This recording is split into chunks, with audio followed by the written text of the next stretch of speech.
for the record, if you allow me, I'll go ahead and see it. I'm going to try and describe what you just demonstrated for us physically, so we've got a good record here. You're standing still and then sort of taking 1 foot, maybe 2 to 3 feet ahead, stepping forward with that foot and sort of almost pushing your chest out towards that other person, and then withdrawing that same foot again and repeating that a couple of times. Would that be a fair description of what you just did? When you said that this individual was doing that, was he doing it towards you? In my general direction. Was there anyone else around you that he was doing that to also? There was an individual to my right and to my left. I don't recall who they were. Do you know if those were other individuals that were guarding that car source location? They were, yes. Do you know if any of them was the defendant? I don't recall. At the time that you had this interaction with Mr. Rosenbaum, were you armed? Yes. Can you tell us how you were armed? I had my weapon slung and pointed to the ground. When you say your weapon, you mean your AR-15? Correct. Was there a sling around your body that the weapon was attached to? Yes. And when you say the gun was pointed to the ground, was that in such a way where the butt was maybe at the middle of your chest and then You'd be facing like this. At an angle? Correct. Okay. So the butt is sort of at an angle towards one of your shoulders, and the barrel is downward at maybe a 45 degree Here we go, strap talk again. Yes. Did you have any other weapons other than that AR-15 that night? I had my knife. Anything else? I had a CS gas canister. What is a CS gas canister? It is a deterrent. It's like pepper spray, but a lot more potent. Is that also commonly referred to as tear gas? Yes. Or is there a technical difference between There's a technical difference, but for the record, yes, tear gas. Where did you physically have that canister located on your body? In my dump pouch. Did you say dump? Yes. Okay. It's a pouch that you put on your opposite side to put empty magazines in. Okay. Was there ever a time in which you pulled that canister out to use it?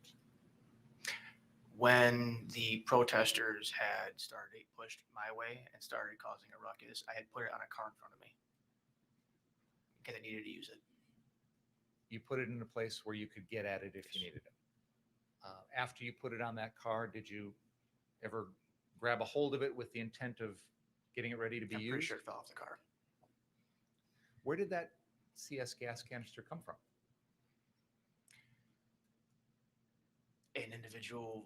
I apologize, guys. Traffic was terrible getting to the office today. And we're not going to miss much. Prosecuting attorney is going to ask, obviously, 837 questions about what kind of stuff this guy had in his pocket and or what his viewpoints are about other people's pockets and what his thoughts are on cargo shorts as they pertain to fraternity parties and what have you. So jumping right back into things, okay, bomb camp, I will not be, as of right now, testifying in the case. So again, I apologize for things running a little bit late today, but I'm going to turn him back up, and we're going to keep this gravy train rolling. Rosenbaum was doing this directly at any one of the three. It was just in our general direction. How far away was he from you when that was going on? I want to say a max of 6 feet. Did he ever touch you? No. Did he ever threaten to harm you? Outside of his banter, no. When you say his banter, what specifically in his banter did you construe as a threat to harm you? I really didn't see him as a threat at all, to be honest with you. But it would be his false stepping and his banter saying, shoot me, explicit term.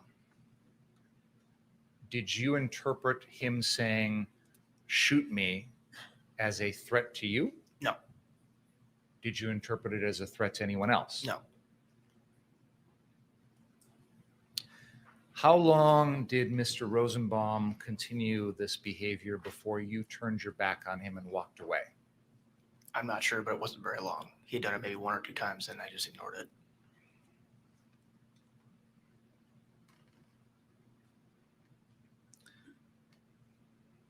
Do you recall putting out any fires that night? Multiple, yes.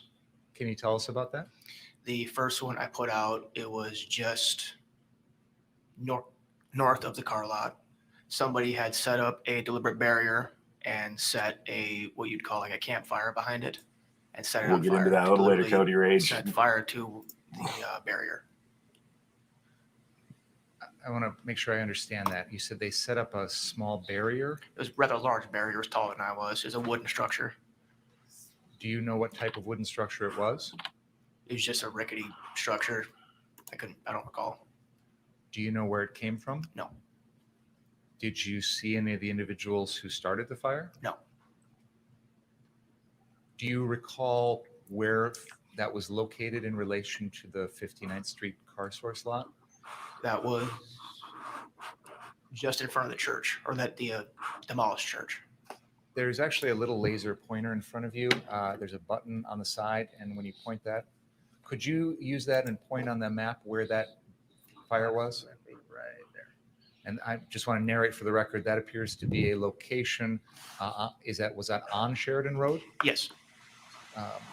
North of 59th, closer to 58th Street. Would that be fair to say? Yes. What did you do in response to that fire? I stomped it out. With your feet? Yes. Did you use any sort of fire extinguisher or water? No. What happened after you did that? After that, I had walked back to the car lot. You mentioned there were other fires you put out? Yes. Tell us about those. There was a few after the incident. There was one on this car lot. There was a pickup truck that the interior was on fire. Then I had found a fire extinguisher next to it. I had put that one out. And then there was another one that I couldn't put out because the fire extinguisher was spent. So there was cars around it. It was myself and another individual. I pushed cars away from that. I believe you said those two fires were after the incident. Yes. What incident are you referring to? The incident with, I don't want to, the incident with Kyle. The shootings. Yes. I want to try and keep this in chronological order as best we can. So if we can just go back for a minute to the 59th Street car source. While you were at that location, other than the barrier in the street that you described, did you put out any other fires around that area? No. Do you remember a time in which there was a dumpster on fire out in the street? I don't recall, no.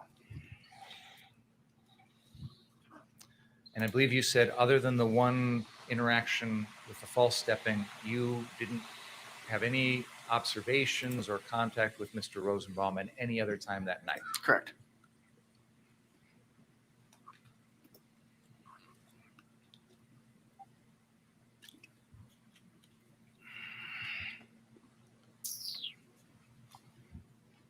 We've heard a lot of testimony and seen videos of what we now know to be the shootings. And I think everybody's got a good idea now with hindsight of the sequence of those events. But what I want to ask you is, on that particular night, do you remember hearing or observing those shootings?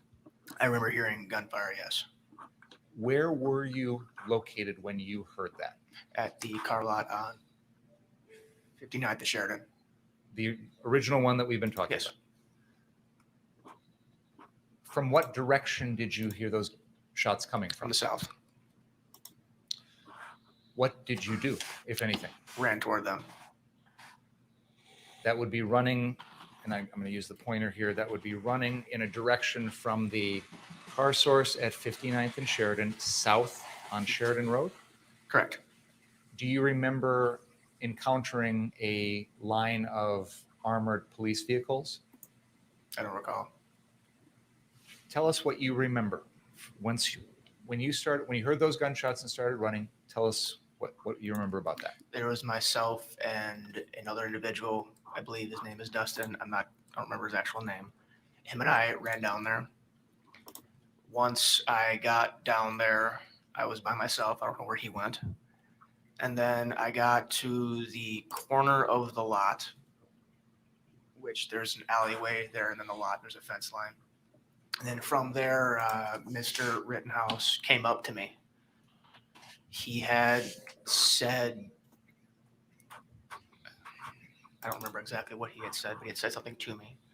And then I had told him to run toward the police, which he did. I had followed him a little ways, but then there was gunfire behind me. So I turned around to attempt to assess that. And then once again, there was gunfire behind me.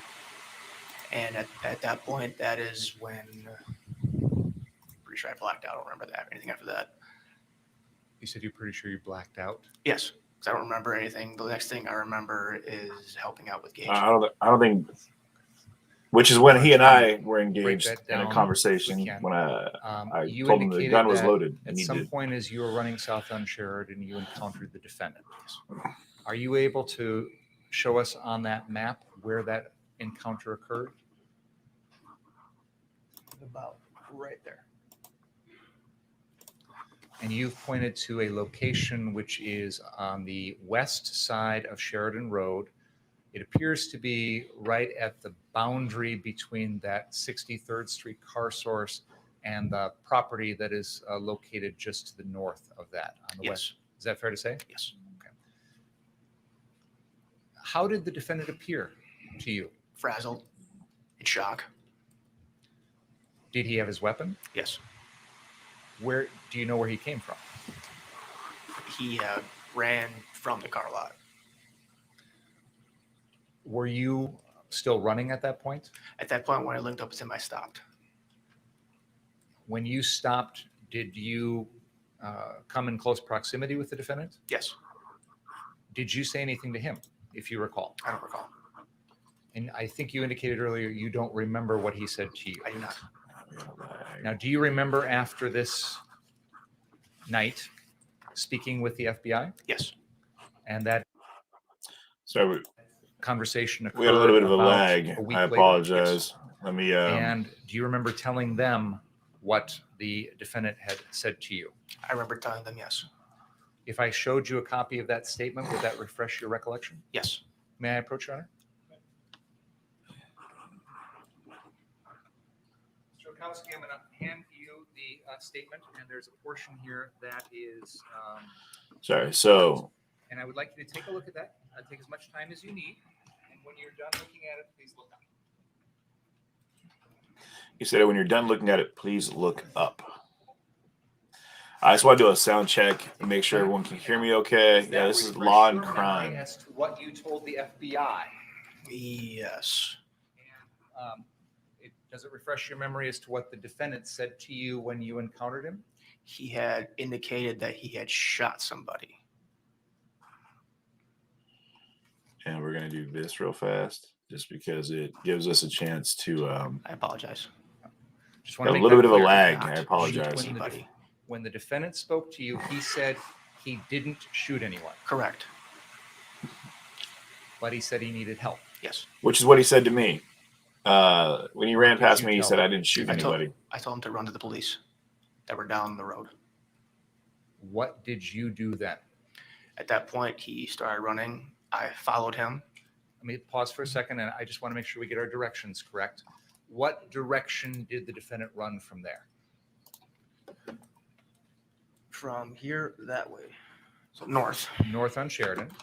And did you run in Yeah, that same cool. direction? Yes. What happened then? And then there was gunshots behind me. When you say behind you, are you meaning back down south? Yes. What did you do then? I stopped and turned around. Where did you go? I was in place because it felt like seconds after there was more gunshots behind me, which would have been to the north. And that would have been the direction that the defendant had been running. Yes. Is that the moment in time when you feel like you kind of blacked out? Yes. And I think this, you said the next thing you remember is Mr. Grosskreutz? Yes. Tell us about that. I remember being on the sidewalk, and then there was an individual on the ground screaming.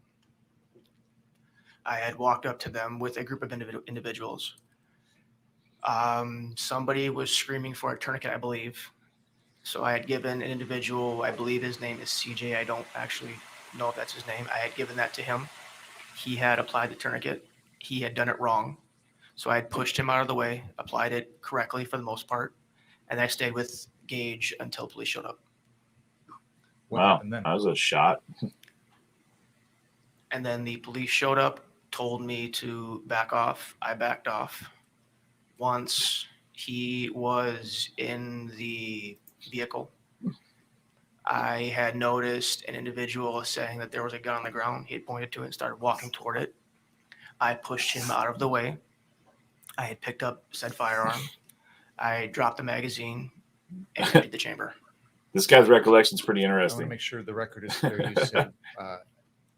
You said someone was put inside a vehicle. The he is Gage. Gage Grosskreutz? Yes. And then there was you said a gun on the ground. Yes. What type of gun was it? It was a Glock. A pistol? Yes. When I told him, After hey, there's you a took loaded care gun on the of ground. We need to. neutralizing or But disarming he did try to help me. That's what counts. You know what I mean? the gun. What did you do next? The police had come up to me and told me to put it down. And then I had walked toward the sidewalk. And then I believe I had headed south toward the car lot. Didn't he say he blacked out? What Like, happened? where is this There coming was from, a man? bunch of reporters, I guess, over there talking to people. This dude. And All right. wait, Well, no. yeah. Think hard, pal, because I'm pretty sure your recollection is about as online with that morning hair you got after waking up in the back of a Jeep I Wrangler don't wanna in mix the up my parking lot, story. dude. Call it what it is. You mentioned that you dealt with a fire in a truck Yes. at the car source Yeah, location shoving folks and dropping and found a clips. fire extinguisher. Yes. Are you able to show us? This dude on the was map dropping where that clips and occurred? pushing bricks, Yes. apparently. All in a blacked Right. out state. Good for him. You are pointing to a location that is on the 63rd Street car source lot near the Yeah. northeast corner of that lot. Would that be fair to say? Yes. Where did you find the fire extinguisher? Laying right next to the truck. And the fire you said was inside the truck? Yes. Inside the passenger compartment? Yes.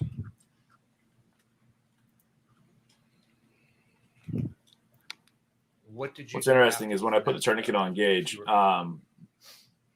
the guy was That over my fire out, shoulder. there was And another that's fire when I went to put it that on, but was there's a just lot on of the blood, opposite and side of the I building. slipped the clip, and I was trying to get it wrapped on the Was a clip, car on fire, and then I the was fire like, "Someone help me!" extinguisher You know. spent. And So that's couldn't when I use got it. it There were cars reset around and was us. It spinning. You can myself hear and him another like individual. I don't recall saying who it's that gonna hurt individual as I was, was had twisting the pushed tourniquet at tighter least and 2 tighter and vehicles away tighter. from it, so it didn't catch fire on those. Sue, you're gonna be okay. Trust me. In the sequence of events that you've just described, beginning with hearing the gunshots when you were at 59th Street all the way down to where we just left off, did you encounter Ryan Balch at any time? Yes. Do you remember when? Which is why a lot of us are watching here to kind of get the real story. So What I know that I did encounter with him. Do you remember when you were at the car source lot at 63rd Street being with Mr. Balch? When I was putting out the fires, no. After that, at that location? After that, yes. You mentioned some reporters down at the 63rd Street car source. Did you speak with them? I avoided them as much as I could. But is it fair to say that there were a number of them around you with cameras Yes. asking pictures or asking questions rather? Yes. And they were also asking questions of Mr. Balch. Correct. During that process, did anyone show you an image or a video of the person who was suspected to have committed these shootings? No, because they thought it was me. Those people thought it was you? Yes. When did you first learn that it was the defendant? I don't recall. Was there a time when you were speaking with those reporters that you learned that the person you who remember. was suspected to have done these shootings was the defendant, Kyle Rittenhouse? Yes. Is it fair to say that those reporters were asking you who that person was? They were asking me if I was the one that had done it because they were looking for a tall white individual with an AR-15 wearing a green shirt. And that's what I was wearing.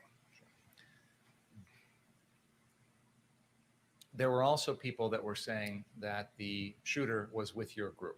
Yes. At that time when they were saying that? Mark just hit me up and was like, man, this guy's memory is terrible.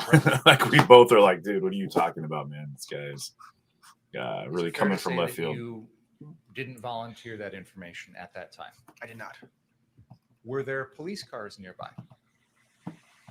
at that moment in time? I believe there was a police blockade on the west side of, I think, 63rd Street. Did you ever approach any of the police that night and tell them what you knew? No. After dealing with the things that you dealt with at 63rd Street Car Source, where did you go?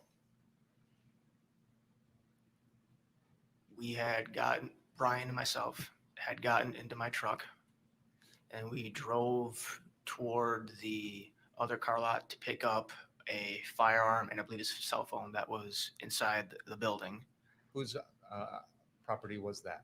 That was I mean, the Cars. cell phone and the gun. Who did those belong to? Ryan. Sarah 069420 on Twitch. I'm not sure what you said, but It was locked and there was nobody there. I'm assuming it wasn't chill, so keep it cool.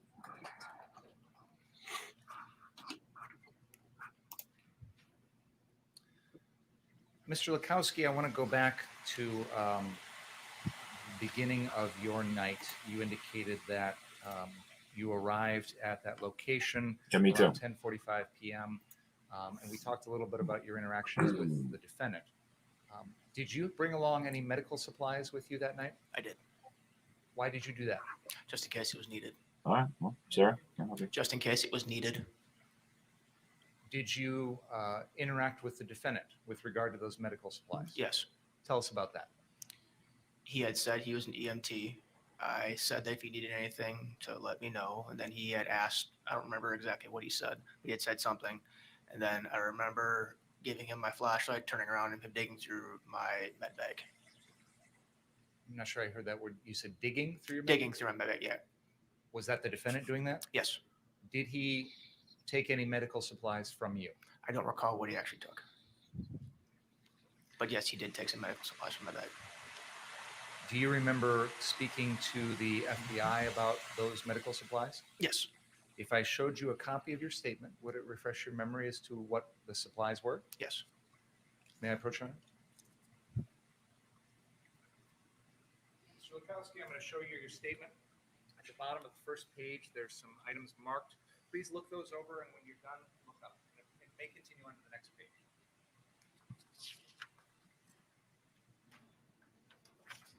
Okay. I'm going to take that back. Did that refresh your memory as to the medical supplies that the defendant borrowed from you? Yes. What were those specific items? A quick clot, a bandage, and what you'd call a vitamin pack, which has a bunch of random stuff in it. What is quick clot? It is something that you use to stop bleeding, severe bleeding. Quick clot. Were you aware at that time what sort of medical supplies, if any, the defendant already had on him? I was not aware, no.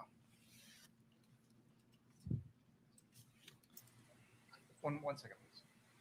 I'm just randomly tacking it. Let's examine.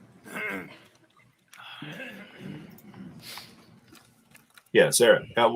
Just remember, Twitch does auto flag anything that has any like any foul language, Good morning. things of that nature. Is So it fair to say that Yeah, prior sure. to August 25th, you had never laid eyes on Kyle Rittenhouse? Correct. After August 25th, have you ever spoken to Kyle Rittenhouse? No. So you didn't know who he was when you got there, and you haven't talked to him since. Correct. And you had made mention when speaking to Attorney Binger about shout, shove, show, shoot, right? Yes. Okay. In anywhere in that kind of commands that you do is run away or retreat. Is that in there? No. So if you shout at someone and make physical contact or show them your firearm, and they're still coming forward. Have you ever been trained to No, head for the hills? No. Run away from them? No. Try to get yourself out of the situation that you're in? No. You watched the video. Have you watched the videos in this case? I have watched several, yes. Okay. Have you watched the video at Car Source at 63rd? Not in its entirety, no. Okay. So have you or have you not seen what Mr. Rittenhouse did prior to the shooting? I don't know what you mean by that. Well, you saw Mr. Rosenbaum. Did you see Mr. Rosenbaum and Mr. Rittenhouse running through the parking lot? Not that I recall, no. Okay. So you arrive at 59th Street Car Source, 10:45-ish, Around, yes. and you have an AR-15 and a medical pack with you. Correct. Okay. Same kind of situation that when you meet Mr. Rittenhouse that he has, right? He has an AR-15. To a sense, yes. You have more than he has, but you both are carrying a medical pack. Yes. And he goes through some of your things, your medical things, and takes things that he needs. Yes. Yep. And you see him that night, Correct. and he is, when you speak to him, you get his name and the EMT information. Correct. Is that about it? Yes. You see him that night out and about trying to actually help people. Correct. Do you see him that night threaten anyone? No. Do you see him being aggressive in any manner toward anyone? No.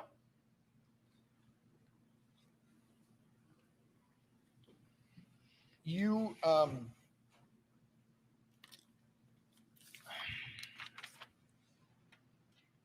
going to ask if you can take a peek at exhibit number 40.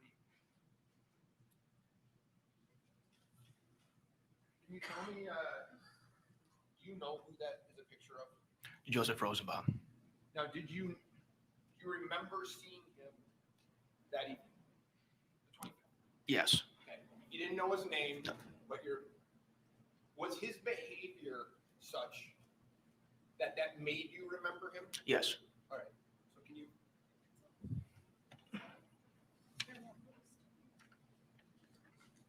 Is that enough?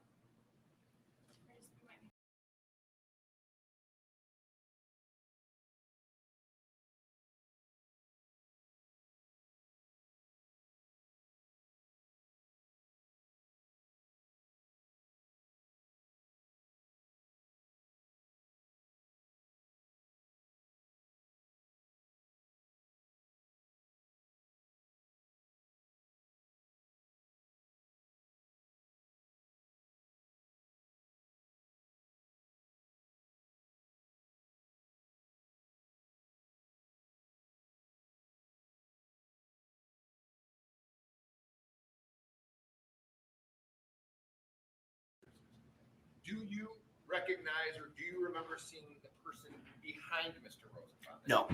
You don't remember seeing Mr. Zeminski? Okay.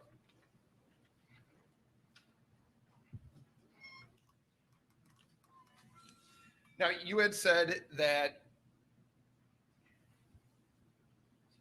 Mr. Rosenbaum was yelling at people. Yes. Okay. And he's yelling. This You know, video is kind of being a pain in the ass. So let me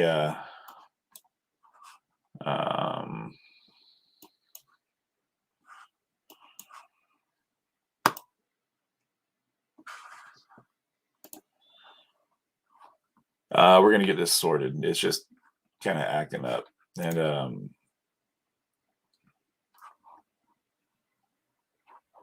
I want to make sure we get the get this done up for you guys. So yeah, so this is the gentleman that they're interviewing right now. Just so you know, is a he is the tall dude, the tall guy that came over when after I put the tourniquet on Gage. He's the dude that shoot. that took the clip out of the gun, and so that is what that was all about. So we are jumping back in. We're gonna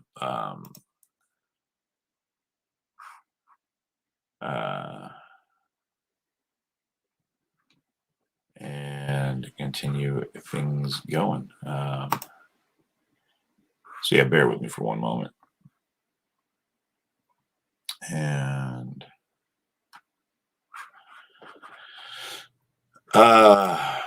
yep, so we'll get it back though in just one moment.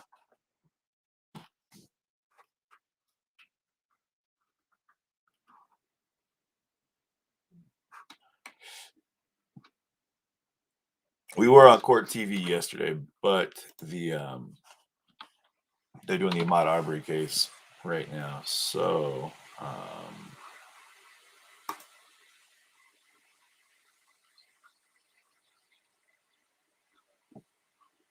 and we'll do this. All right.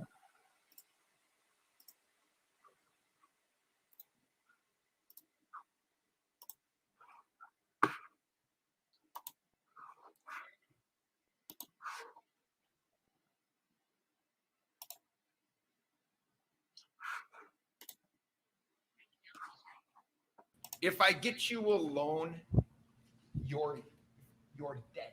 No. You said that he was false stepping towards you, right? Yes. Did he ever do more than that? Did he ever come actually after you? No. If he would have done that, would have made you more concerned? The situation dictates. Okay. Well, if I'm Playing asteroids over there. full stepping on you, okay, would you be more concerned instead of me full stepping if I'm coming full speed right at you? Yes. Fair, right? I mean, Yes. I'm then in your personal space. So yeah. And you have a gun too, right? Yes. So one of the things I could do is take that gun from you. Yes. Try to. Yes. And if I threatened to kill you if I saw you that night, and then I'm running full speed at you and I'm going for your gun, are those all things? This guy is kind of tripping me out with his recollection and how it is working now. You know what I mean?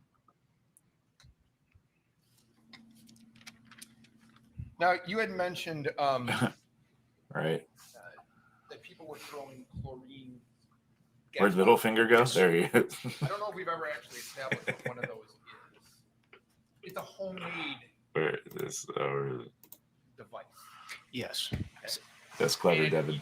can you tell me what you saw that night in terms of these homemade gas bombs? A water bottle with substance in it.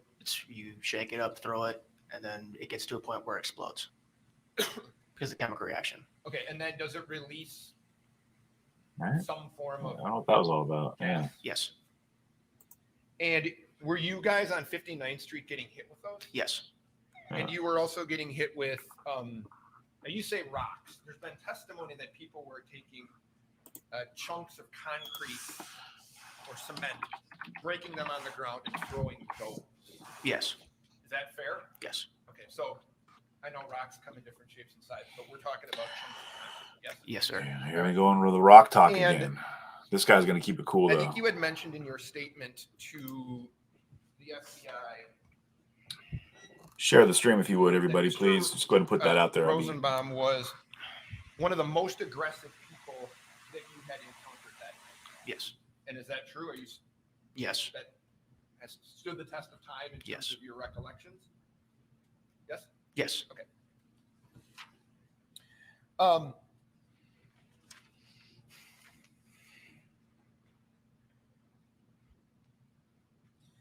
There was some conversation that you had with Attorney Binger about your interaction with Kyle on on Sheridan Road as he's running north.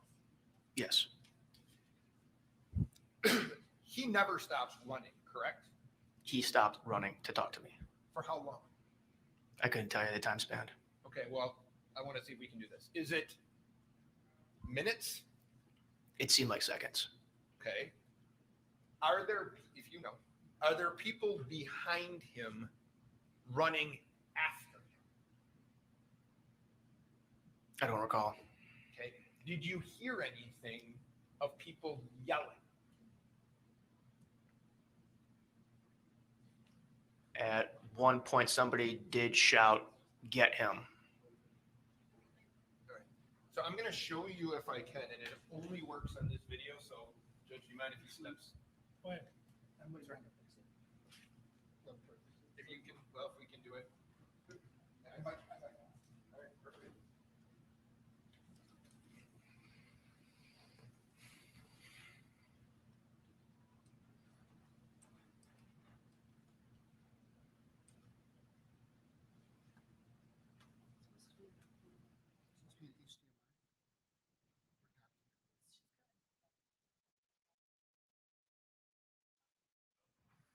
Yeah, it says on the border.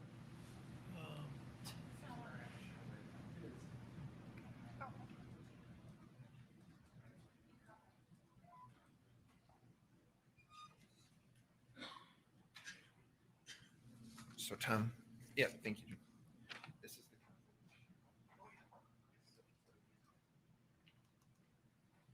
so, Judge, I have marked this video as 41. I don't think there's an objection from the state to move it into evidence. May I see it? Yeah, this is just the front page of this is all I have. We're going to move the video eventually, but this is It's the identifying yeah, document for the video. Go ahead. Received.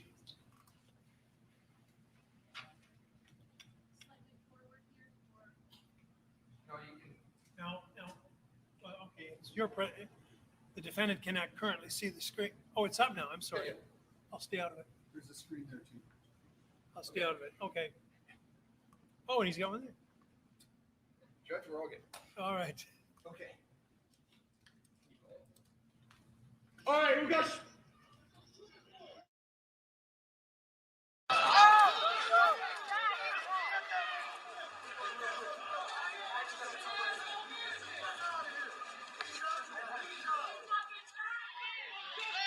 Take screenshots. That dude shot him. That nigga just shot that dude. Cranium that boy. He just shot a man. Are you in this video? Can you tell? I can't tell. Are you, from your recollection, are you walking south on Sheridan Road at that time? Yes. Okay. So is this about the location where you made contact with Mr. Rittenhouse, if you remember? Approximately, yes. Okay. Can you play the video? Is that you right there, Mr. Rittenhouse? Yes. Okay, so you have a brief conversation with Mr. Rittenhouse, is that right? Yes. Okay, can you play it for one more second?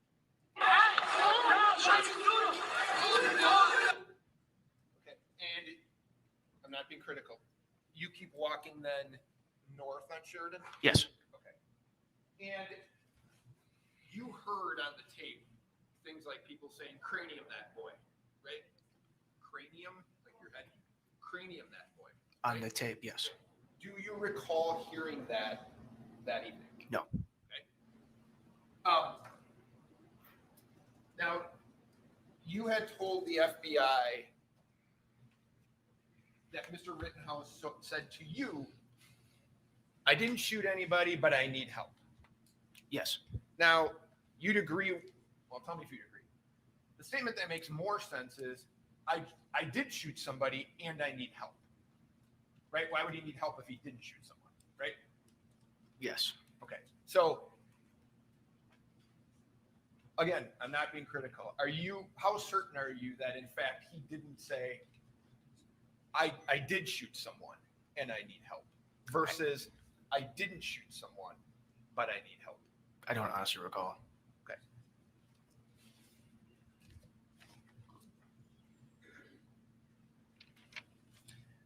Are you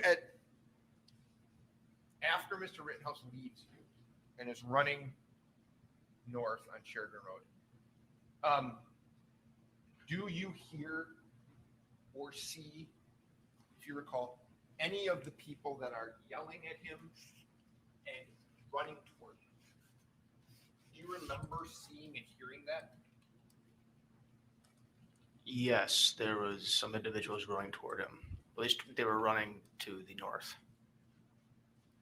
Do you remember hearing them talking or yelling at him or not? Outside of individuals saying, get him, no. I'm sorry, I didn't hear you. Outside of an individual saying, get him, no. Okay, so you at least heard one person yell, get him. Yes. And is it at that point then that you kind of, I think you told Mr. Binger, at that point you had kind of blacked out? Yes. Okay, and can you tell us what that means to you? It's when you just go through the motions. I guess it's when your body just goes through the motions, and you're kind of like the lights on, nobody's home kind of deal. It's when your body hits to a certain point of stress to where it just goes through the motions. Okay, so I think in prosecution's high-stress operating on that situations, your with all of his questioning. becomes Yes. at least in this. In this scenario, yes. It is interesting how he says he pushed And- me out of the way, because he didn't push me out of the way at all, man. You, He was standing behind Gage the whole time. I mean, all right, well, You make, doesn't matter. then what you recall is making contact with Gage Grosskreutz. Yes. You have that photo? I'm sorry? Now, do you remember where you made contact with him? Are you on Sheridan Road? Yes. Okay. Do you remember the location? If you look at the map, does that help you? So this is 63rd. And that's 59th up next from St. James Church. Do you remember where you are? Nope. Just before the intersection. Okay. And that's a picture of Mr. Grosskreutz, right? Yes. Okay. And in that picture, he's holding a black pistol. Yes. Does that appear to Could let him be whatever he wants to I be. can't say does it appear to look like the pistol that you located on the ground? Yes. That pistol that you located on the ground, you had said, I think I'm going to use your term. I'll pull up the footage later of what exactly happened there. I had dropped the magazine and cleared the chamber. Yes. So the magazine is the, for lack of a better term, CJTV or whatever. It's the thing that goes into the grip of the gun. Correct. And there was a magazine with bullets in there. Correct. And then you said you cleared the chamber. What is Correct. that? It's when you take the top of the slide and rack it back. Okay, so like you'll see on television or whatever, they pull it back and then the bullet can fly out. Correct. Does there have to be a bullet in the chamber to fire the gun? Yes. Was there a bullet in that chamber? Yes. So, in your training and experience with firearms, was that gun ready to? Yes.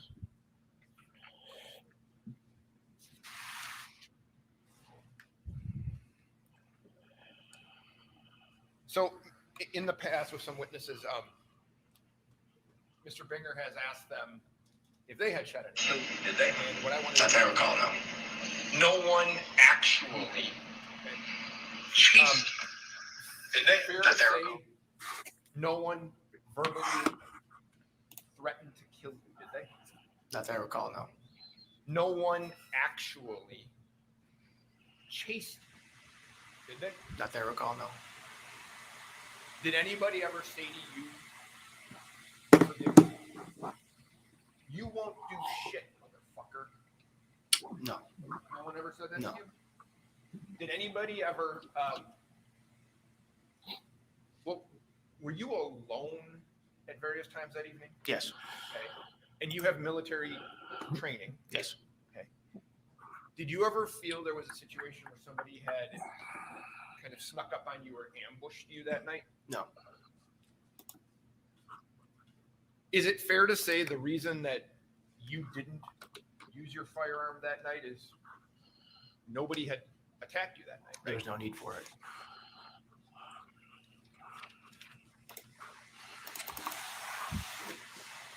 Now, after the shooting, you had said that you put out a truck that was on fire by Car Source. Yes. We call it Car Source 3, but it's Car Source at 63rd. Yes. And that, by happenstance, there was a fire extinguisher located close to that. Yes. Did you ever see Kyle walking back toward the police line on 60th or on 59th or 60th here? Did you ever see him walking back this direction after you had contact with him down here? No. Okay, so you don't know what happened after that? No.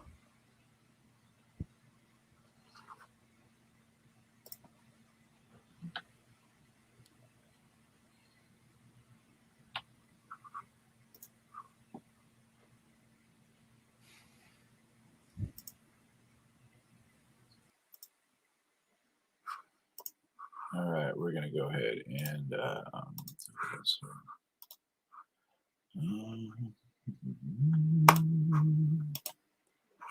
believe that gets it going here. We should be all right. And get that volume back up. Sorry about that.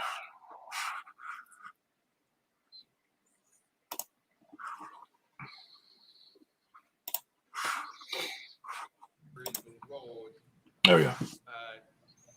I did not know. You did not see that? No.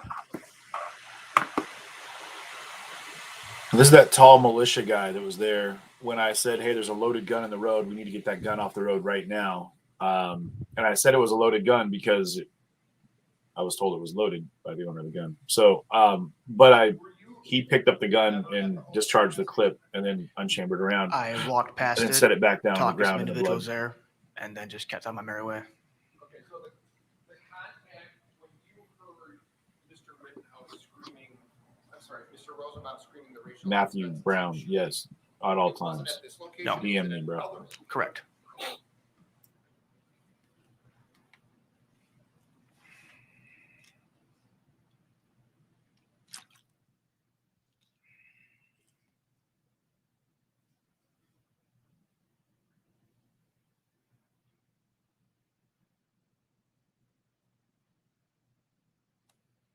So can I ask you this? When you left for the evening, you had driven down there, right? Correct. Was your vehicle damaged? Do Yes. I look like an astronaut? I had a smashed back window and a smashed front windscreen. Sorry, front. Windscreen or windshield. Yeah. Okay. So you drove back to wherever you were with a smashed up vehicle? Yes. I think I have one more question. Yeah, you guys remember there's a lot of white noise and distortion frequency on their end. So in the courtroom. So apologies for that. I can't control that one.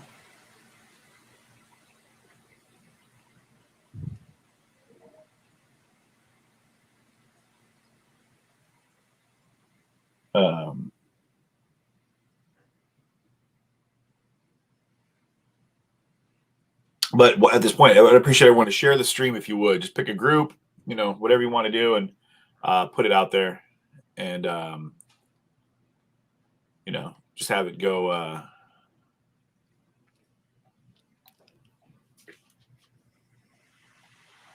Susan, I don't know what to tell you.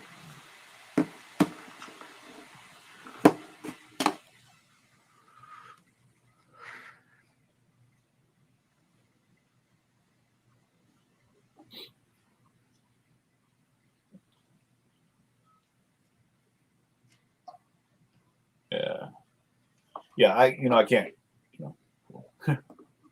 short of being in the courtroom, we're giving it, everything we got.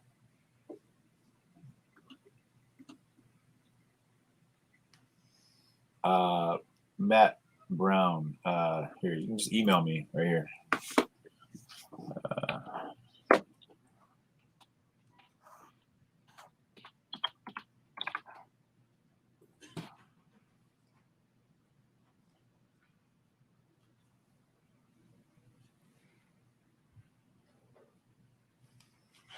You mean Mary? Yeah, someone said they haven't seen a giant pencil today. We're talking about Sister Mary Margaret's pointer is the one that the guys they pull out.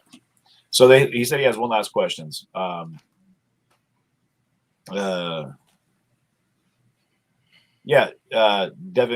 Averett. Yeah. So keep in mind the reason that we're doing this, guys. The big reason for me is that there's going to be disparities in the case that are kind of come up through people. I mean, based off what we all saw, and I'm not just saying what I saw, what we all saw, because we had tens of thousands of people live watching that with us. So, to be fair, it'd be fair to say that. Is that the fire extinguisher? No, Donna, this is not the guy that came up that was taking pictures. This is the guy that was the tall militia dude. So, Yes.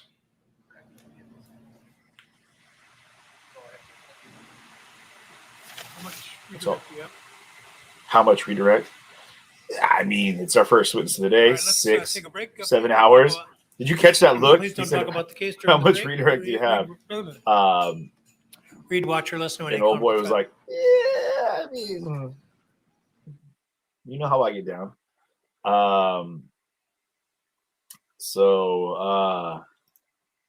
Yeah. It is, yeah. Pitter patter, Steph. Pitter patter. You guys, someone asked how I'm doing today. The nights are pretty restless, yes. I'm not gonna lie. Like, this footage is definitely all the stuff we've been watching is brought back. Yeah, some pretty solid. Sleep isn't coming easy. I'll tell you that much right now. So, we do have some footage. The reason that I keep going to break, if you guys are just tuning in to us today, again, thank you very much for being here. Happy Friday to you, Charlotte. Happy Friday to everybody else as well. We've had some interesting situations pop up in this case. First, we've realized that this prosecuting attorney is basically trying the case for both sides. He's doing a phenomenal job for the defense, as well as a phenomenally terrible job for the prosecution. And depending on it, doesn't matter what your views are in that. We put that out here in the comments. And even if you are anti Kyle Rittenhouse, if you are hoping that Kyle Rittenhouse never sees the light of day again, everyone still agreed. Even for that, this prosecution is taking interesting routes. This judge, man, I love it. Look at this guy. You guys remember yesterday? He said, we're gonna take a quick 45. Hopefully, I have enough time to get my hair cut. And then, he came back, and his hair was dialed in. He was faded in, and he was like, "Man, I didn't want to get a half cut or a half job," and I heard it totally wrong. Hopefully, you can imagine what I thought I heard. I was like, where did he go, and how much did he pay, and what did he get? But it was interesting. So, but the judge came back. We all came back, and we had so we had Ryan Balch, who was the other militia guy, the shorter rounder guy, and he his testimony was pretty much directed by the DA, in where he stepped, how he stepped, when he stepped, what he did at the convenience store, what he got at the convenience store, how long he was at the convenience store, what direction he walked when he left the convenience store, what a convenience store is, how to spell convenience store, who started the idea of convenience stores, where convenience stores originated. If he would be interested in starting a convenience store, they picked out patterns for the convenience store, and then they actually went through a mental, verbal, and visual diagram of the new convenience store called it "We Ask Way Too Many Freaking Questions and Gas." Yeah, I said it. I'm gonna say it again. The DA, man, the ADA is driving me nuts, man. And it's okay. I'm gonna have to have a little laugh with this as we go, because this is actually hitting pretty hard. It is. But this current guy, Jason Lukowski. Let me show you who Jason Lukowski is real quick. I want you guys to know who we're talking about. I'm not talking bad about him. I'm just saying recall, can be difficult. I hearing these testimonies makes me wonder how much I remember. Am I not quite recalling things as they happen, you know, who knows? But it seems like my memory, the things that I recall seem to be dialed in pretty much. They seem to be lining up pretty well with what the courts are seeing with the extensive amount of video footage combing that we're doing. So let's see. We got some video files here. So let me. If you guys remember this from yesterday, this was really interesting. So this was Ryan Balch. This is what he said in this video here. Listen to this and listen close. You know what the cops told us today? They were like, we're going to push them down by you because you can deal with them, and then we're going to leave. Listen to that one more time. So that's Ryan Balch. This is the Ryan Balch was the guy on the stand yesterday for several hours, and he was the other militia guy. So he was with this tall dude right now, Mr. Lukowski, and they went through the motions. And they went through a lot of questioning, a lot of Q&A. But this is what he said, and actually went on file and he said this. I remember I hadn't dared shout out one of my mods and part of the family had sent this to me yesterday. And I was, man, I totally blanked on that. And when I looked it up, it was online, and then he made this statement. And I'll tell you, here's what he says. You know what the cops told us today? They were like, we're going to push them down by you because you can deal with them, and then we're going to leave. And then we're going to leave. And that blew my mind, because I remember when that was happening, thinking, why would you want to push people, you know, in that direction? Like, to what end is that going to serve? You know, you're basically putting yourself in a position where your fence, your tanks, everything else is basically home health coding solutions. Thank you for that contribution. Thank you so much, man. I really do appreciate it. Julie, you're amazing. Yeah, they push people out from the square, from Civic Center, onto the streets and towards the businesses and towards the militia. Now, remember, the people were fired up already. We were all there. I mean, the crowd was enraged, looking at federal agents, National Guard, state police, local police, the whole sheriff situation. And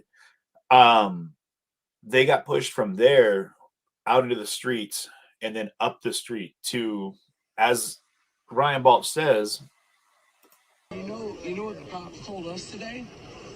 They were like, we're going to push them down by you because you can deal with them, and then we're going to leave. As Ryan Balch says there, push them down the street to you and let you deal with them. And what happened was the city caught on fire, and homes caught on fire, and people got shot, man. Listen, guys, I'm not saying that the police should have done one thing or the other. All I know is that in all of the conflict that I've seen, when they push people, when they push them away from the buildings, saw it in Portland time and time again, you'd have federal agents that were tear gassing, 3-4 blocks away from the same situation there. They have the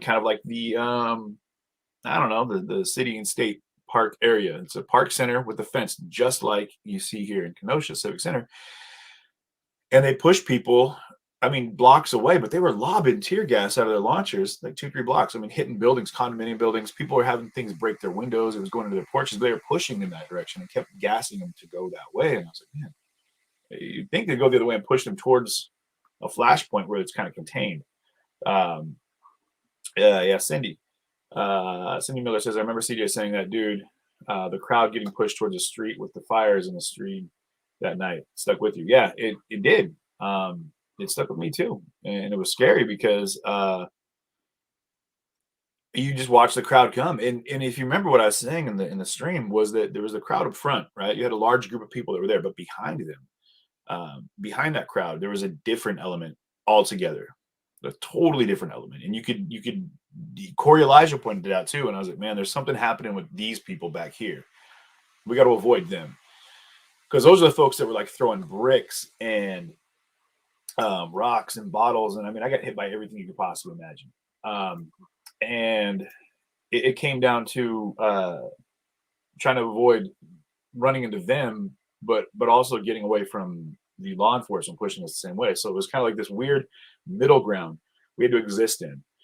And as we were moving that direction, things were getting lit on fire here. And there was, tear gas and pepper rounds and impact rounds coming from here. And so just it was this march of chaos, and in that chaos, chaos ensues. And I keep saying this, man, and I'll say it, I won't, I can't pull punches on it. Kyle Rittenhouse is being looked at as either a hero or the Antichrist, right? It turned into a political figure. He's not a political figure. He's a 17-year-old kid at the time. He wasn't there for political purposes. He wasn't there representing a party. He wasn't there representing the Republicans, the Democrats, conservatives, the liberals. He wasn't there representing, even one particular militia group, or an anti-BLM program. He wasn't there for anything like that. Kyle Rittenhouse was a kid in Kenosha with a big fucking gun. Part of my language. He had a big gun, right? And he's a kid running around. Should he have been there? He had every right to be there. We all had every right to be there. The question is the gun, I think. Should he have had that gun? No, he was 17. I had a conversation with my good friend out in Wyoming about this last night. The issue was, and this is what's going to come up in one of the charges, was a minor possession of a firearm and the use of a crime, right? And I believe you guys can quote me on that if you want to go ahead and pull it up, or quote the actual felony charges being leveraged against him. That charge is really what it's going to hinge on, right? I think one of the big things, obviously the murder aspect is the biggest one,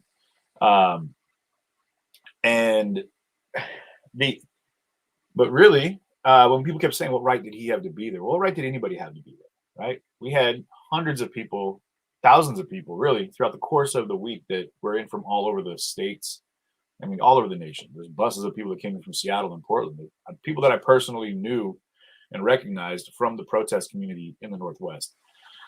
And, to talk on that real fast, when they showed up, guys, the first thing I got asked about was the people that I was traveling with, right? Which was garbage. And again, I took the high road on a lot of things. I was like, I'm not going to engage in anything that has to do with the drama of behind the screen, right? I do what I came to do. I'm not going to talk to you about my personal life as it affects you, because it doesn't. But the next thing we talked about, I was like, why are you here? Why are you guys here? Like, what are you doing here? I know not the person specifically that I talked to, who we'll be talking to here probably next week. But the rest of the people, I was like, why are they here, dude? And everyone was on their way to DC for that March on Washington. You remember, it was like the 57th anniversary of the I Had a Dream speech. 57th to 58th, part of my, it's been 2 years now. So anyway.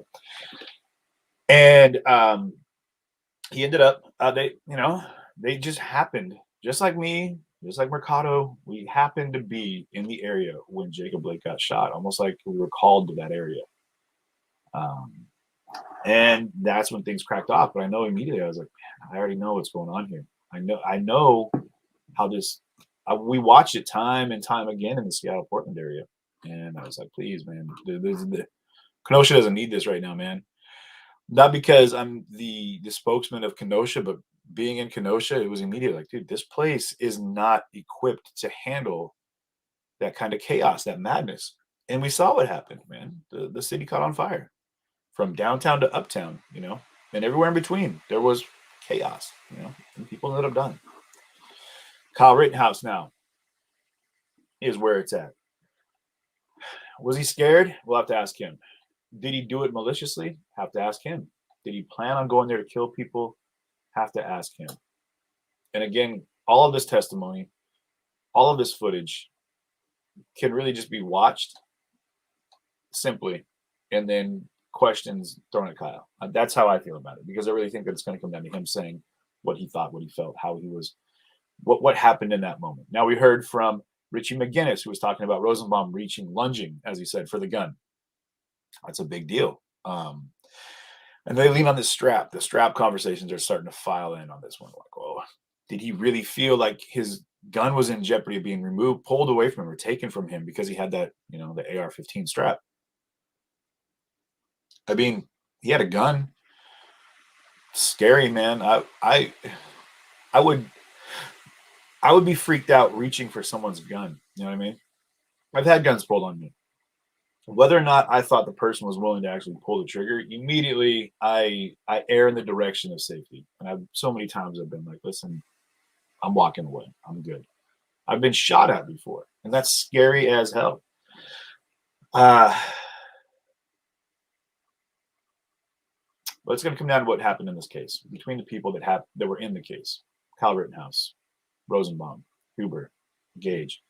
Unfortunately, two of those people aren't able to speak for themselves, but I hear Gage is going to be on the stand, and we'll hear from him.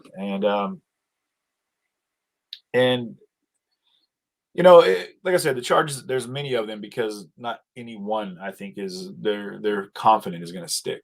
So, much like in the case that when I was stabbed, I was curious with the detective. I asked him, why aren't they going for attempted murder? You know, it was like 5 times in the stomach with a steak knife. Do you think that's going to be an attempted murder? He said it won't stick, probably. You know, but first degree assault with a deadly weapon combined with these other charges they have against these other people and all these things that are going, yeah, you know, we'll get a conviction. You know, and the legalities of it, I was like, well, but it came down to a conviction. You know, 25 years, 27 years, something like that. Not just for me, for what happened with me, from me getting stabbed, but for all the other things that happened at the same time. So Kyle Rittenhouse right now is facing a life sentence for one of the charges. Plus, there's 100, I believe, in 45 years of collective incarceration time associated with the rest of the charges, along with a $250 fine and 9 months in jail for the two minor situations. But also, and that's not including the 5-year gun enhancement for each one of those felonies. So 145 years plus, you know, another 20 maybe. So it's 165 years, I think, something like that. It's a long time, man. It's a long time. And you saw him when he was in the interrogation room with his mom. They were both bawling because she said, "Is that murder?" And that's what they're talking about, you know. So, but it's scary times, you know. It's scary times. So, but it's up to, you know, it's going to come down to. Honestly, it's just going to come down to, yeah, Mike Corbett, definitely, yeah, fighting a good fight, you know, always, always in there. And I'm at this point, I am shocked as well. I mean, the first day, 2 days, I was like, you know, I get it. You know, they got my footage. Why would they need me to testify? But now I've heard my name more times than I care to, without being able to speak for myself. You know what I mean? And that's what's really frustrating me, is that I'm having all these other people speak around me. Like, this is what happened around CJ. This guy right now, this Lukowski, he's talking about what happened and he's not recalling what happened. Like, dude, trust me, I remember what happened when I was sitting there. But it's frustrating not to be able to speak directly to the point, you know what I mean? And have it be me personally representing what happened for me. So, you know, but it is what it is. There's still a good chance. Kristen Harris from the Rundown Live was sitting in the courtroom when they were watching his footage, and they were like, "No, we can't watch it." You remember this? They had a big timeout about it, and this is why they had the timeout. I called him. I had it on the show. It was live, and I was like, "Oh man, they're watching your footage." And he was like, "Actually, you know what's funny is I'm at the courtroom right now," and one of the other journalists was like, "Hey, that's the Rundown Live right there. That's him." They're like, "Oh, okay. Well, how about this? We'll just subpoena you right now." So he was out in the hallway on a break, and as I'm talking to him, they served him a subpoena. And he's like, "Dude, I literally just got handed a subpoena just now because I happened to be in court and they saw me. They knew my footage. They wanted to be able to hear my testimony as a cross examination, so it's not hearsay, along with my video footage. So they subpoenaed me." I was like, "Well, if it could happen that quick," immediately myself and everyone else was like, "Well, it's you know, just a matter of yeah." It's going to be CJ. Yeah, he's going to get called to testify, which I figured I would actually at some point, you know. And yeah, so crazy times, man, crazy times. But they didn't call me in. And honestly, I don't know how I feel about it. I mean, I'm frustrated that I'm not able to speak for myself, but also kind of relieved. I mean, in a way, that I'm not having to sit on a stand and run through. You guys saw Richie McGinnis, man. It was really hard for him to watch. Yeah, Veronica. Yeah, there. He said, but again, he's not on trial. So this guy Lukowski, he's not on trial. Veronica, you know, and he's not. I'm not. Charlotte, I don't have a fire pit. No. but the way he remembers the way he remembers it. And that's not going to affect the case. What he did with the, with the tourniquet and with all the things that happened with Gage. So,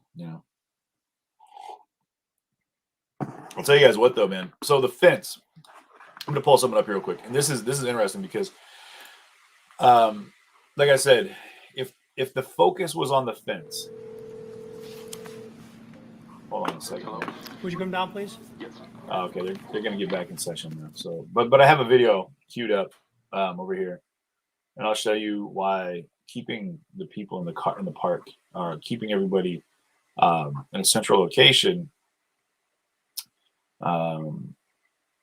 Shannon, you keep putting up the same comment. I've seen it 4 or 5 times. I'd appreciate it if you wouldn't keep repeating the same comment over and over and over again. Spamming it, we're spamming hearts, spamming thumbs up, whatever. I do encourage everyone to please involve themselves, make comments, ask questions, keep it respectful. Remember that we're all adults here, you guys, and we can have conversation without it being a full-blown garbage fest of insults and jeers. You don't have to agree. Matter of fact, I think it's great when people don't agree.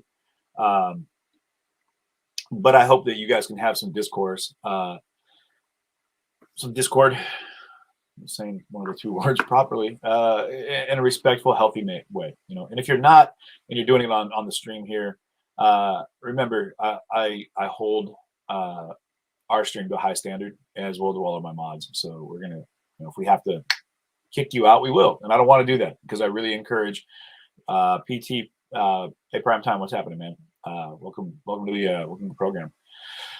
Another streamer from the Northwest right there who's seen a lot of the same pushback that I'm talking about when you get attacked for being an independent journalist. So, but the court case is starting back up. We're going to jump back into things and get this party back on track. Mr. Lukowski, I just have a few follow-up questions after Attorney Prophecy had questioned. But again, keep the comments respectful. At any point, no hate. In that evening, no violence. Did you receive a report? Be careful on dropping F-bombs too. You or other folks guarding 59th Street needed to go down to 63rd to put out a fire? No. Or to deal with any sort of property damage at that location? No.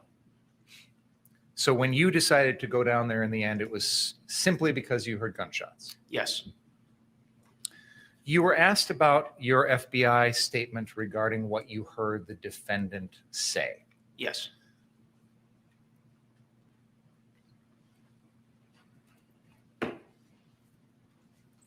That was a statement that you gave to the FBI on September 1st of 2020. Does that sound right? Yes. That would have been about 6 or 7 days after the incident occurred? Yes. Was your memory of what occurred on the night of August 25th fresher in your mind at the time you spoke to the interview than it is today? Correct. When you spoke with the FBI, did they identify themselves as law enforcement agents? Yes. Did you understand that they were there to ask you about what had happened on the night of August 25th? Yes. At that time, did you know that 2 people had been killed that night? Yes. Did you feel that you had a responsibility to cooperate with the investigation? Yes.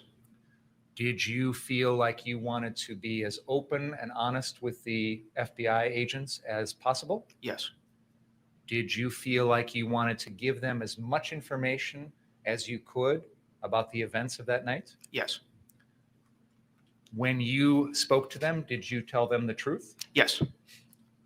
Did you understand that if you lied to law enforcement, that would potentially be criminal activity? Yes.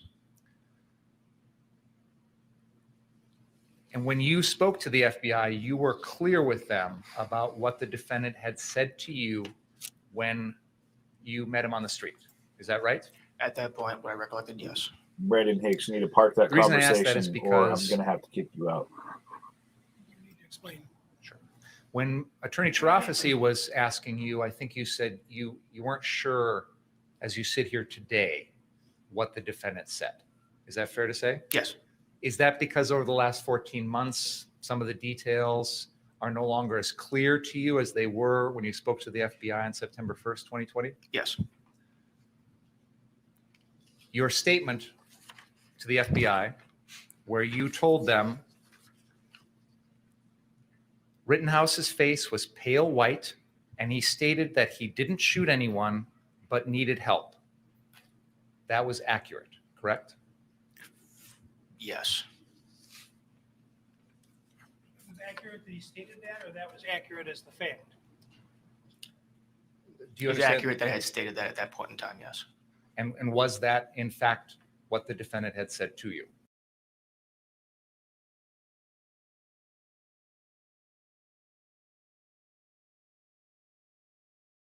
Characterized Mr. Rosenbaum and the way people around him were reacting to him, and I think you used the word they were from him. Is that fair to say? Yes. Did you see anyone else that appeared to be friendly towards Mr. Rosenbaum? Jimmy or, Blair, what up, dude? Somebody that he was in association with or accompanying that night? Not that I recall, no. Did he appear to be solo? Not that I recall. I'm a little confused, so help me understand. Did he appear to be in the company of any other people? I was confused at that. There was people around him, but I'm not sure if they were associated with him. Did you see anyone that you felt was associated with him or accompanying him or anything like that? Not that I recall, no. You were shown a photograph which has been marked exhibit number 14, and you were asked to identify Mr. Rosenbaum, and you were asked about this person behind him. Do you have any idea who that was? No, sir. Do you recall seeing that person at any point on the night of August 25th? No. Could we please show an excerpt from exhibit 18?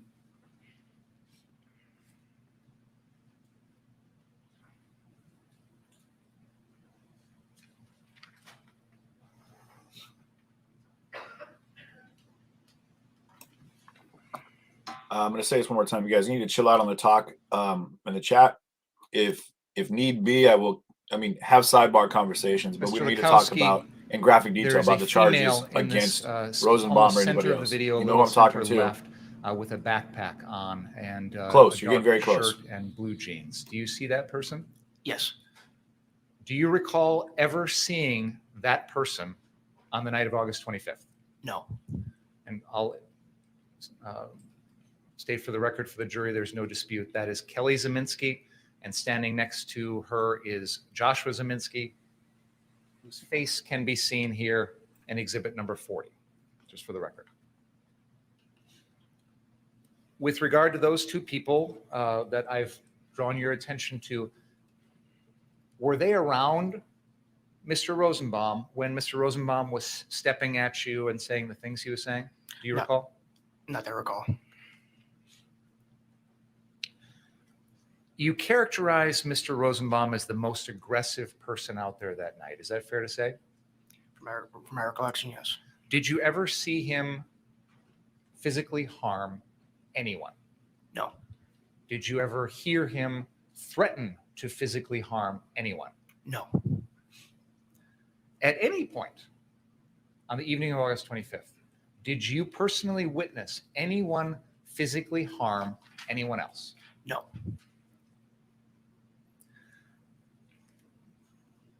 You mentioned that at one point you walked past the Ultimate gas station.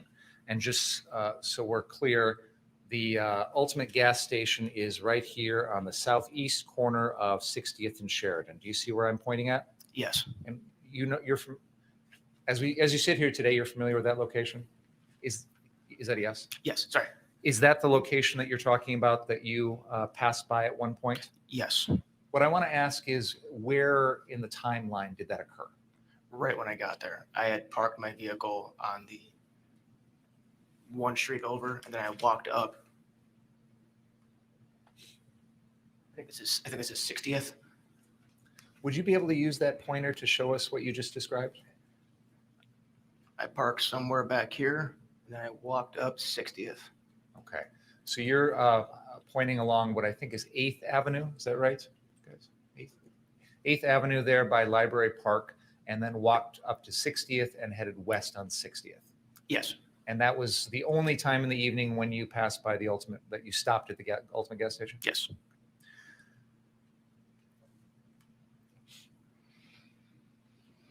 The final thing I want to inquire about is the folks that were shouting as you encountered Mr. Rittenhouse and Mr. Rittenhouse was running north on Sheridan. I think the one thing that you've described hearing is the words "get him." Is Yes. that right? Do you recall any other specific words that the crowd was saying? No.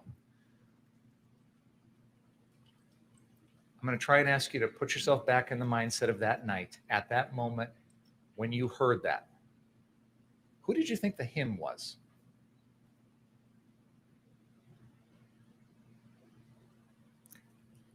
I'm not too sure, to be honest. Was it obvious to you that the him was the defendant, Kyle Rittenhouse? No.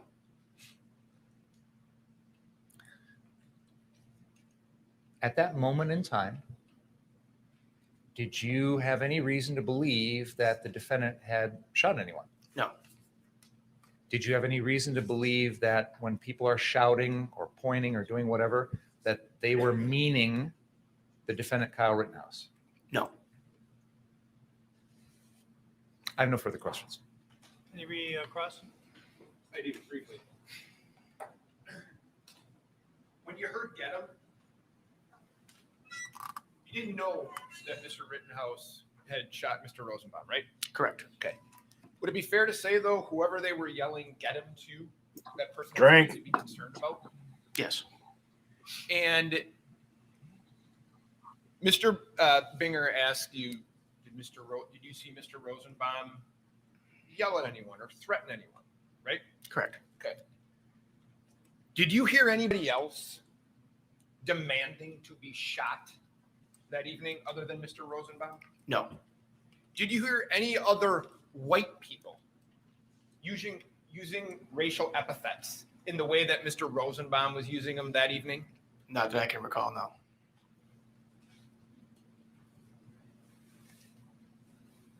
Now, I just want He to was clarify dropping. your, He was dropping statement. ins. The Yes, N yes. bomb on him. Okay.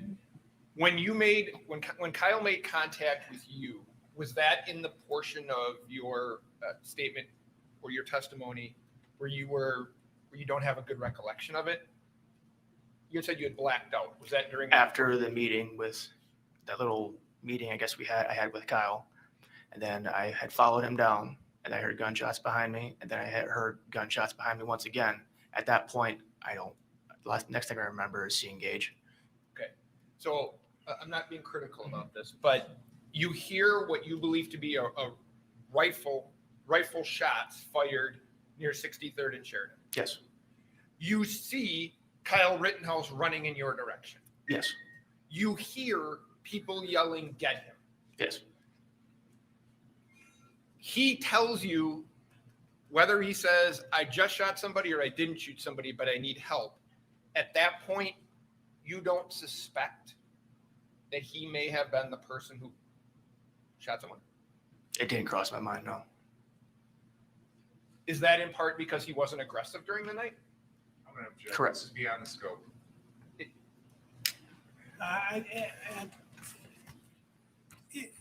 Even if it is, I generally do not adhere strictly to that rule.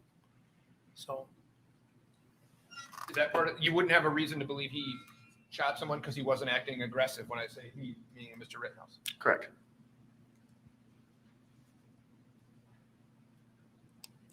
My final question is this.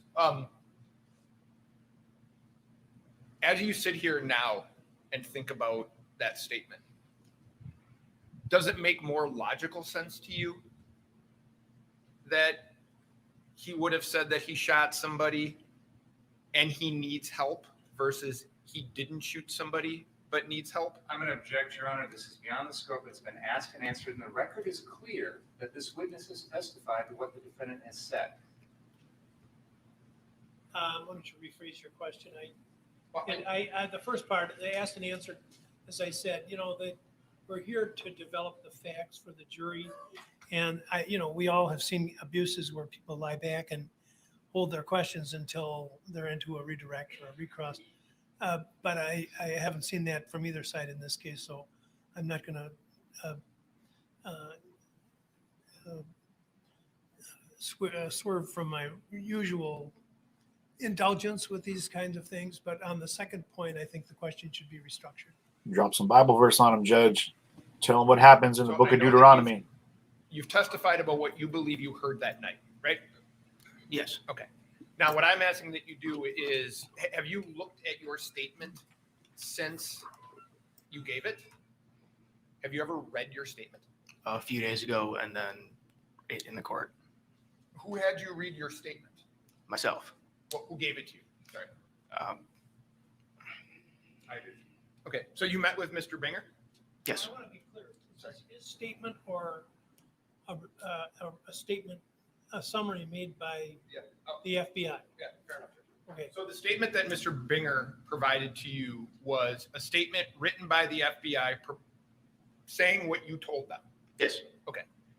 So remembering that, now my question to you was this: having read that statement, and the portion I'm talking about is what Kyle said to you, does it make more logical sense to you today, or when you had, and he can shake his head if he wants, while you're sitting here now, why would he need help if he didn't shoot someone? I'm going to object. Argumentative. Okay. I have no other questions. Thank you. I have one final question, Your Honor. Mr. Witkowski, you said you didn't think the get him was aimed at Mr. Rittenhouse, right? Yes. At that moment in time, you didn't think Mr. Rittenhouse shot anybody because he said he didn't shoot anybody, correct? Correct. Thank you. Okay, then you may step down, sir.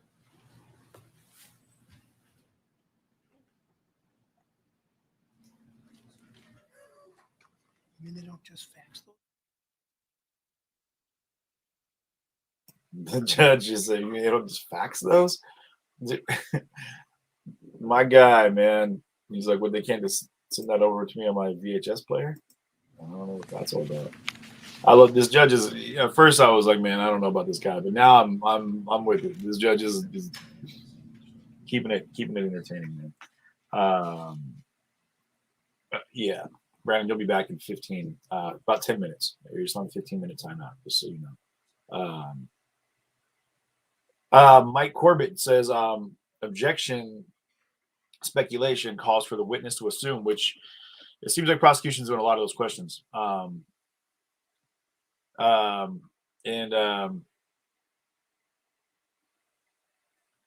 Amber Rasmussen. But that was the fastest we've gone through any witness, based on the fact that usually we've done 2 witnesses a day. It'll start off with the remainder of the one from the day before, and then we jump into the next one, who spends the next 6 hours on stand. Here we go.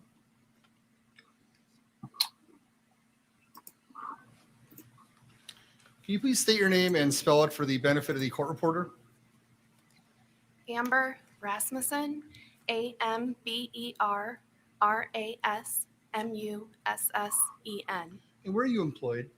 I am employed at the Wisconsin State Crime Laboratory in Milwaukee. And what is your position there? I am a DNA analyst in the DNA analysis unit. And how long have you been a DNA analyst? I have been employed as a DNA analyst for just over 10 years. And what is your educational background? I have a Bachelor's of Science in Biology and Human Biology from the University of Wisconsin, Green Bay, as well as a Master's of Science in Forensic Science from Marshall University. And what are your primary duties as a forensic scientist in DNA analysis? As a DNA analyst, we will receive evidence, analyze that evidence for any possible biological materials, attempt to develop a DNA profile from that evidence, make any comparisons to known individuals, write a report on our findings and testify to those findings in court if needed. And have you received any specialized training in the areas of DNA analysis? Yes, in addition to my education, I also received approximately 9 months of on-the-job training prior to being signed off as a full DNA analyst. I also undergo annual training and review current literature. And are you a member of any professional organizations related to forensic science? Yes, I am a member of both the Midwest Association of Forensic Science as well as the American Academy of Forensic Sciences. And is your laboratory accredited by any organization? Yes, we are accredited by it's ANAB, which is an acronym for another acronym, but it is American National Accreditation Board, ANSI, ASQ, National Accreditation Board. And is there any sort of proficiency testing or peer reviewing that you participate at your laboratory? Yes, we participate in both proficiency testing and peer review. Proficiency testing is when an external company provides us a test with known results, and we work that test as if it were a case and send our results back to them, and they verify that we obtain the correct results on that case. Peer review or technical review is when another analyst evaluates our work and work we did on a case, and they review every case. Another trained analyst will review every case that we work within the lab. And what actually is what people commonly refer to as DNA? What actually is it? DNA is often referred to as the building block of life. It is present in all living things. It is the same throughout your body. It is unique to each individual except for identical twins, and it's what makes you who you are. It's what makes you a human. It's what determines your genetic characteristics. And how do you test for DNA, or what's the process you use? So for forensic testing, we look at areas of DNA that aren't typically associated with physical characteristics. They are areas often referred to as junk DNA, but we have found these areas that vary from individual to individual, and one individual may have the same DNA type at a location as another, but when we look at multiple types, that will vary from person to person, and we can use that totality of DNA types within an individual's DNA profile to differentiate between DNA from different people. Now, when I read these reports, there's something called an STR. What is an STR? An STR is a specific reference to the type of DNA we look at. STR stands for short tandem repeat, which is the small repeated sequences of DNA that we use for our analysis. And is that kind of analysis a commonly or generally accepted procedure in forensic science? Yes, it is. And how do you go about doing a STR DNA analysis? So first we will take an item of evidence, whether it is swabs or clothing, and we will take a sample from that item, and we will subject that sample to a series of reagents in order to break open any cells that may be present, clean up that sample from anything that is not DNA, and end up with a small volume of liquid that contains purified DNA. We will then take that small sample and count how much DNA is present and run it through our system to make copies of those areas that we use in our analysis. Now, I've placed a document in front of you that has been labeled in another way, Exhibit 22. Can you please take a look at that document and tell me if you recognize it?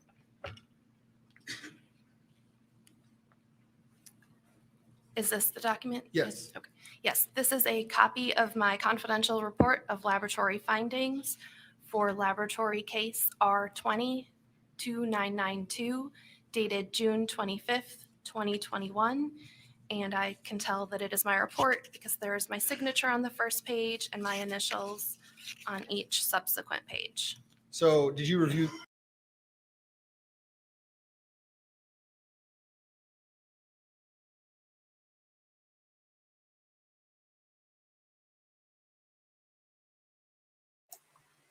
Oh, the dreaded buffer. What can you do? Nothing, actually. Just gotta deal. You guys, just because I wasn't able to be in the courtroom because I wasn't called. So this is what we have to deal with. So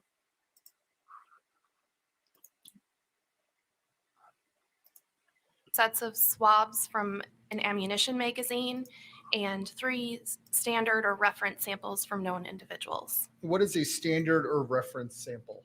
A standard or reference is a sample that is directly collected from a person, and we use that to establish what that individual's DNA profile is, and we can then use that for comparison to any questioned evidentiary profiles we obtain. And the 3 standards in this case you received from Joseph Rosenbaum, Anthony Huber, and Kyle Rittenhouse? Yes. Now, Kyle Rittenhouse's standards is called a buccal swab. What is that? A buccal swab is a swab of the buccal cells, which are the inside of your cheek, contains buccal swabs. So these are basically swabs that are taken from the inside of a person's mouth. And the ones from Mr. Rosenbaum and Mr. Huber are dried blood standards. What are those?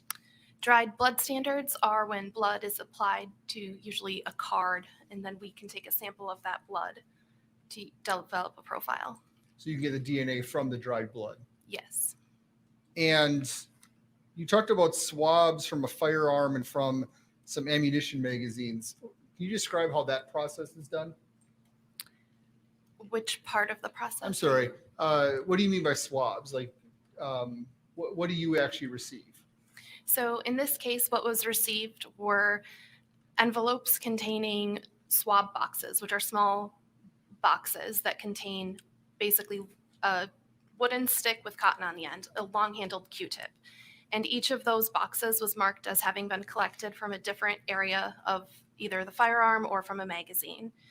In this case, there was one set of swabs marked as having been collected from a trigger, another from a barrel guard, and another from a pistol grip, and then 2 sets from a magazine. And what we do is we will cut off the cotton portion of that swab, and that is what proceeds in our testing to try to develop a DNA profile. So is it your understanding that someone would have taken that swab the parts or the items that are listed, and then package it up and sent them to you? Yes. So it's being represented to you that the gun has been swabbed by these Q-tips? Yes. Or not technically Q-tip, but. Now, did you find any DNA on any of those swabs? Yes. Where did you find DNA? There was DNA detected on all 5 of those evidentiary items. And what did you do once DNA was detected? I attempted to develop a profile from each of those, and then attempted to interpret those profiles and make any comparisons to those. Now, for the trigger swab, was there any DNA found from the trigger swab? Yes. And who was the source of that DNA? A single source male profile was obtained from the swabs from the trigger, and Kyle Rittenhouse is the source of that DNA profile. Now, the next finding is swabs from the barrel guard. Is that a part of a gun? Yes. And what were the findings on the barrel guard? The barrel guard contained a mixture of DNA, so there was DNA present from at least 2 people. This contained DNA from at least 1 male. And assuming that there were 2 people present, I was able to do a comparison to each of the 3 different individuals in this case. Would you like me to read those results as well? Let me ask you one question before you do that. You said you used a process or a procedure called STR mix. Just briefly, what is that? STR Mix is a software program that helps us to interpret DNA and analyze DNA profiles, and it also helps to perform comparisons. What are they to going to find? DNA What do you think? Profiles. Is this the standard you use when there are potential mixtures? It is most often used for mixtures, yes. Is it the only thing your lab uses for mixtures now? We do, in certain cases, we do have, we can not use this software and we can do a manual interpretation. Now, what were your findings on the barrel guard? The For the barrel guard, this was a two-person mixture, and assuming there are two people present, we compared two different hypotheses or propositions or explanations for the data. The first explanation is that this DNA profile came from the person of interest in an unknown individual, and the second is it came from two unknown individuals. So in this case, there were three different persons of interest, which were each compared separately to that mixture profile. There was strong support for exclusion for Joseph D. Rosenbaum. It is at least 70,000 times more likely to observe the DNA profile if it is a mixture from two unknown individuals than it is a mixture resulting from Joseph Rosenbaum and an unknown individual. There is very strong support for exclusion for Anthony M. Huber in this mixture. It is at least 2 billion times more likely to observe this DNA profile if it is a mixture resulting from two unknown individuals than Anthony M. Huber and another unknown individual. And there is very strong support for inclusion for Kyle H. Rittenhouse. It is at least 1 quadrillion times more likely to observe this DNA profile if it is a mixture resulting from Kyle Rittenhouse and an unknown individual than if it is a mixture resulting from two unknown individuals. So am I understanding that there's strong support to exclude Joseph Rosenbaum and Anthony Huber on that DNA swap, on that DNA analysis, but very strong support to include Kyle Rittenhouse? Yes. Now, were the next item is the swabs from the pistol grip. So What were those the are very results from that? confusing. Is that also with the STR mix? This was also a two-person mixture, including at least one male, and it was also interpreted using the StarMix software. So what were the findings on that item? Because this was a two-person mixture, our possible explanations are the same. We have either the person of interest in an unknown or two unknown individuals. And for the pistol grip, there is strong support for exclusion for Joseph D. Rosenbaum. It is at least 657,000 times more likely to observe this profile if it is a mixture resulting from two unknown individuals than if it is a mixture resulting from Joseph D. Rosenbaum and another unknown individual. There is strong support for exclusion for Anthony M. Huber. It is at least 13,000 times more likely to observe this profile if it is a mixture from two unknown individuals than if it is a mixture from Anthony M. Huber and another unknown individual.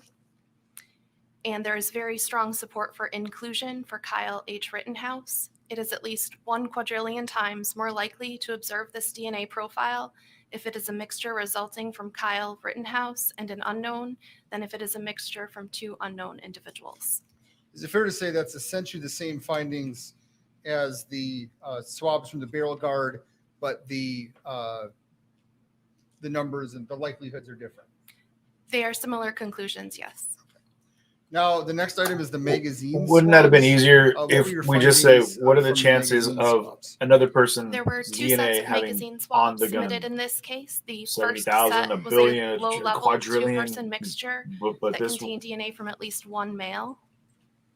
I feel like her and the prosecuting And this was attorney also like interpreted with StarMix. could meet up in an online And dating what were the profile results? and have the most engaged There is conversations. moderate support for exclusion for Joseph D. Rosenbaum. How much It is at support? least 2,670 times more likely to observe this DNA profile Did you if count it that? is a mixture from two unknown individuals than if it is a mixture from Joseph D. Rosenbaum and an unknown individual. The conclusion was uninformative for Anthony M. Huber. The statistical value generated for his comparison has been Statistical seen for both value generated for his individuals comparison. known to be included in a mixture and known not to be included. So our laboratory will not make a conclusion in this statistical range. There is very strong support for inclusion for Kyle H. Rittenhouse. It is at least 1 quadrillion times more likely to observe this DNA profile if it is a mixture resulting from Kyle Rittenhouse and an unknown than if it is a mixture resulting from two unknown individuals. Now, so in terms of Mr. Huber, you cannot either exclude or include him.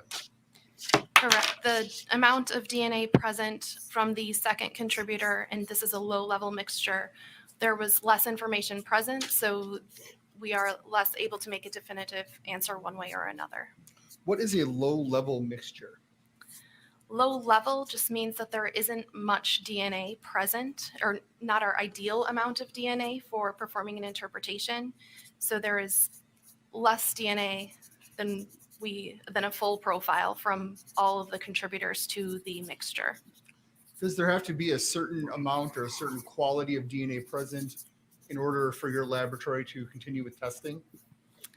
We have a threshold where, so we count how, I mentioned earlier, we count how much DNA is in a sample, and we have a John, threshold where we Kyle, have determined Rosenbaum, we may get Huber. results. Anything below that does not Yes. continue in our laboratory No, process. no, But as far as Yes, once yes, results are no. generated, we will yes, see if we can yes, make comparisons. yes. Sometimes there isn't enough data to make comparisons. Now, the last item here is the second For set of magazine swabs. What were the findings there? Kyle, This yes. was also a Rosenbaum, low-level maybe. two-person mixture Huber, with maybe. at least one male present. And this was also interpreted using the StarMix software. And again, Done, what were the by findings?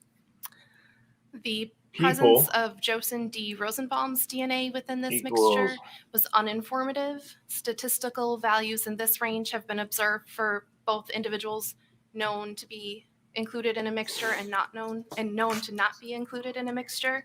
So we will not make a conclusion regarding his presence of DNA in the mixture.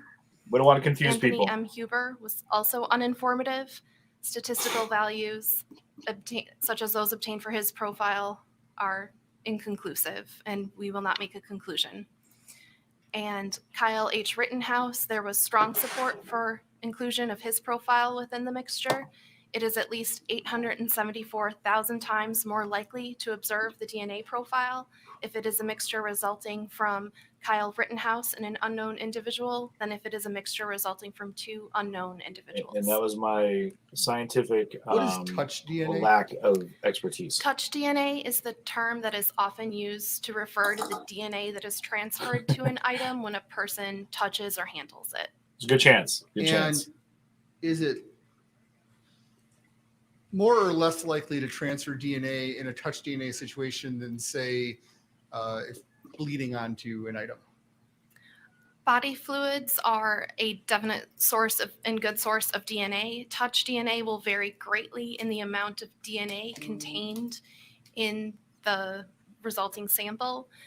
It will vary based on how long the object was handled, how much friction or pressure was involved, how recently that individual had washed their hands, if they had touched their face prior to touching the item. There are quite a number of factors. So touch DNA has much more variance in the quality of DNA obtained. So assuming your hand is not bleeding or doesn't have any sort of other bodily fluid on it, what kind of cells would you be expecting to find if it's touch DNA? Like from where in the body or what fluids in the body? Touch DNA is often from skin cells or transferred from, as I said, usually touching your face is the most likely source of DNA, or touching any other items may also be a secondary transfer of nothing. DNA. So I thought they had to if get the I black light out touch basically this for all of television that. here briefly, I may or may not leave DNA behind on it. You probably left DNA behind. Whether it was enough to be detectable via our methods is a different question.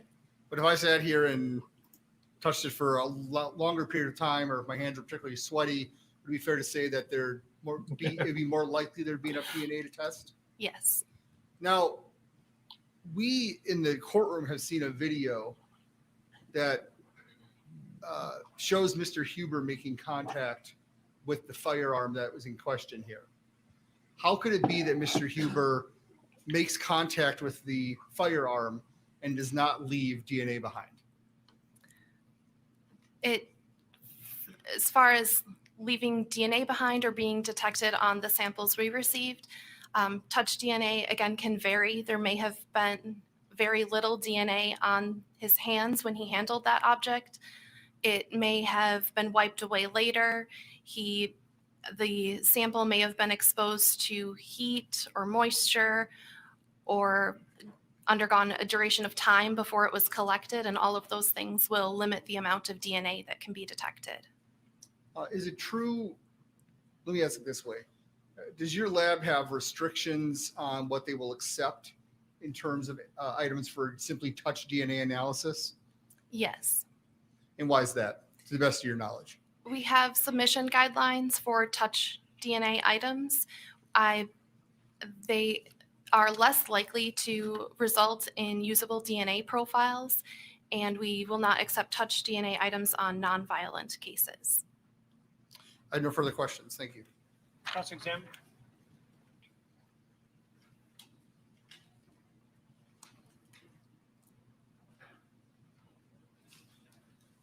Can I ask you, Ms.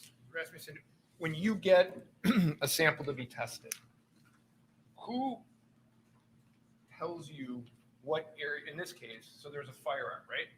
You test?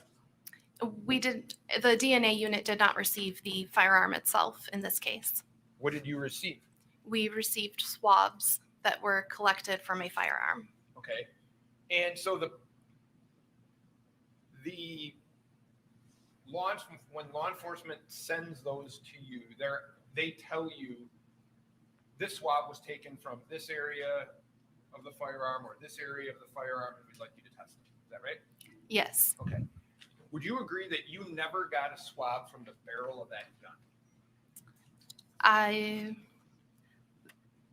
The barrel guard was the closest to my knowledge that was obtained from the barrel of the gun. Do you know what a barrel guard is? I do not. Okay.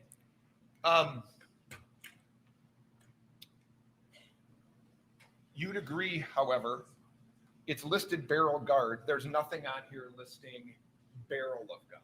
Correct. So if, for example, Joseph Rosenbaum touched the barrel of that gun, we'll never know that, right? I have no way of determining it. Because it wasn't sent to you for analysis, right? Yes.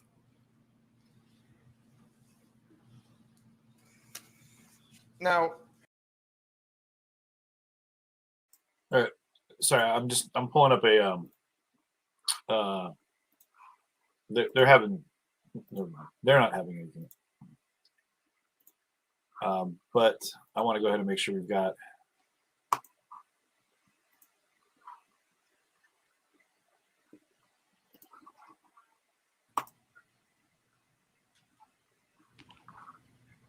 Mr. Rasmussen, I'm going to show you what has been marked exhibits 45 and 46 for identification. I just would like if you can tell me what you see in those exhibits. In Exhibit 45, I see a person walking the opposite direction of whoever's taking the photo, and a person on the ground, and there's an object connecting them. The person on the ground appears to be holding on to the object. Okay. No disagreement that the person on the ground is Mr. Rittenhouse?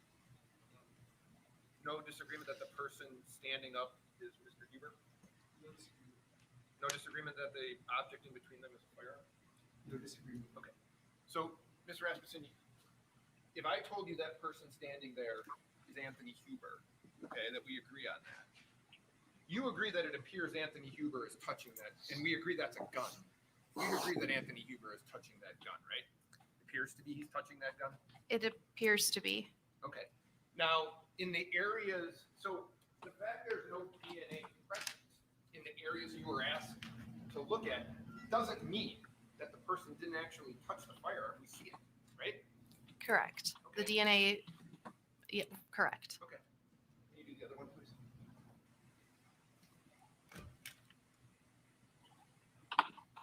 So if I told you that's a different angle, that's Mr. Rittenhouse on the ground, that's Mr. Huber holding skateboard, and that's a firearm, you'd agree it appears that Mr. Huber is touching that firearm. Would you agree with that? That appears to be the case. Okay.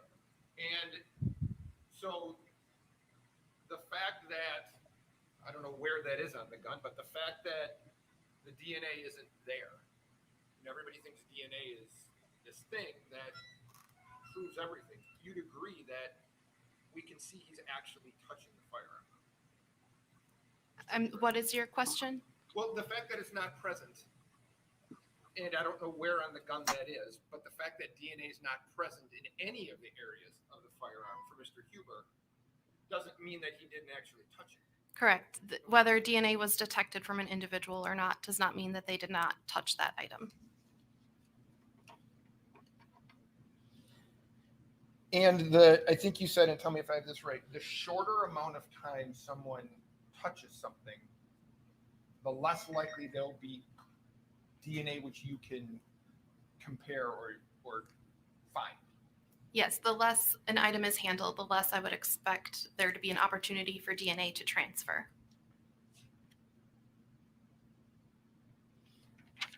Was there ever a follow-up request by law enforcement to test any other areas of that gun? Not to my knowledge. That may not have gone directly to me, though it may have been to someone else at the crime laboratory.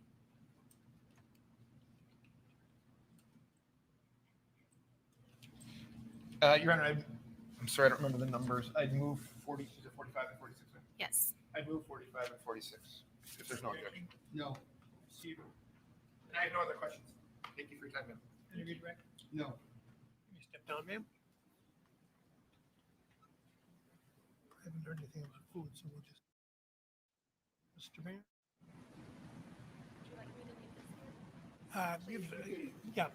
Well, here, We have it digitally that will submit. okay.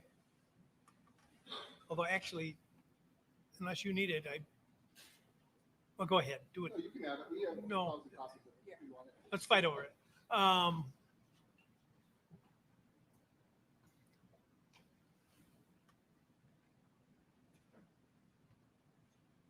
Shall we continue? Please.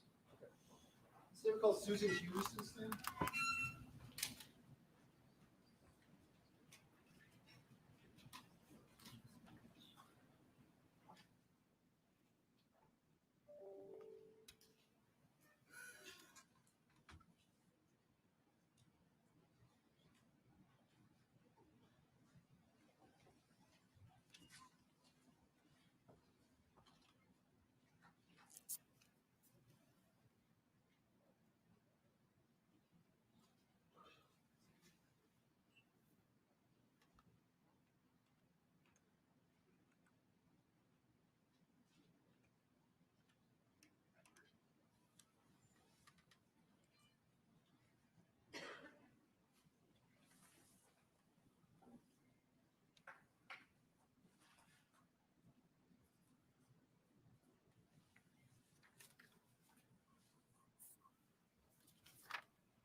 What was that?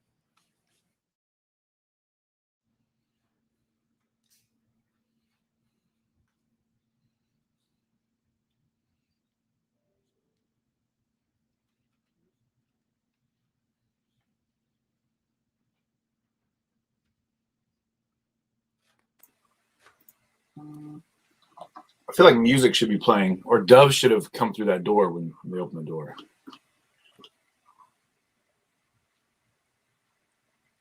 Like Prince should have been playing at that time, because this is what it sounds like.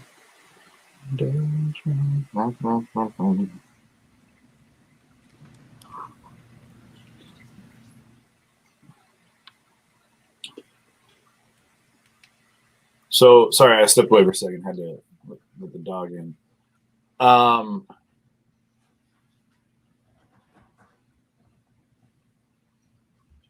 Supporters have access to me, also knowing that you've supported me, and we're going to be doing some supporter only chats, supporter only Zoom meetings. Yes. So, Ma'am, could you please state and spell your name for the benefit of the court reporter? Susan Hughes, Hughes. You give her a second Ms. to breathe, Hughes, man. did you know Anthony Huber? Yes, How did you know him? I am his great aunt. And His grandmother was my oldest sister. and how did you come to know Anthony? Well, my niece is his mother. So did you know him from when he was a child? Yes. And would you have considered yourself close to Mr. Huber? Yeah, even when he was a child, we had kind of a special connection. But I was born in Kenosha. I moved away, came back in 2011, and from that time, we became even closer. Now you said you had a special connection. What do you mean by that? He was a redhead. I used to be a redhead. He was, his immediate family, they were all blondes. So he kind of gravitated to me at family gatherings and things, even though when he was a child, I really only saw him, holidays and when I visited Kenosha. So, 4 or 5 times a year. But even then he would gravitate towards me because I could talk to him about things he was interested in. I mean, we shared interests in art and music and computers, Star Wars, things that little boys like to talk about. So you said you would see him in Kenosha. Did Anthony grow up in Kenosha? Yes, he was born here and went to school here. Do you know if you know any schools he attended here? Well, he's in the Southport neighborhood, so I think he went there perhaps. I know he was at St. Mark's for a while. And I don't know, those kids go to Lance maybe for middle school? I'm not sure. Norm. I was living in Madison, so I wasn't real connected to what schools he was going to. So in 2011, you said you moved back to the Kenosha area, Yes. and you said you became more close. What do you mean by that? Well, from that point, I moved back because I had health issues and both of my sisters did. So I was seeing his grandmother quite frequently. And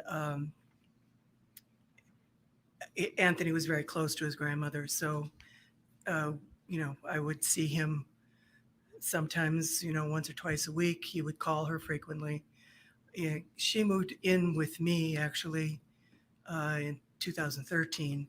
And from that point, we saw Anthony even more. He frequently needed rides to jobs and things. And when she wasn't able to take him, I would take him. And about how old would Anthony be in this time period? Well, when I moved Teenager, back, adult? I think he was like 17, maybe when I moved back here. And even back then, did you ever know Anthony Huber to use a skateboard?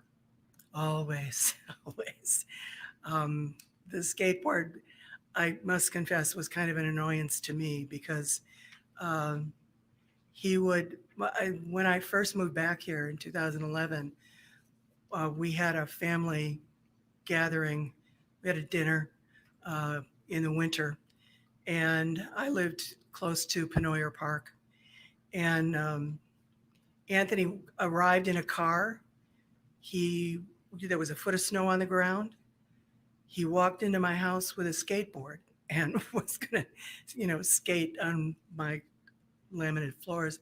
And I said, "You can't skate in the house. And where are you going to skate anyway? Because there's snow on the ground." And he, picked up his skateboard. He went out and he found a place to skate in the snow. I mean, he always, even shortly before he died, when I would take him somewhere, he would know I was picking him up in a car. He was going to go home in a car.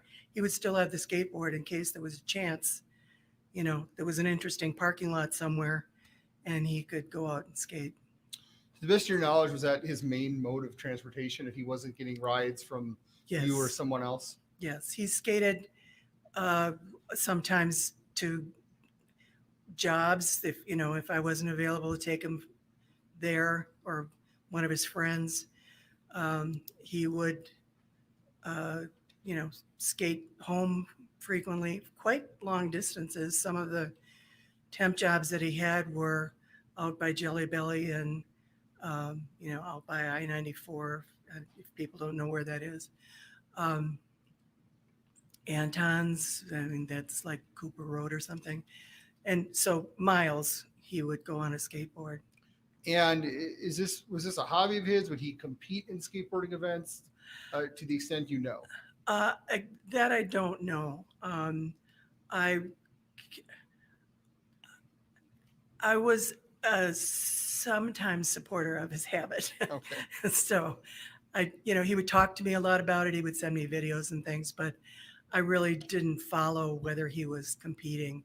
I know when he was younger, meaning, 18, 19, he was actively looking for sponsors and things. I mean, that was something he was interested in, but that never materialized. No, were you finished? I'm sorry. Oh, and I know that as he got older, one of his pipe dreams he had told me was that he had a vision for an indoor skate park downtown Kenosha, and So skateboarding was central to his character. Is that fair to yes, say? yes, Now I'd like to draw your attention or bring you to late August of 2020. Were you living in Kenosha at that time? yes, And are you aware of the shooting of Jacob Blake and the events that followed that shooting? yes, And during that time frame, did Mr. Huber contact you? yes. And when's the first time? Are you allowed to say pipe you- dreams? Did you guys have like daily I don't know. contact, or how did this come about? Well, that whole weekend, a few days before, and then certainly after Jacob was shot, we had frequent contact during that period. And did Mr. Huber have any special interest in the Jacob Blake shooting or the events that followed? Yes, And what was that special interest? he told me that he knew Jacob. We had Anthony would sometimes want to go with me out to Petrifying Springs. There's a memorial bench there that is dedicated to my son. Wow, who passed that's an away. angle. After Jacob was shot, Anthony wanted to go out there with me. And Interesting thought. while we were there, he told me he had known Jacob. I frankly don't recall how well he knew him. I mean, it just sticks in my memory that he said he knew him. That was the reason why we went out that day. He knew that Jacob had children. He knew, I remember him mentioning a few things about Jacob's life. Let me ask you a question. Sure. Did you know Jacob Blake? I did not. Now, so Thank you, what Becky. day did Much you love. go to this? You said a memorial bench for your son. Hmm. And was that someone that Anthony Huber was close to? Yes. And what day did you go to this memorial bench? I believe it was Monday. And that's what he told you about, that he knew Jacob Blake, and you Yeah. discussed his feelings about the protests and all that. Yes. Do you know if he had gone out on any night to engage in a protest? I know he had gone. He had taken his phone. He told me he was just wanting to take some videos. Now, it's been established that Anthony died on the late night of August 25th. Did you see him anytime that day? Yes. Why did you see him? He stopped with Hannah late in the afternoon, maybe 3:30, 4 o'clock. They were on their way to do a lot of errands, and he stopped to, I think I gave him some mail, and he was on his way to a cell phone store. I gave him some cash because he needed to resolve some things with his cell phone. Now, is this something that you would do? Would you occasionally give him money? Mm-hmm. And did he have a driver's license? Did he know how to drive? Yeah, he got his driver's license the day of his birthday, the Friday before. Okay. And who would go practice driving with him and things of that nature? That was me. You mentioned a Hannah. Who's Hannah? Hannah was his girlfriend. So, do you recall approximately what time of day that you saw Anthony that on August 25th? Like I said, I think 3:30, 4 o'clock. I remember it being later in the afternoon because we had a conversation about the traffic. And I reminded him he needed to get back in town before curfew. And then with that, did they depart? Yeah. And it was Well, no, excuse me. Was that can you repeat that question? Then they left after you said be back by curfew. Is that then Yeah. they left to go Yeah. to the store Yeah. or wherever they went? Was Hannah driving at that point? I think it was Hannah's car, but Anthony was driving. Now, we've seen video here, and you may have seen video as well, that Anthony Huber ran towards Kyle Rittenhouse while Kyle Rittenhouse was armed. Were you surprised when you heard about that? Were you surprised by his actions?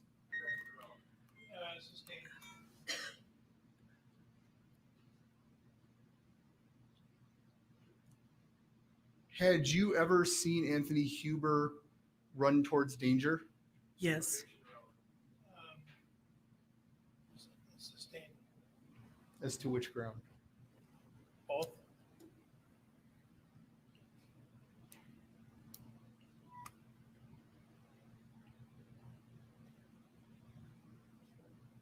Well, maybe certainly on the second ground. Having a custom. We've heard nothing about having a custom evidence in this case.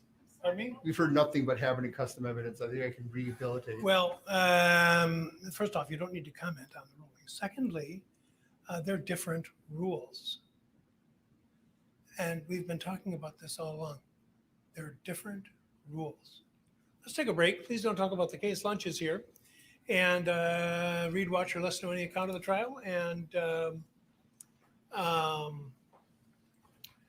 we'll aim for about 12:30.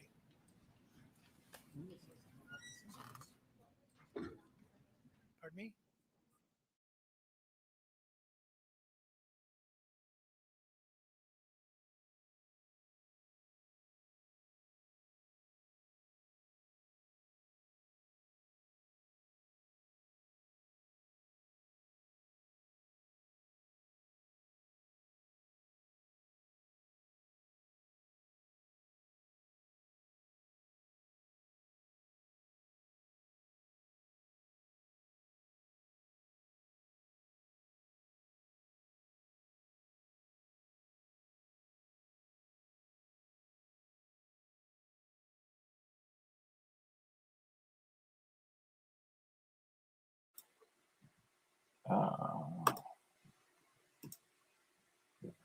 Okay, so that this judge, man, if food arrives or if this dude has a haircut to get to, he's not pulling any punches. Sorry, my headset on here, right? He's ready to rock and roll. So, yeah, they're going to go ahead and it looks like take a short recess or a recess here for lunch. I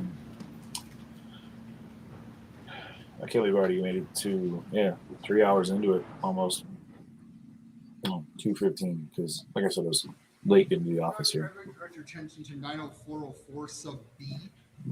Let's see what they're going to talk about here before they even go to lunch. The character of the victim, offered by an accused or by prosecution to rebut the same, or evidence of a character trait of peacefulness of the victim, offered by the prosecution in a homicide case to rebut evidence that the victim was the first aggressor. We are rebutting the evidence and characterization that's been made both in opening statements and in our cross-examination that Anthony Huber was attacking and being the aggressor against Kyle Rittenhouse for seemingly no reason. This is what the defense says. Well, the response is there's been evidence that I think he did use the word victim. Was on the ground, struck him in the head with a skateboard. So I think that goes to, if I can here, I don't know if that rebuts evidence that the victim was the aggressor when You're welcome. it's really just a fact on video that in fact he did strike him in the head with a skateboard prior to being, and then grabbed his weapon prior to being shot. So I guess the court has to make a determination whether or not the evidence that's been put into the record up to this point would support the idea that we're just saying watch the video, which clearly shows what Mr. Huber had done to. More to it. I think it goes. Mr. Rosenbaum was. I think the question is we've alleged that he's the aggressor here. Mr. Huber, his acts speak for themselves in terms of what he did. That was actually a gift. Kindness matters more than everything. I'm saying that the evidence shows that Anthony Huber swung a skateboard at the defendant's head. It is a Then radon. he hit him in the back of the head with a skateboard while he was lying on the ground. Then he grabbed his firearm. That's what I'm alleging. I guess what I'm struggling with. Oh, did you want to say something? Yes, that's Breathing, precisely what we have. first off. Sorry, I didn't hear you. This is precisely why this rule is here. They are alleging that Anthony Huber attempted to strike Kyle Rittenhouse with a skateboard, missed, and then came and we would say did not strike him with the skateboard, perhaps attempted to strike, but came at him with the skateboard and grabbed the weapon. They're calling him the first aggressor, although now they're apparently not. So we can rebut that evidence. And our theory, as we've laid out, is that these people were going to stop an active shooter, that they were provoked by Kyle Rittenhouse, by his actions with Mr. Rosenbaum, that his actions there were of such provocation as they believed he was an active shooter. He was a danger to all of them. The state, frankly, views that Mr. Huber is a hero, and that we can present evidence of conduct to rebut this claim that he is aggressively pursuing Kyle Rittenhouse with no basis, which is exactly what they're saying. Mr. Trofsky just laid out the evidence that they have called Mr. Huber the first aggressor against Mr. Rittenhouse. So they're saying the state is calling Huber a hero and the defense is calling Rittenhouse a With hero. respect to Mr. Rosenbaum, the defense has And that term is being tossed around quite a bit. and presented evidence A bit more than it should. that Mr. Rosenbaum was a turbulent personality and was acting in an aggressive manner, and that is certainly a pertinent trait of character in terms of the. Thank you very much. Appreciate that contribution over there on Question is YouTube. Thank you so who much. was the first aggressor in the incident between them. I didn't hear a similar attack on Mr. Huber, as I think Mr. Sharafi has just stated.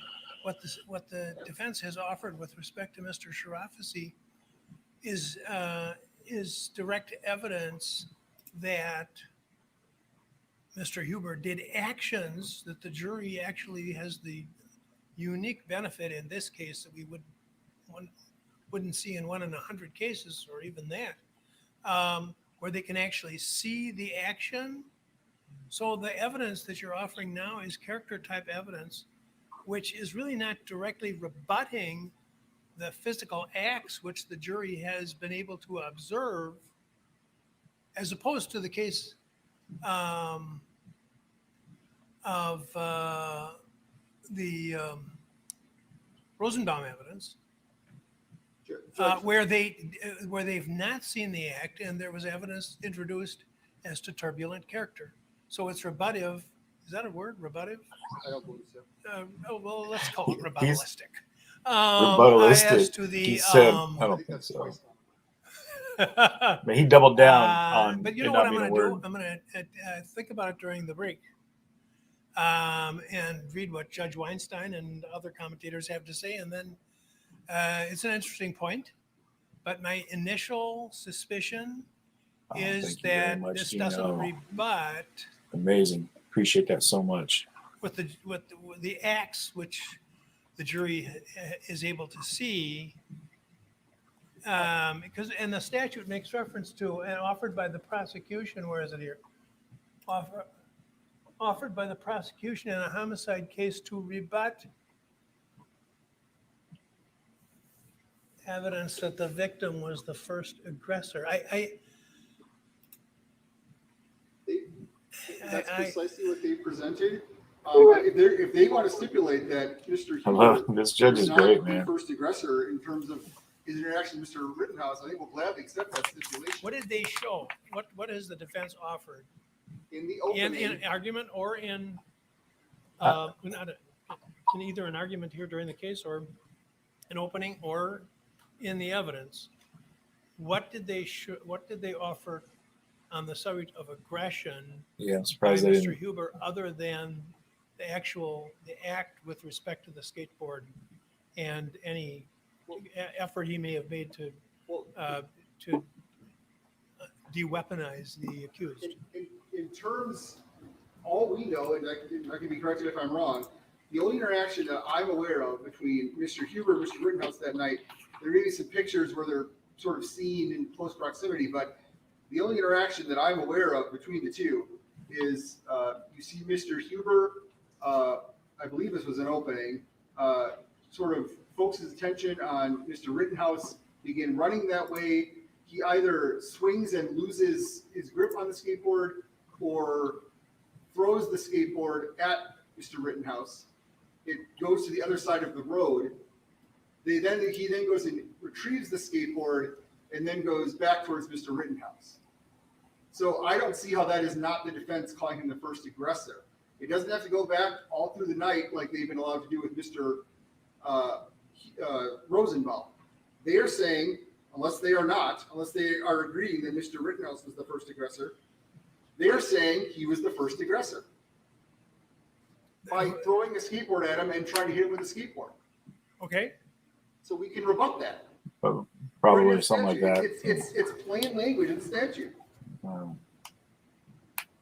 I'm gonna see what. Let's just be clear. Nothing about this case has been plain We'll language. take a look. At all. Why don't you come back about 12:25 if you can? Oh, all right, 12:30. 12:30. Aren't you a light eater like me? Judge, do you mind if I take this out of your courtroom? You may take it, as long as you promise to return it. This judge is he's We're cracking good. me up, 12:30. That's real time. Yeah, you got it. So you got about 33. Isn't it? All right. 32, get it right. All right, so this judge is great. I'll tell you what I like about this judge is he's quoted the Bible. He made it clear that he had to get a haircut. He was like, man, I hope 45 minutes enough to get my haircut. So he gave 45 minutes for lunch so he can go get his haircut. But he just cut it down. He's like, well, 30 minutes is all you guys get right now because I'm a light eater. So let's chat a little bit here. You know what I was going to do before I hopped into the recap talk. Before we got back into this section, they were having a quick a break, and we were talking a little bit about how things started at Civic Park, and the protests were centralized there around the courthouse because they had a fence built, and then the fence becomes what everyone focuses their attention on. That being said, I went ahead and looked at some other situations that also involved fences, and I believe this is one right here. Now this is Portland, mind you guys. So this is Portland. So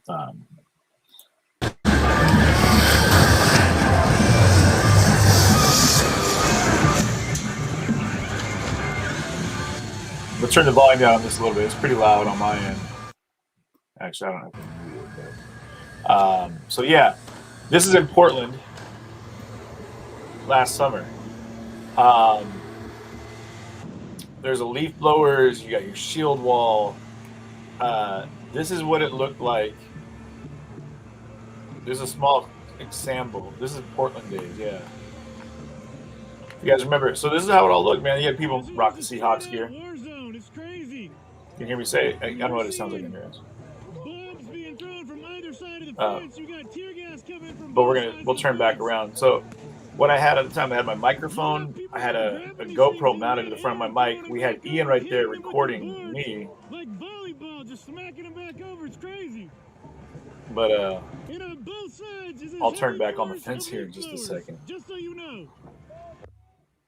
And they brought leaf blowers out on both sides, which was interesting because I had mentioned that. I was like, man, they just had leaf blowers or fans that could blow all this tear gas one direction or the other, but that tear gas is thick every day in Portland. Look at all that debris, guys. If you can see that back there, all the debris on the other side of that fence. I saw a baby pig or dead pig get thrown over the fence at the federal agents over there. It was crazy. Buckets of honey. Again, this is Portland from last summer, guys. This is just one small excerpt from one day out of the 100 probably that I spent in Portland. This is how crazy these events get. A dead pig. Yeah, it was a dead pig. It was insane.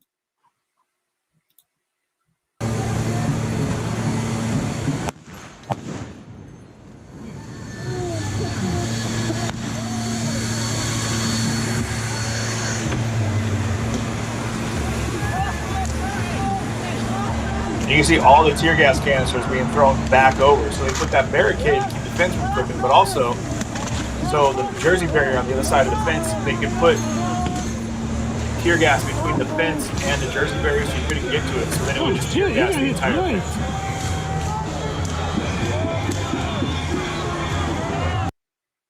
Man, you guys see that officer, he got tagged, man. I think he caught a water bottle or he caught something. He threw it back. Oh, no, go back a little bit. This guy in the middle of the screen right there, the agent, I don't know if you see, boom, yeah, he got tagged in the head with, I don't know if it was a water bottle or a rock or something, but he threw it back, then it got thrown right back, and bam, hit it right in the head. 2 times that guy got hit. Damn.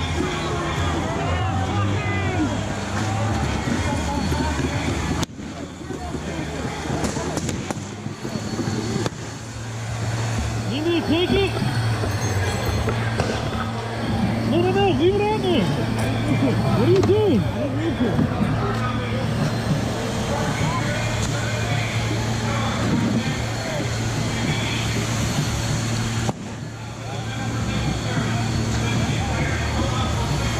Hey, can everybody hear me still? But yeah, crazy, man. I got hit with so much hey, stuff can you guys hear me on the stream? Yeah, a lot of operating things going on. Yeah.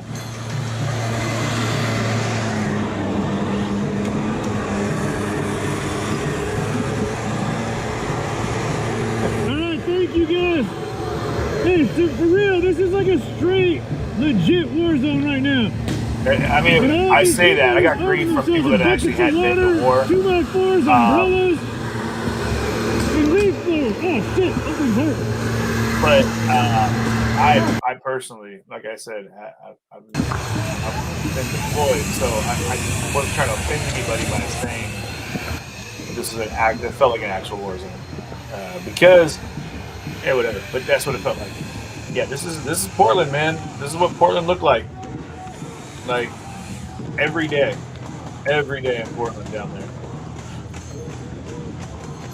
And then they threw metal chains and hooks over the fence, and they were able to pull the fence down. And then like at one point I was under the fence, and they were just shooting impact rounds, and man,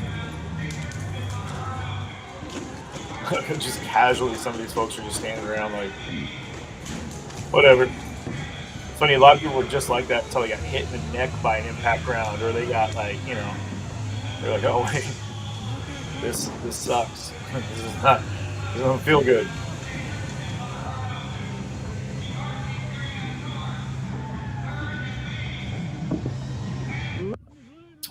Oh, the days with concrete. Yeah, nobody streams it anymore because they won't allow anybody.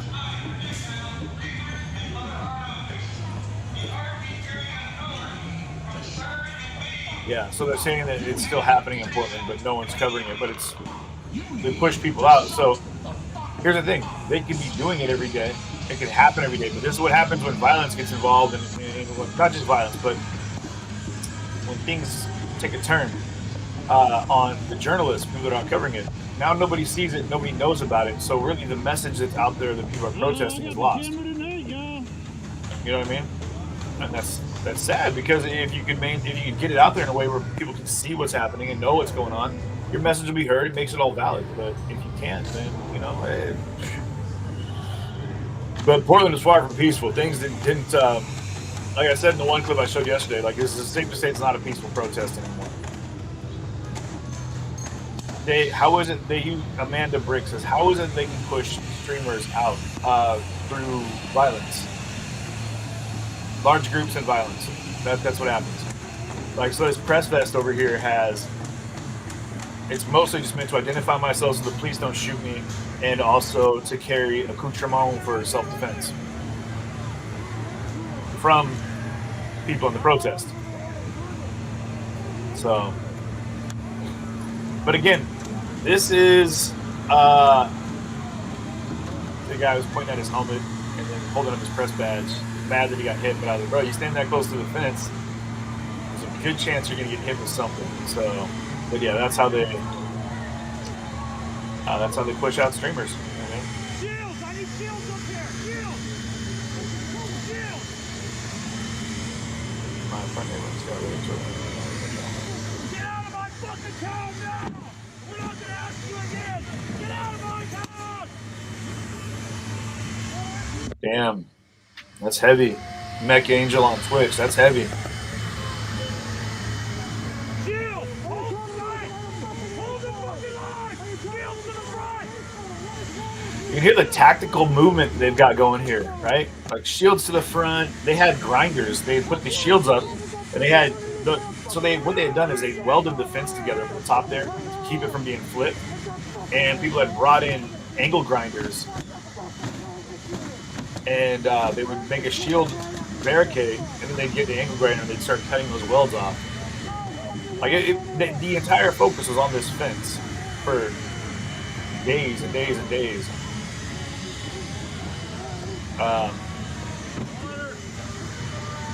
And then you have people just wandering, handing out water. You know what I mean? But man, Trumpet Man, you'll hear him. He's in here. He's in here. Trumpet Man, you guys remember, was a guy. He'd be out there, like doing the charge. And he was kind of leading a lot of stuff at that time. So, they were playing the march of the whatever it is, from some Star Wars.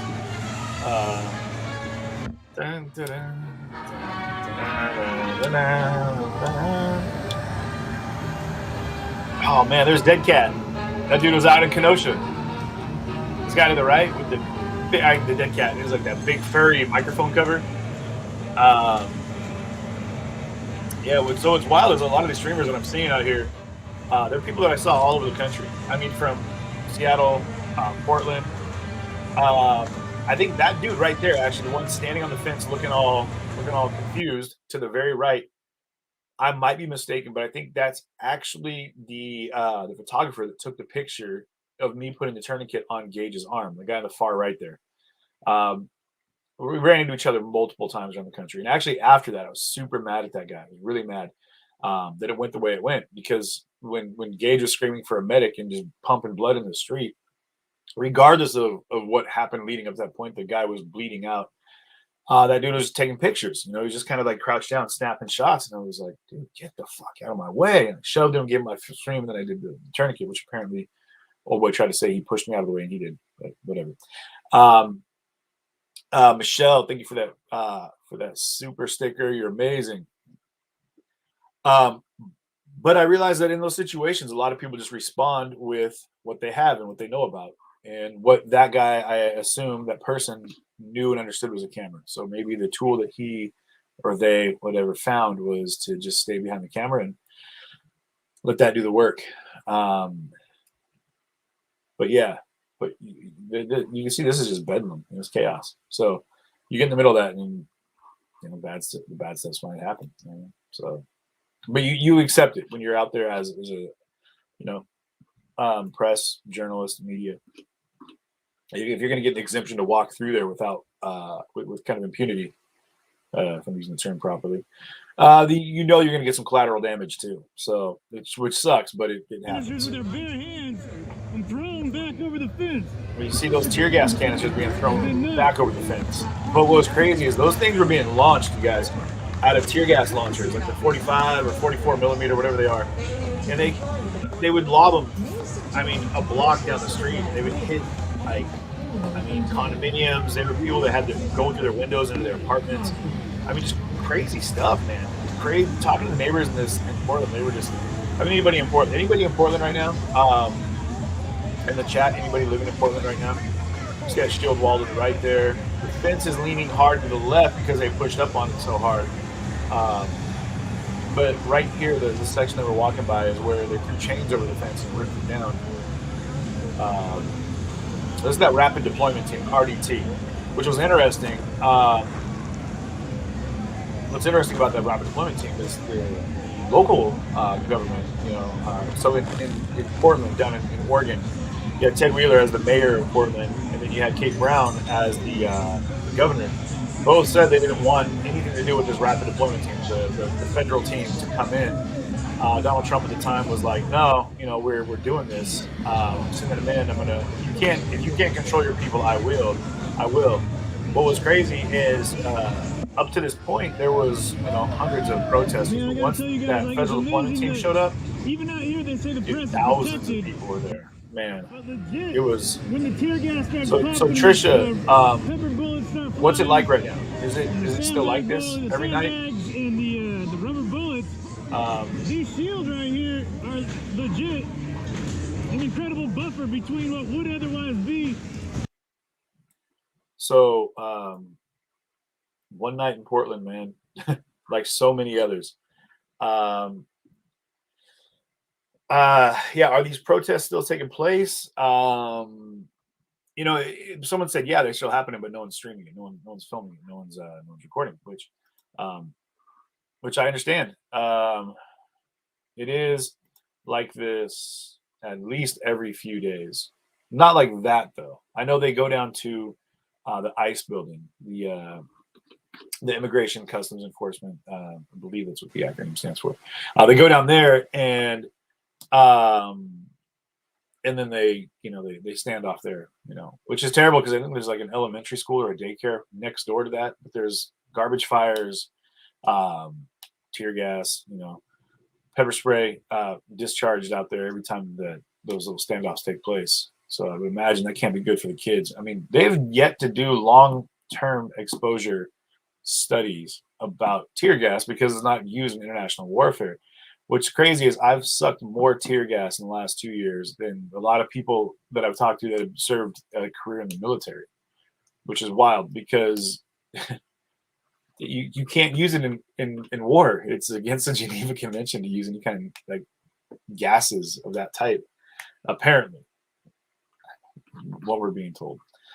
So the fact that it's happening here in America on streets is crazy. Really? Okay. They did a direct action around Halloween, which is something they did last year too. They said dress up in your best gear. What's wild is they put out flyers for these direct action marches in Portland, Seattle, whatever, and they make it clear that no cameras, you know, no streamers, blah blah blah blah blah. Why? You know, why? Because they don't want any evidence of what takes place. Because they say that, you know, it hells them. You know, it's like every camera is a cop, whatever is what they say. And Andy No reports on them. Yeah, Andy No puts himself in the middle of some. That guy, they just hunt that dude down.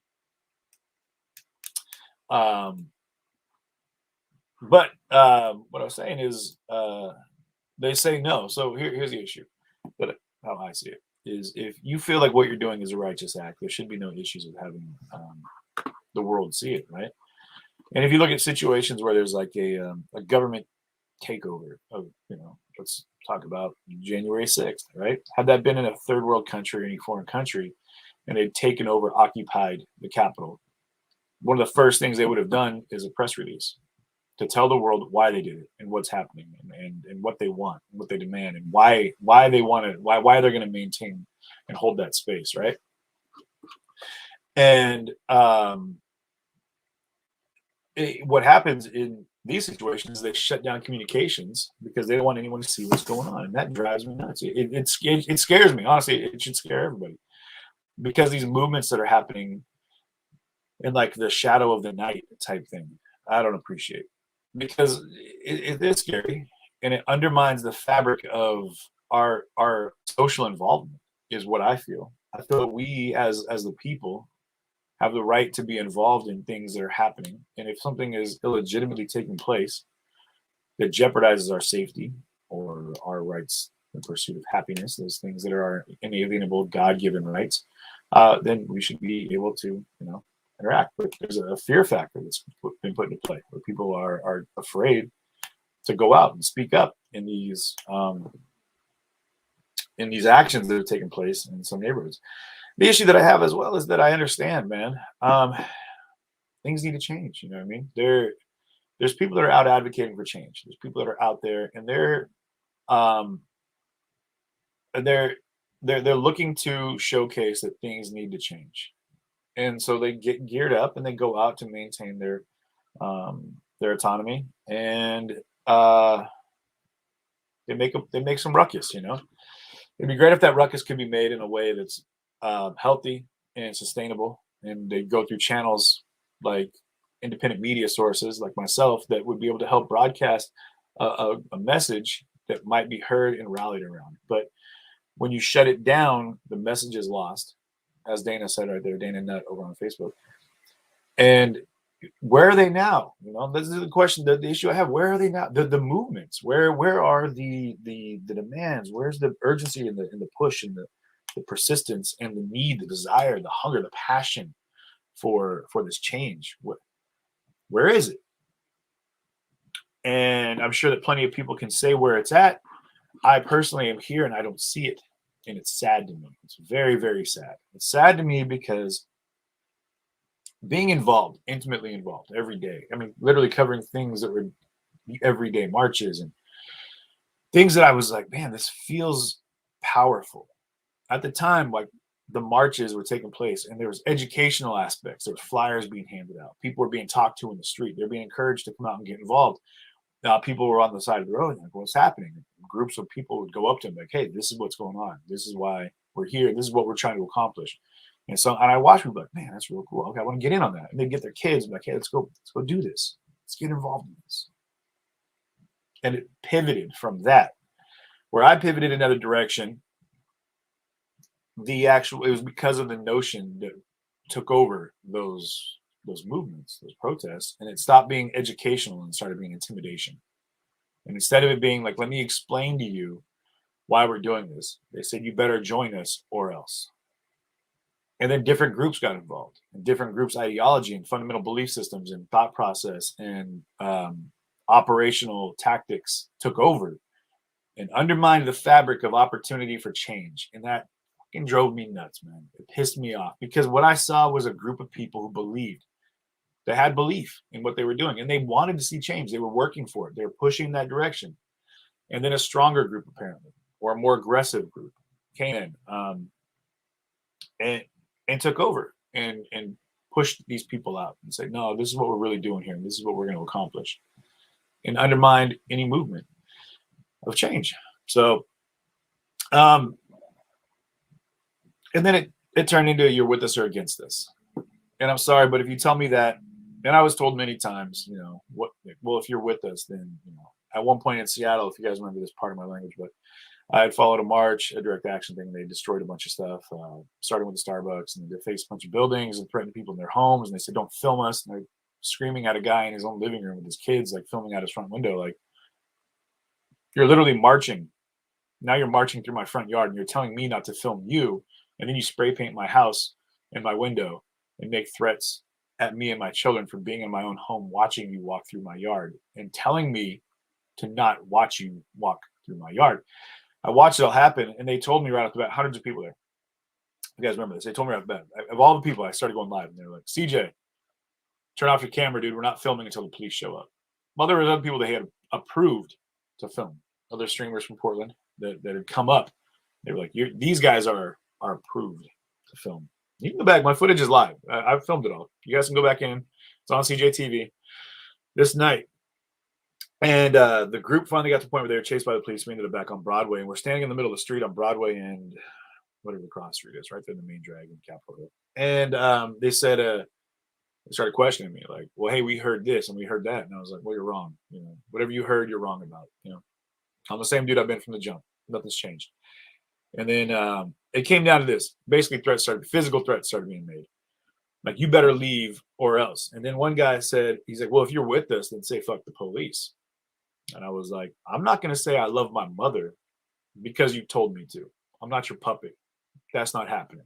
You're not going to tell me what to say just to prove my allegiance to you, because I don't know you and I don't pledge allegiance to you, man, at all. You're crazy if you think I'm going to go ahead and, like, soft cradle the nuts of intimidation. Not going to happen. And I'm not going to be intimidated, but I'm definitely not going to put myself in a situation that's unnecessary. So I was like, I'm done. Whatever. I'm good. This is not my monkey, not my zoo.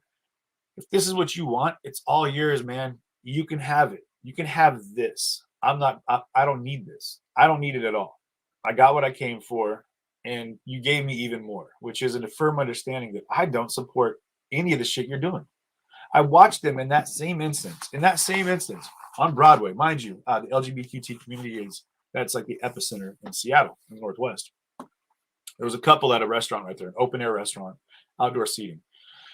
A gay couple that were out there, two older gentlemen, and they had stepped over into the restaurant for this outside. It was like in the patio, the veranda of this restaurant, and they were yelling at these guys, telling them not to film. They're saying, "Hey, don't film us, don't film us." And these guys were arguing. He was like, "You're crazy. We're celebrating our 25th anniversary, and we've lived upstairs on this street for 20, however many years, 25, 26 years since they'd gotten together. They moved into that apartment together." I was like, and they're explaining it nicely at first. Like, wait, what are you talking about? Like, why?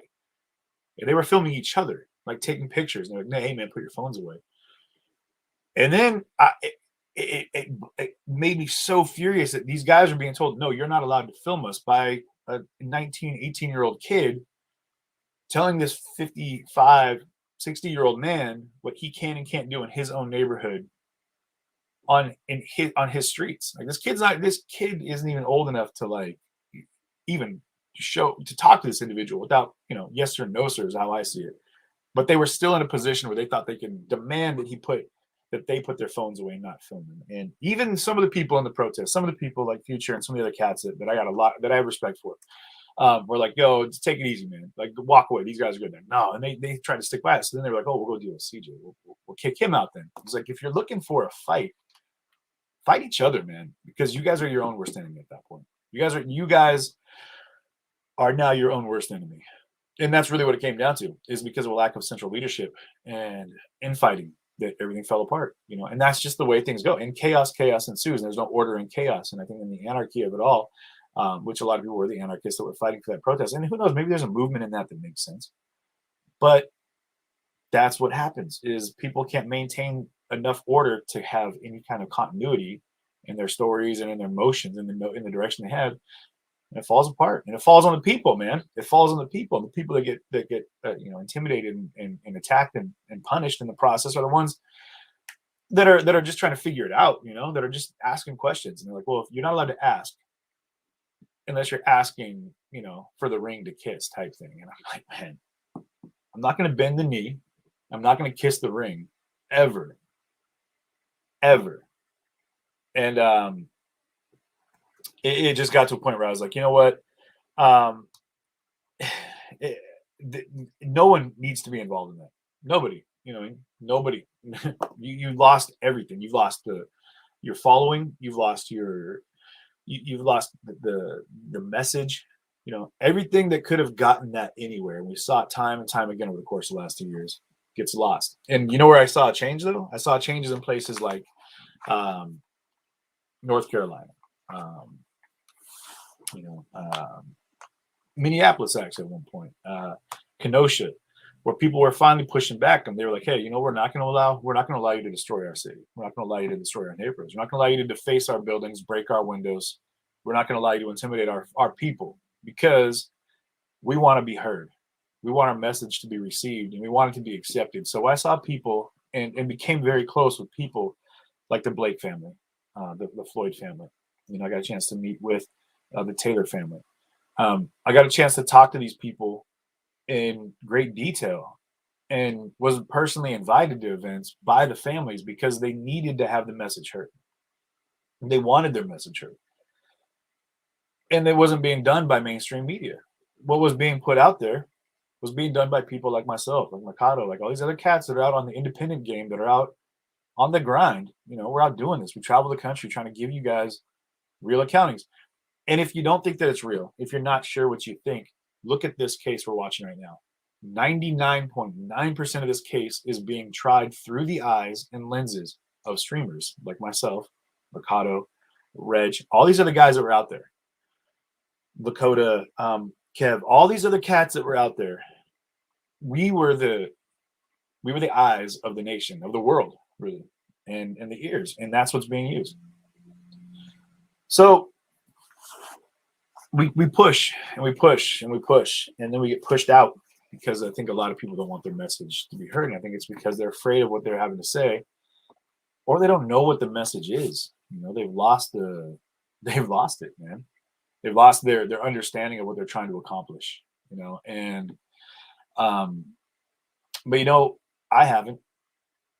but I haven't lost my mission statement. I mean, I've maintained, and you guys, I can show you. Actually, what's funny is, let me show you this real fast. This is me back in yeah,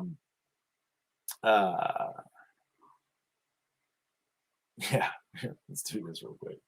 I'm in Portland at this point, right? And I believe that right here. So I've been telling people from the jump, source your information from as many places as possible. And if you got questions, go out and ask. If there's a demonstration happening, a protest, anything, go ahead and step out in there, because they're there and they have information where you can ask the questions directly to the source, where you don't have to deal with mainstream media telling you the next day what happened the day before and why it happened through the lens that they would like to go ahead and give you. So this is last summer. So Also, the people come out and start policing each other a little bit too. So you see that out here already. Yeah. And we've seen there's like different groups, and people are kind of slowly figuring out who they want to listen to, and I encourage that, man. Like, information, like, gather it from any source you possibly can and promote that. Try to get people that are actually listening, and if you have something to say, and if you're looking to learn, this is a great place to do it. Come down for yourself and figure it out. So yeah, this is great. Yeah, we just came down from Seattle for the night just because it was like we heard the feds had left, and we're like, are they really? Did they? But did they? And I heard it was peaceful last night. I'm like, will it stay? And then I heard it was peaceful last night, but was it? Yeah, no. So that footage right there. So like I said, in that footage, I encourage you to source your information from as many places as possible. And did you notice the attire of the individual I was talking to right there? I don't know who they are. I don't know their name. I don't have any idea where they're, other than the fact that they came down from Seattle. What I do know is that dude was, with Black Bloc. Could have been with Antifa. It could have been anything. Was able to have a conversation before people told him or them that they were not allowed to. I never changed my reporting. I never changed anything about what I did. I just went to more places, and I opened up my spectrum to include as many questions as possible to as many different people as possible, including Proud Boys, including Black Bloc, including Antifa, including anyone that was out with BLM, BLM the movement, BLM the organization, 3%ers, the Angry Viking, any of these people around the country, Enrique Taro, all the people that I interview. I do it because I'm curious. I do it because I think that it's important that we source our information and that we gather it from as many places as possible. So I do it, and I get out there, and I get hate for it. I used to, not as much now, but I used to get a lot of it, because they would say, how dare you provide them with a platform? the Proud Boys thing. And I had to talk to Andrew about this. I got a lot of grief for that when I was in DC, and I don't mind mentioning it right now, but people are like, oh, he flew to DC with the Proud Boys, and he was out there covering only Proud Boys. Not at all. My sister lives out there. I was out there for like a week with my family. That event, I did go there. I did cover it. And all day we were out there covering. I was there with my family. I was there with my sister, actually, who was holding camera at the time. We made it through DC. Proud Boys were looking for Antifa. Antifa was looking for the Proud Boys. The only issue I had was when I tried to film Antifa, and this is very, very obvious on the film because it's all live. They said, get out of here. We don't want you here. Get out. We're not going to let it. And they stepped up and they were like, if you don't, the underlying pin of threat. And I was like, dude, no worries. I said it before we got in here. You guys advertised for this event. I don't need to be here. Let's bounce. And they gave some respect. They're like, hey, we appreciate that. I thought you're going to push back. That was why I sent a big group of people. But I was like, I'm not going to put my sister's life in danger. I'm not going to put her health or safety. My brother-in-law would never forgive me. Neither would my niece or nephew. I don't think they appreciate how tough my sister is. But I was like, hey, we're out of here. Shama, my sister, didn't quite pick up on that as quick as I was trying to explain it. But it didn't matter. I was like, we're out. So we went to it. We made it anyway. So we got pushed out by that side. Proud Boys were a bit more open. So I was able to film them throughout the course of the evening. And there's standoffs and skirmishes and fights with Antifa. And people were hurt. People were stabbed. People were attacked. At one point, I tried to get Enrique Taro's attention so I could interview him. And I said, hey, Enrique, you good? Just after the fight, to which he responded, yeah, I got one of their radios. And I was like, well, I guess that's what's happening. That's Enrique Taro, people. And the hope that I could get an interview. People are like, oh, man, we knew it. We knew it. You were way too close to Enrique. We knew it. And I was like, whatever. I'm not a Proud Boy. I'm not Antifa. I'm an independent guy. I'm just doing my best to maintain an unbiased personal mission of curiosity and self-education. And but the thing that changed was everything around me. And even the Proud Boys, they got up on me later in the evening, and like Enrique and all of his henchmen that surrounded me, like grabbed my phone and they were like, who are you? What are you doing here? Why are you filming us? I was like, there's thousands of people out here. Why are you worried about me and my camera? And then Enrique finally was like, oh, I know who you are, man. You're good. And he laughed and walked off. And I was like, how drunk are all of you guys, man? Like, are you kidding me? You all know I'm not. You know who I am. I've interviewed you guys before. Like, I've been to these events and interviewed all these people before. And, and it just got to that point where I was like, how dare you try to tell me where I can and can't be? And now you're policing the streets. Is that what it is? And you get to tell people where they can and can't be? Sounds like that's exactly what you're fighting with the other side. So, but they were at least willing to allow me to be around them without attacking me. So that night ended up being what it was, which was me being shoulder to shoulder with a lot of Proud Boys. That happened. And it was like being an embedded journalist for that evening. And I felt like I didn't need to explain that to anybody, but I feel like there's a lot of people that don't understand it. And because there's a lot of different views, and a lot of people coming from different outlooks in life, there's the explanation. But I had no allegiance. I had no ties, had no direct correlation with being out there. I did my best to ask questions and be as present as possible and as friendly as possible, because if I'm out there being a prick to people, guess what? There's a lot more of them than there are of me, no matter what. If I'm a prick to them, it's pretty easy for them to go ahead and be a prick right on back. So anyway, let us, you know what? We have more. I have some more. It's actually some more footage here we can look at. Should be interesting. What do we got here? If you guys want to take a look at something else here, we got what else? I got funny footage of do you guys remember these streamers back in the day, man? Let's take a look at this, man. I don't remember exactly who's in this video, but we're gonna take a look at it real quick. Adam, the new intern Costello over here. You have Huber, you got Trey Stewart, or not Huber, but whatever his name is, can't remember now. He was kind of like part of that Boob Troop folks. You got Adam Costello, all these guys that we've all gone very separate ways now, very, very separate ways. But it's whatever. I don't hold any ill will towards anybody. Whatever. Sol Luna's right there on the right. Everyone's got to have their place, bro. We were joking, saying that he was the intern. It's funny, man. We already got a little flack from inside over there about the live.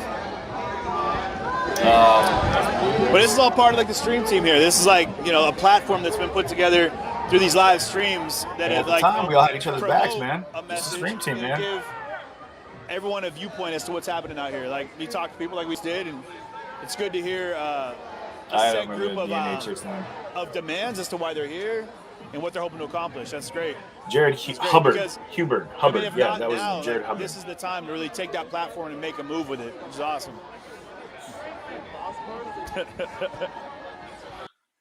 So, like I was saying, you can see that there was, you know, it was accepting, man. There was inclusive situation there. Like we were all cool with each other, you know. Everyone was like on game, you know. And then RX, yeah, you had RX, man, with her colorful anecdotes. But everyone, we were down there just trying to figure it out. You know what I mean? And people started picking sides, man. A lot of the, a couple of those people ended up going, I don't want to say left, man. They just started getting more involved in Antifa and becoming more embedded there, and then got pushed out completely, you know. And then that's the way they went. You know what I mean?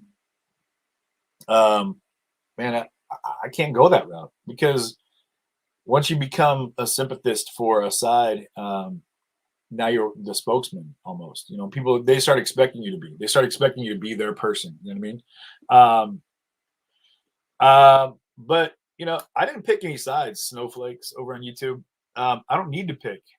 I don't need to pick sides. That's the thing. There's no side to pick, because are those people, when I pick a side, a large grouping of people, are they all collectively looking out for me? Do they say, hey, I got you? Other than my faith, you know, I side with God. I go that route. You know, I'm Christian, and that's what I roll with. And I think that the Christian fundamental understanding of the Christian faith, for me, is where I feel like people are going to look out for me. They're going to get my back. You know, and I think that a lot of people went the direction of the money, you know, where they could get paid. You know, they kind of started leaning in the direction of where they could find an influx of cash, which is why, you know, I encourage you to become a supporter, go through independent contributions. It helps me maintain my lack of bias. You know, I'm able to, it doesn't help me, but it helps me continue to do what I love to do, without feeling like there's some kind of control, right? Like, because it's I'm viewer funded, you know what I mean? Catherine, even as a paying supporter, you can still get blocked. You know, it doesn't give you carte blanche to say anything you want. Again, you guys, I'll never sell out for cash. You know what I mean? It's not going to happen ever. It's not that important. Money is really not because I have a lot of it. Maybe it's because I don't have a lot of it that it is not that important. I haven't built a fortune, an empire of fortune. You know, on my, you know, I'm not Scrooge McDuck. I'm not swimming in silos of cash. So it's not a big deal to me if we're rocking it, and we got to just you know, run on what we got. You know, and sometimes we got pennies and nickels, and that's all we can go ahead and string together. But Blake Strip, you shoot me $1 million and we'll talk about it. But I mean, no, I'm not gonna. I would never trade my ethics or my moral or my value for any amount of money. It's just not gonna happen. Man. Anyway, yeah. That DuckTales action, man. And yeah, so you guys, and I'm looking to get back out to Kenosha. I know a lot of people are trying to be out there. So any contributions that come in are going to help me making my way back to Kenosha here for the verdict on the Rittenhouse case, and for some other stuff that we'd like to accomplish out there. So super stickers, super chats, direct contributions on Facebook and YouTube, PayPal, Cash App, Venmo, all these things come in. They support the stream. And it helps me actually get the travel that I do, which is always on a shoestring. It's always like red eye, one-way flights, and sleeping in airports and stuff. But we make it work. We make it work. And again, your contributions make it possible. So thank you so much for everyone that's already gotten in here and helped out with that, and for people that are putting it through, and for those that are looking to do it, supporters and everything, man. You know, I appreciate that. And No, Teresa Berry, Andrew and I have not hooked up yet, but I mean, we've chatted. We chatted earlier today a little bit, but we're going to link up. We're going to go over some stuff and talk about things. And, yeah, Tabitha. Yeah. And shout out Snack Squad too. You know, I mean, I haven't had a chance to say that in a while, but yeah. We've had a lot of stories to tell, man. A lot of stories to tell. You know what I mean? And we've been to a lot of places. Man. Man. Or at CJTV Media LLC flights for 3 days in a row. Yeah. You guys remember, like, I kept having to I had to change. I was in Kenosha for like a month. I plan on being there for the weekend of my birthday. And now they're not back yet. As I say that. Good question. All right, so we're gonna jump back in. But again, contributions, guys. They all are very helpful.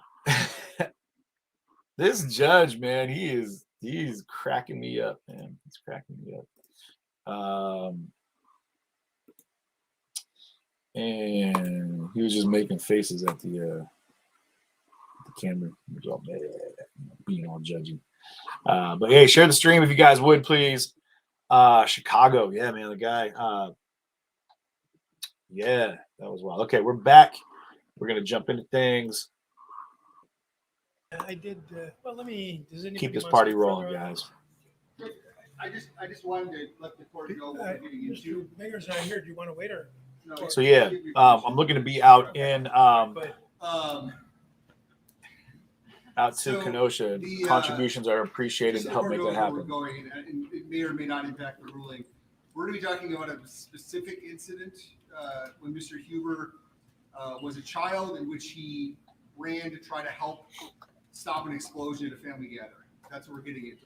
And it's not a general, he was a good guy kind of thing. It's a specific act to rebut that Anthony Huber was going to attack Kyle Rittenhouse, VC of Morris. He was going to try and save people from Kyle Rittenhouse. That's our basis, and I just wanted you to know where we're going. Legally, I think that's permitted. Okay. Defense? I would argue that's not a character trait for peacefulness. But if it comes in, then I'm going to ask the court under 90405 to allow specific instances to rebut that, which is allowed under 90405 sub 1. I have 2 criminal complaints involving Mr. Huber where he caused physical harm to other people. And I think if they're going to lay forth or try to lay forth opinion evidence on peacefulness, 90405 allows me to rebut that on cross-examination with specific instances of conduct. But overall, I don't think running to something is a character trait for peacefulness, in my opinion. So that's what I would ask the court to consider. Okay. Well, I looked in the books. And Colonel McCormick section, and this, we don't update a lot of these things anymore. This is from 1990. The laws of evidence don't change that fast, although there's been change to this rule fairly recent. And I actually, one of the issues I didn't get to yet, and may not have to, is whether on the particular points we're going to talk about, whether the federal and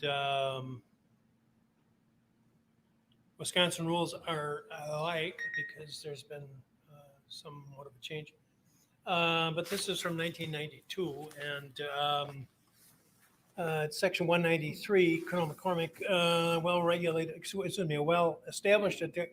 a well-established exception to the rule forbidding character evidence to prove conduct applies to homicide and assault cases in which there is a dispute as to who was the first aggressor. This exception permits the accused in such cases to introduce appropriate evidence of the victim's character for turbulence and violence. In response, the prosecution may adduce evidence that the victim was a characteristically peaceful person.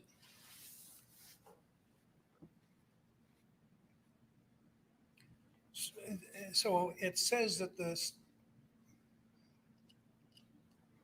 the accused can offer evidence of the defendant's character, no, excuse me, of Mr. Huber's character for turbulence and violence. They haven't done that. They've introduced evidence of specific acts of Mr. Huber. And that sentence, the second sentence I read, is in response, the prosecution may if anybody knows introduce the evidence deets on the Aubrey that the case, victim was please characteristically make a a comment. peaceful person. So you're responding to something that hasn't been offered, which is character evidence about Mr. Huber. Now, if I read to the revision from 1974 of the federal rule, evidence of a pertinent trait of character of the victim of the crime offered by the accused or by the prosecution to rebut the same. And again, rebut would be in reference to the evidence of a pertinent trait of character, which has not been offered by the defense. Or character trait of peacefulness of the victim offered by the prosecution in a homicide case to rebut evidence that the defendant was the first aggressor. So it says evidence, it doesn't say character. So that second phrase seems to suggest that the prosecution can offer evidence in a homicide case to rebut evidence that the defendant was the first aggressor. Wait a minute. Let me look at that again. In response. You got a whole stack of books up there. Or evidence of a character trait. He's got the Britannica cycle running. Offered by the prosecution in a homicide case to rebut evidence that the defendant was the first aggressor. So I hope so, because I read it the first time and I questioned whether I have. Let's see. What's the most Or scared I've been? evidence of the character trait of peacefulness of Mr. Huber offered by the state Kenosha, yeah. in a homicide Kenosha. case to rebut evidence that Mr. Rittenhouse was the first aggressor. I have victim was the first aggressor. Well, I'm reading from. Oh, did you say the victim as the first aggressor? Wait.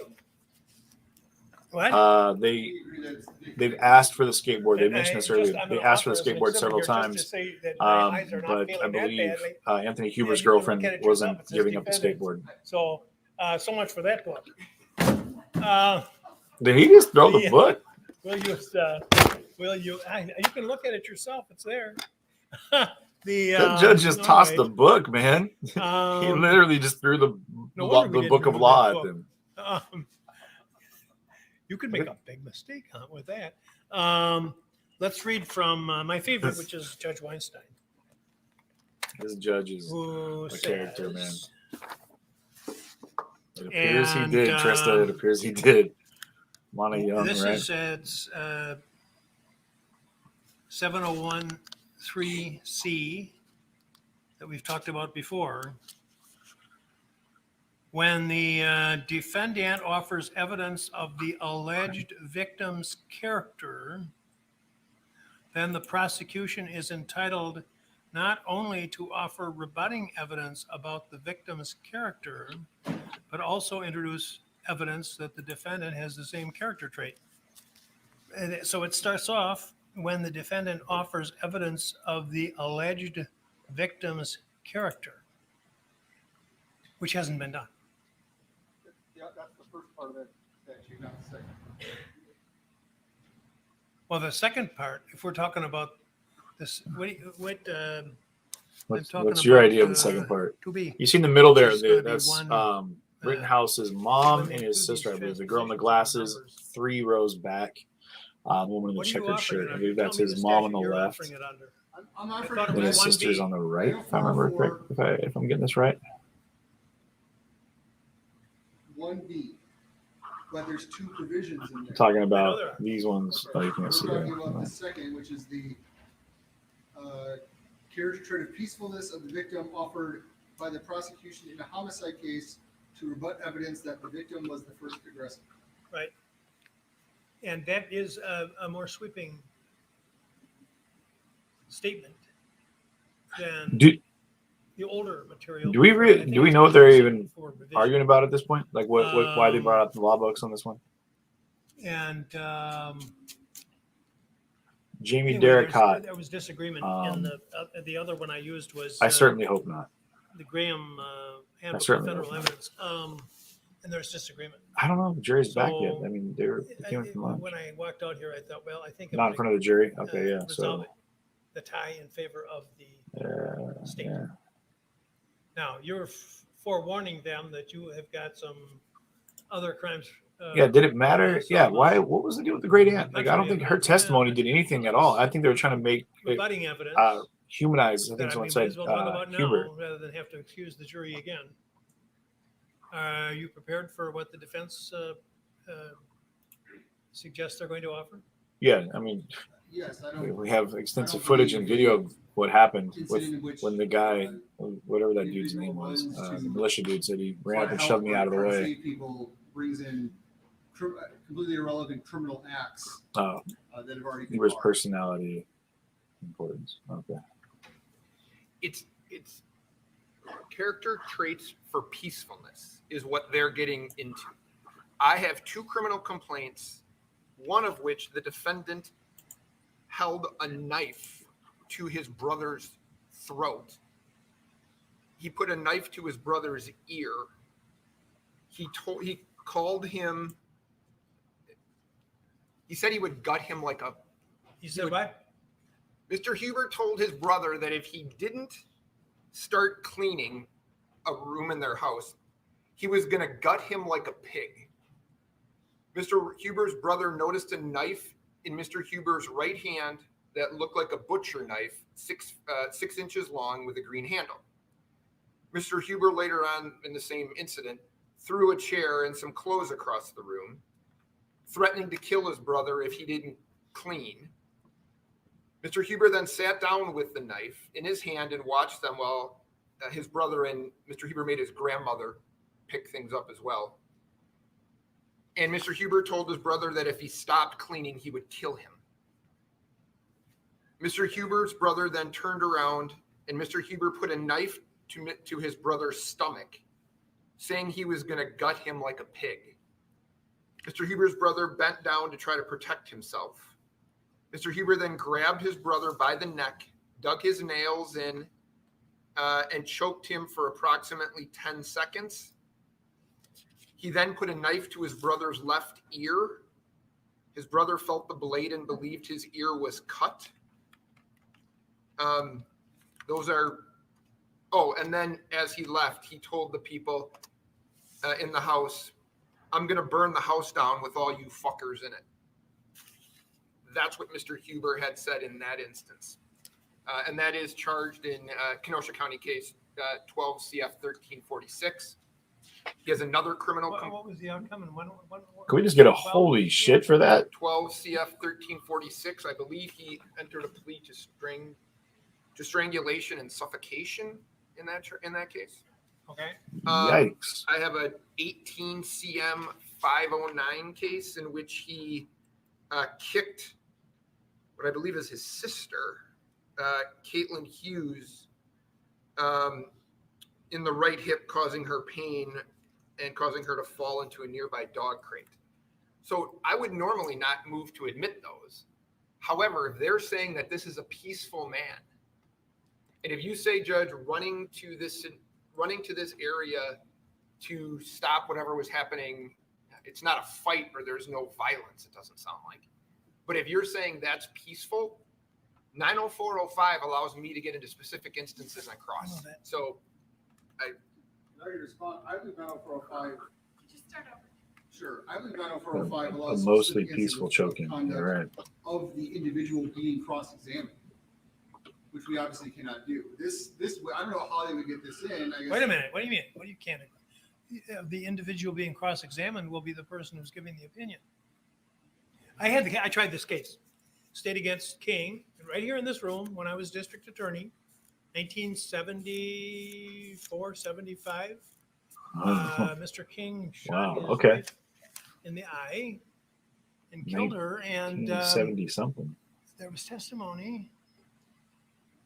Oh, Stephanie, this is as loud as it gets. You're going to turn it up on your side. Sorry. Well, the bottom line was that I was allowed when the an opinion had been expressed about the character for peacefulness of the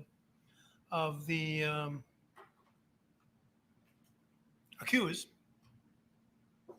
and on cross-examination, I inquired, "Would your opinion change if you knew thus and so about Mr. King?"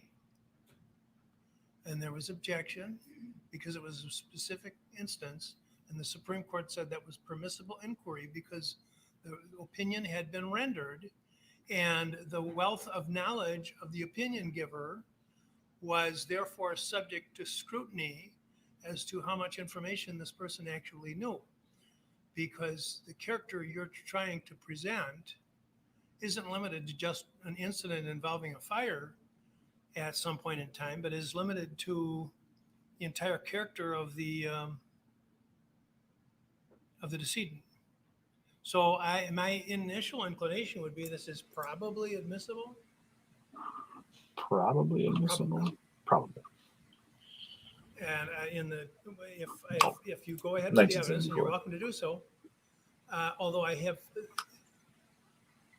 the defense has also pointed out correctly that the character is for peaceableness, and what you were talking about was more heroism. So, but I think I'll give you that much. But you're forewarned. I'm going to be taking another look at that King case because it's been a long time. But this sounds like something that he'll be allowed to go into. That being said, there was some stuff that Rittenhouse did that if they brought that in, where he was fighting a girl, like he was, it was like amongst multiple people that were beating up on in a school fight, the girl. I mean, just there's all these things that they put out there that I'm curious if they're going to bring that. Withdraw that question and I'm not going to. As a okay, do you want Mrs. Hughes back on the stand? Yes, there's still a couple more questions. They obviously have to cross-examine her. Mrs. Hughes, is this okay? So we're talking about his aunt, correct? His great aunt.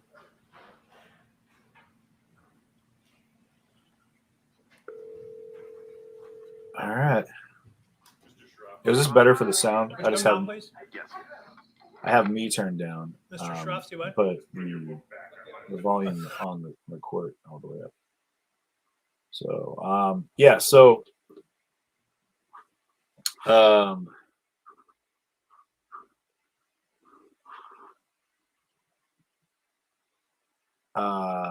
okay, what we got over here? So they're gonna bring in his aunt again, and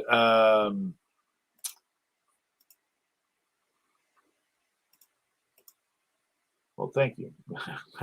Appreciate that. My mic is working very well for us. And I put together that line, but it is what it is. Here we go. Yeah.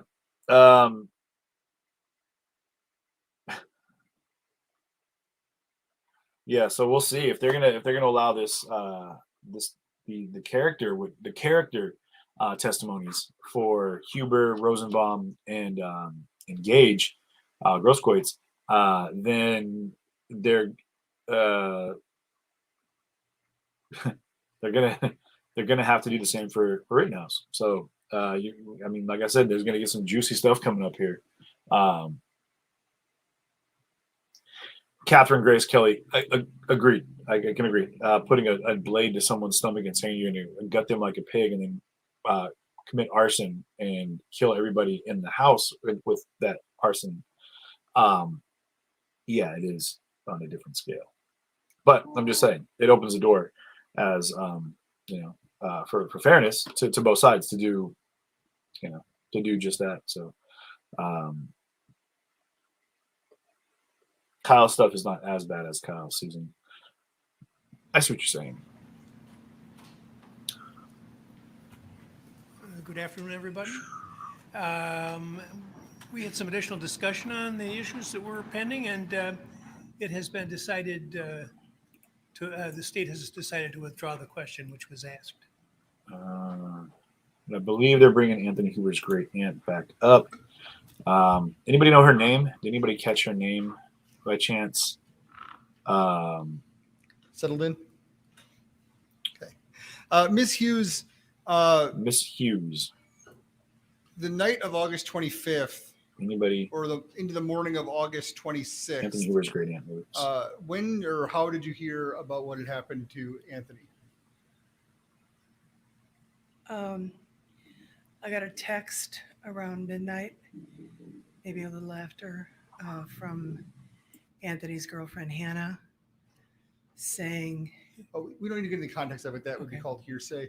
And then did you ever receive any further communication about, let me ask it this way. When did you find out that he had died? Much later. It was maybe 5:30 in the morning. And how old was Anthony when he died? He had turned 26 a couple days before.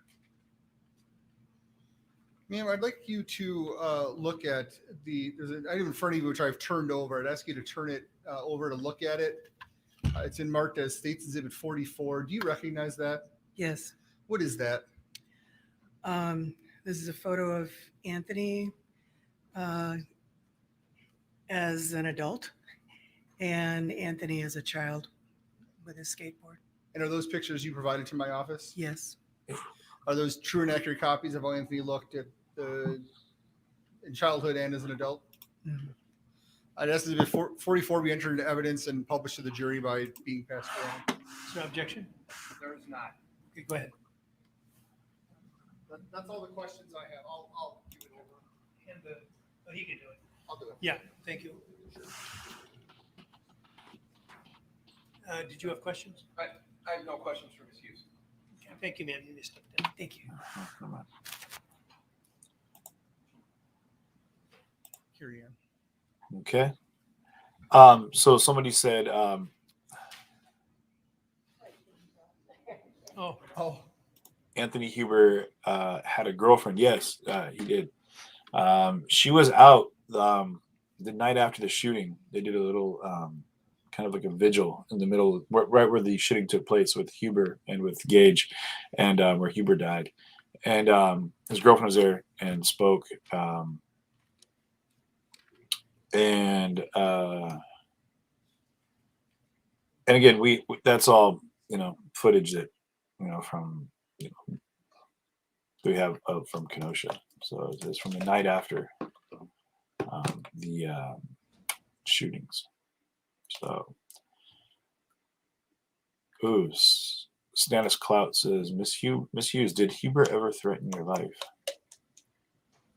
I thought they were going to ask some questions like that, but instead it was all of that for that. Yeah, Dan, you got that right. So that was Anthony Huber's aunt, his great aunt. Sorry.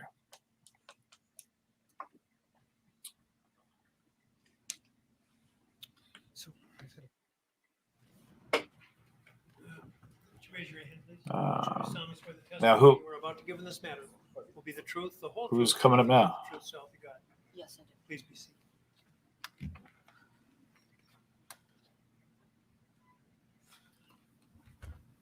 Ma'am, could you please state your first and last name and spell them for the benefit of the court reporter? Carrie Ann Swart. It's spelled KARIANNSWART. And Ms. Swart, do you know Joseph Rosenbaum? I do. How do you know Mr. Rosenbaum? He's my fiance. And is Mr. Rosenbaum still living? No. And did he die on August 25th, 2020? His date of death is considered August 26th. And before that date, how long had you known Mr. Rosenbaum? Since August 3rd of 2019. And after you met, how long did it take till you started a romantic relationship? About maybe 3 days. And Had you known him before? You never met him before August 3rd? No. And where are you from? I grew up in Illinois. No, he died. They're saying the date. Technically, the death was the 26th of August. But What he would was shot you on the and 25th. Joseph do together? So the actual declaration of When death Joseph and I was on were the together 26th. at the beginning, we were homeless. We just spent a lot of time talking, getting to know one another, and laughing and joking. Take it easy, around. He was a Anthony. Come on, very man. Animated person like that. And is Joseph from Kenosha? No, he is from Waco, Texas. And do you know why he moved up here? He moved up. He moved up here to be with his girlfriend at the time and their child. So does he has a child living in Kenosha? Correct.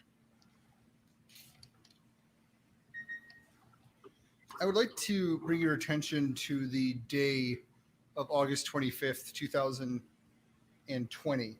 Did you see Joseph on that day? I did. And where did you see Joseph? I saw him at the motel that we were living at. Was it in the motel or outside the motel? Outside the motel. And had you seen, you know where Joseph had been in the days prior to that? Correct. I'm sorry. Do you know where he had been in the days prior to August 25th? In the day or two prior? Yes. Where was he? He was at a hospital in Milwaukee. And do you know for sure how he got from the hospital in Milwaukee to back to Kenosha?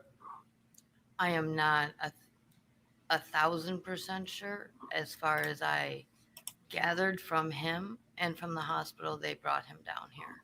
You didn't bring him back down. No, I did not. And he wasn't dropped off at this motel? No. So how did, if you know, how did Joseph, do you know where he was dropped off? I believe he was dropped off by the transit center. So right around here in downtown Kenosha. And do you know how he got to your hotel? He walked. I don't want to give the name because it's about how far would that be? About an hour, 40 minutes, hour to 40 minutes to an hour, I would say. So the hotel is not in downtown Kenosha? No, it's not. Man, can you bring the microphone a little closer? It's getting a little edgy in the Kinda hard to comments, hear in guys. here. I just want to remind Is that people we're not going to shame people for their addictions. As you all And know very well, I when suffered through Joseph 8 years of pretty hardcore arrived drug addiction at as well. your So hotel, just maintain a little bit of what did understanding he for the have fact that that's not what's on question. You mean as in on his person? let me ask this way. What was he wearing? He was wearing jean shorts, white shoes, and a red top. Thank you, Stephen. That's Did he have a exactly it. bandana with him at all? No. And was he carrying or holding anything? He was carrying a plastic hospital bag. And did you see the plastic hospital bag? I did. Thank you, Anna. Did you Running see what 4 was years now. inside the plastic hospital bag? I did. What was inside the plastic hospital bag? I saw socks, a miniature deodorant, like trial size, little toothbrush and toothpaste, paperwork, and an empty water bottle, like a plastic water bottle that was empty. No, be So respectful when you're talking about a to. plastic water bottle, We're talking about Yeah. this individual right now, Yeah. guys. Anthony Moss. do you mean like your standard 16 to 20 ounce plastic bottle, or like something you'd see maybe at a gym or on a bike, like a more heavy plastic? No, it was a plastic Yeah, bottle. like 4 that. years So a August. small, probably 16 ounce plastic. It was water bottle. empty. There was no water. And did you talk to him about this bag? I did. I just asked him if he wanted me to throw it out, and he had said no. He was going to carry it around with him because of the few items that were in it. About what time Good did job. he arrive? Random at American. Good job. this, or I guess near this hotel? I would say between 3:30 and 4:30. And the gentleman interrogating is with prosecution. He's one of the And what did you guys ADA's do once team. he arrived? We talked. We hadn't seen each other for maybe a week, and we just mostly talked about his and my relationship. And this was outside. Correct. And then how did, actually, let me ask it this way. Do you know if he was able to procure any medication that day?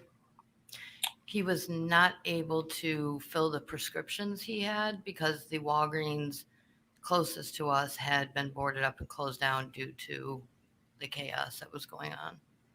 Do you know, if he had taken his medications that day? He had.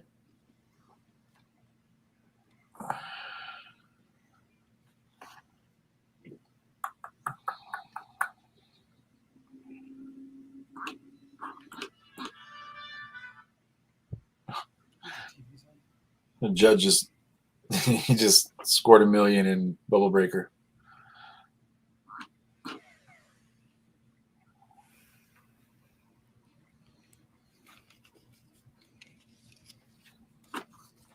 Yeah, everyone thought it was a Molotov cocktail right off the bat. And then what they're trying to say is one of the bags in question had the makings for an ammonia bomb, which is what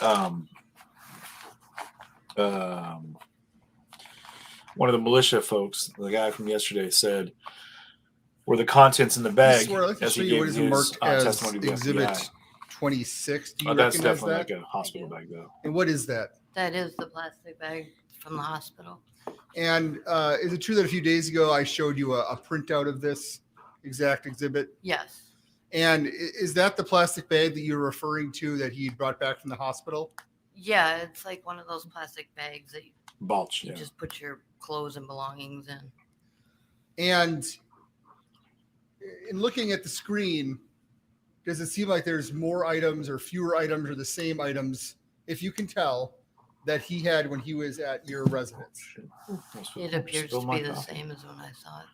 Can you make out anything in this photograph?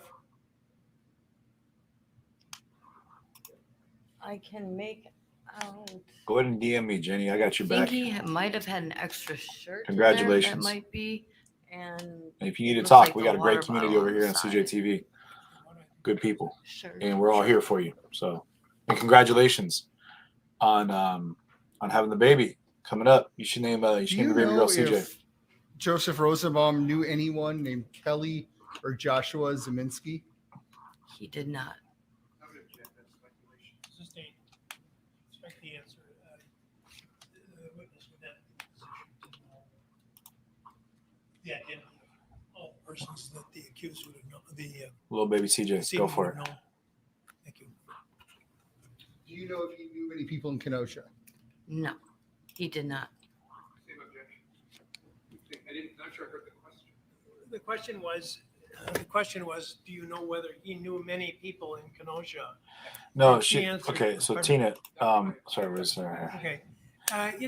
this lady? No. It's a lot- No. generally, Sorry, keep going. It's the same. Yeah. No, Maybe she the said that same they rule knew you each other said for that 3 days it's- before they started a romantic relationship, is what It's she like said. my asking if you know people many people in Topeka. And that's really a bad example. But the bottom line is, it's a little bit different from the last. Did the decedent know a specific individual? Now he's asking her, did he know many people in Kenosha? And I think that Probably not. Good she'd idea. be in a better position to answer have that. two so I'm gonna CJs. let that one go. And you said no? Correct. Now, in your relationship, this about year, how often were you with him? Every day. And were there times he would go out on his own? No, Were you together all the time? all the time. And you said for a while you were homeless, and I think you said you were living in a tent, Correct.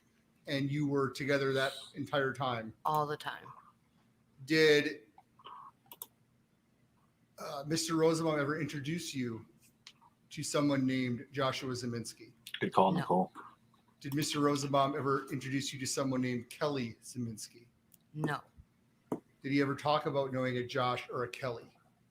no, Do you know Joshua or Kelly Zeminski? I don't.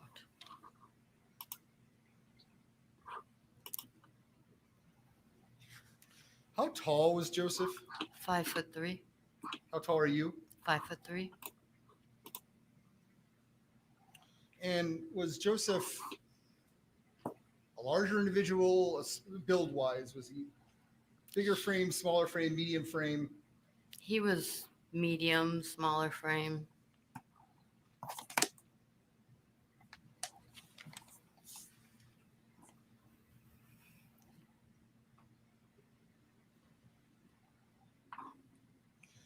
Ian, Do what? you know That's if terrifying, Joshua had dude. any money on him when he was at your residence?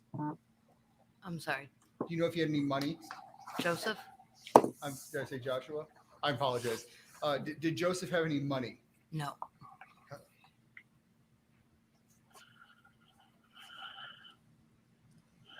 Now, did Joseph spend the night there, or how did he end up leaving? Or what? Let me ask this way: did Joshua leave? Did Joseph leave? Yes, he did. About what time? He left at exactly 9:38 because I looked at my clock, You looked at your clock. my watch. And how was your parting? How did you part ways? It was really good. We were talking about things we were going to work on in the relationship. He was extremely excited to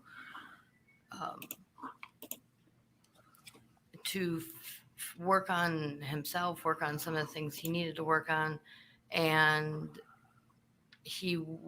when he left, he said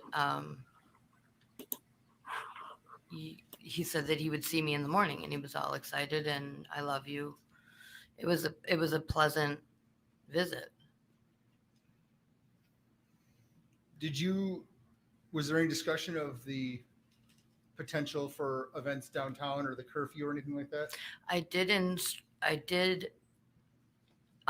explain to him that things had gotten bad the last few days because he was not in town, and I did tell him explicitly not to go downtown.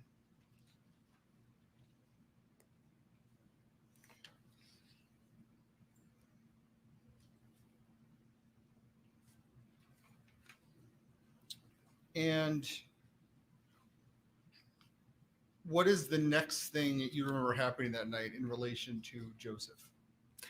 I got a phone call at 4 a.m. from the medical examiner. And is that when you discovered that Joseph was deceased? Correct. Did Joseph own any guns? No. Did he have an interest or a hobby involving guns that you're aware of? Not at all. You never saw him reading magazines or articles or having a knowledge about guns? No, he did not like guns. What do you mean? Question based upon the court's prior ruling, motion and eliminate in this subject regarding firearms. Sustain.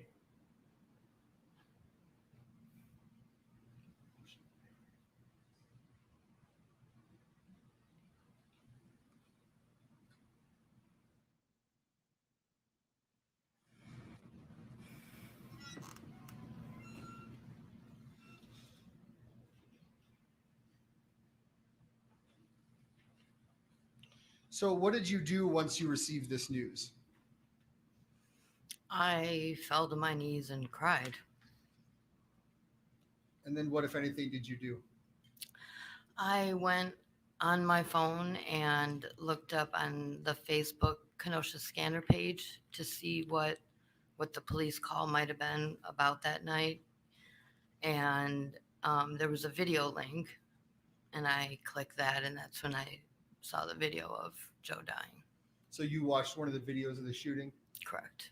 And that evening, had you been watching, we've heard a lot of people are out there live streaming or filming or the news. Had you been watching any of that? Nothing.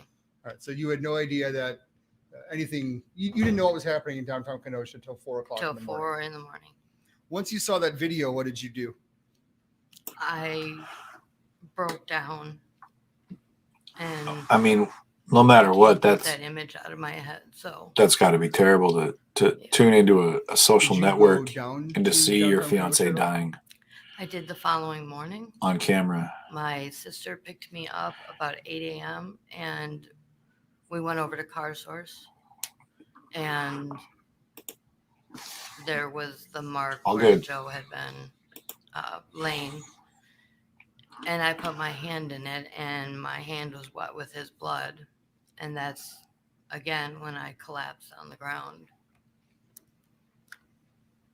I'd like to show you what has been marked as States Exhibits 42 and 43.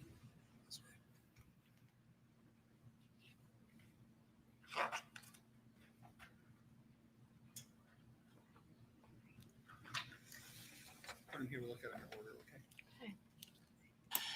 So keep in mind, guys, this is a human interest piece. I mean, human piece here. I mean, Let's people say died. exhibit Whether you 42, agree do you with recognize that? anything about it, Yes. people died, What and the is that? attachment to those people is very Picture real of Joe and for I people in front of like Carrie Ann Swart here. Quick Trip. And is that a true and accurate copy of a photo of you two together? Yes. If you know, do you know when in relation to August 25th that was taken? I would say, in relation to when, probably a year prior. Oh, so probably closer when you first met. Yes. I would like to move exhibit 42 into evidence. Objection. Receive.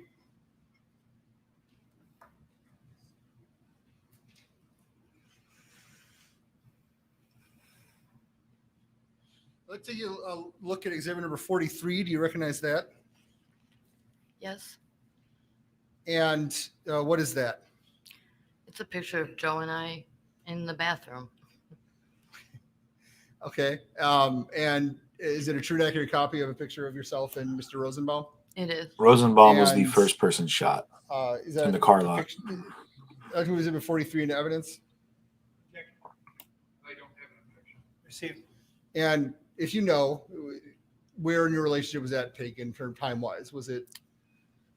This was about April of 2020. Thank you. I'd like to publish the pictures by having them passed around the jury. Objection. No. Go ahead.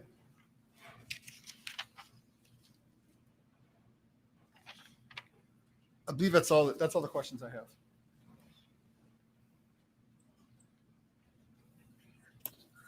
Oh, here comes the cross exam from defense. Goofy for Jesus, man. It's funny. This seems to be like ongoing comments. Is like, oh, this isn't going to be good for prosecution. This isn't going to be good for prosecution. Everyone kind of agrees, like, this probably isn't going to be good for prosecution. Rich, I know you don't want us to approach, but based on our earlier conversation, I'd like to have a conversation about specific areas. Facts, guys. It's not about her drug history, if any, or anything about it. She's not on trial here. To be clear, Kyle Rittenhouse he's on trial here. It's the Kyle Rittenhouse trial, right? So you're allowed to have opinions, guys, and we're all adults, and I get it, jokes and everything, whatever. This is where, as we're in CJTV right now, it does ring personal to me when people are kind of shaming and drug addicts or coming at them from that angle, because like I can tell you guys, When you finish looking at those pictures, I went through it for years, and it almost took my life, and should have. Step in the library. Thank God it didn't, you know. And now, but I'm saying that it's a real problem for people, and I mean, they're no less human than you or I. You know what I mean? We got to stop dehumanizing people. I'm thinking of them as just, you know, crackheads, as people want to say, or whatever, just some tweaker, whatever. There's a human in there, a mother, a son, a father, a grandfather, a grandmother, aunts, uncles, sons, daughters. They're all real people, all real situations with real people. And it is a disease. I can tell you now, I tried my hardest. Had it not been in and out, had I not got locked up, I never would have sobered up. That would be dead, without a doubt. And, you know, I'd be one less human being on the planet. And I would hope that if I were sitting on a stand, or if my family were sitting on a stand, people wouldn't just be saying, "Oh, you mean that crackhead CJ? You mean that piece of shit drug addict?" I would hope that in the course of my life that I won't be defined by the things that I've done, that I fought hard to change, but more celebrated for the man that I am today. So, just to be real about it, you know. So, Judge, I don't want to. We had talked about this after openings, and I'm just saying. So that's just my 2 cents because that part of it is personal. Ruling. So In the opening statement, Anyway, there was a back to what we're statement doing about Mr. Rosenbaum being in the hospital in Milwaukee. That was addressed with Ms. Ward on direct examination. I am of the opinion that simply stating he was in a hospital is a misrepresentation as to what actually was going on. Most people are at hospitals for physical ailments, to recover from whatever's going on. And I think if we're going to give the jury a clear picture of the hospital he was in, I think we have to be able to at least, I think it's appropriate now based on their questioning and the questioning is evidence. So that in fact that he had been released from Aurora, their mental health wing or their mental health. Why is that not part of the hospital? I'm not saying it's not part of the hospital, but I think it's reasonable to say that the majority of people believe that you're at a hospital for physical ailments.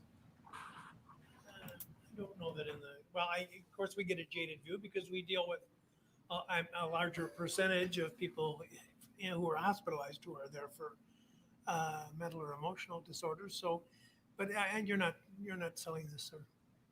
Well, the other area that she had mentioned He's- before you're that not- was talked you're not about selling on it, sir. cross-examination was, did he take his medications that day? Yeah, that's another matter.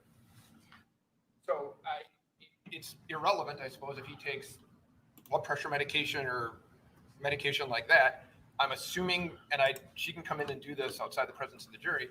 I'm assuming there's testimony about him taking his medications for mental health ailments. And I would ask, I don't have to go into it too deep, but I think it's relevant that I ask her what those medications were that he took that day. You know, I would be willing to bet she doesn't know. But I can't. They just have the volume down on the court we right now know because no one's talking into why their it was mics. prescribed, what its pharmacological properties are, what the possible side effects are, what it's generally used for. There's all kinds of things, and I'm not going to invite the jury to speculate on that by just dropping in front of them while he was taking liquid penicillin. It means nothing to the jury. So I'm just depositing something for them to speculate about, and so I'm hostile to that. If she knows what it's for. Well, I'm going to let you have your voir dire to determine the extent of her knowledge. Okay. It is fair game because you did bring up about medication. That's all I can ask. So. Okay. Did you want to say anything? I don't believe it's relevant. There's things in the reports that he had not taken medication that day. That's why I brought it up. I don't think it's technically all that big of a deal. I do believe it's. I don't think it's relevant. I think that you are raising a good point, which is these psychoactive drugs, these benzodiazepine type drugs. I'm not an expert on them, or else I wouldn't be at this table. But one drug can be prescribed for a variety of diagnoses. Because for the very reasons I've said, I'm not just going to give them something that means nothing to them and then ask them to try to speculate as to what it's for. So ask her to come in and she can be examined.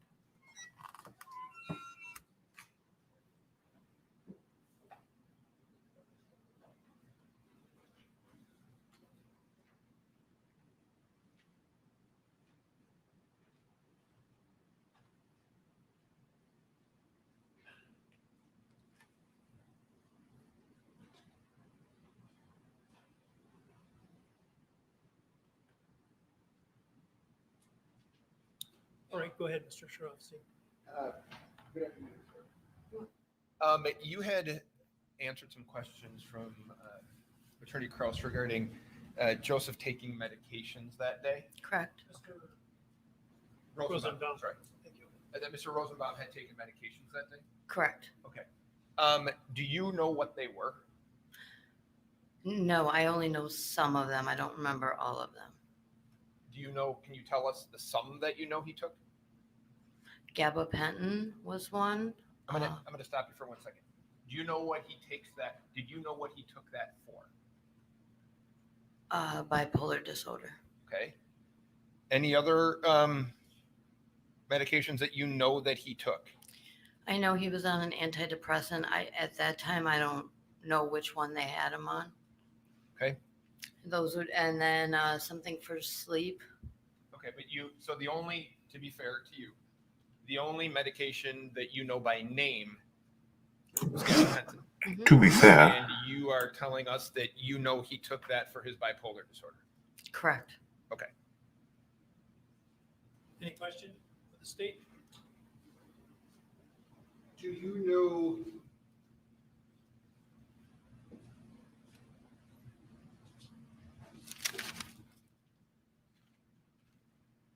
Do you know when? Do you know that he was diagnosed with bipolar disorder? Yes. Did you go to doctor's appointments with him or anything of that nature? Yes. And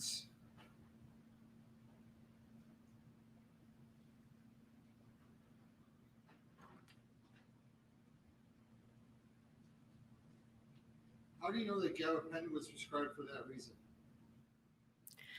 I was his emergency contact at the hospital, so they really called me and asked me what kind of medications I've worked in the past for him.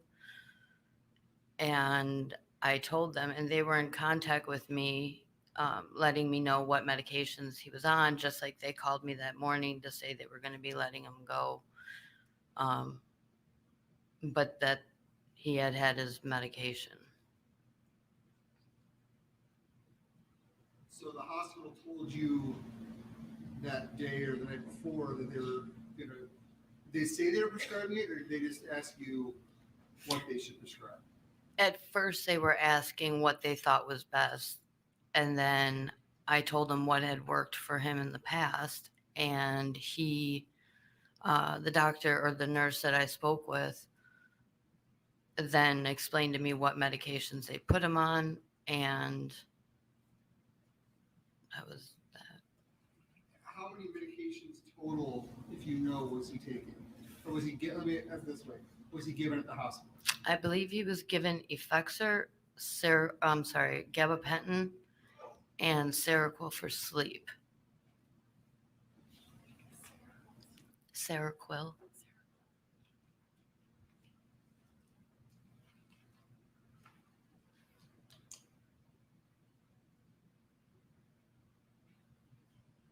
Sorry, I'm just trying to look up these drugs. I'm not familiar with them.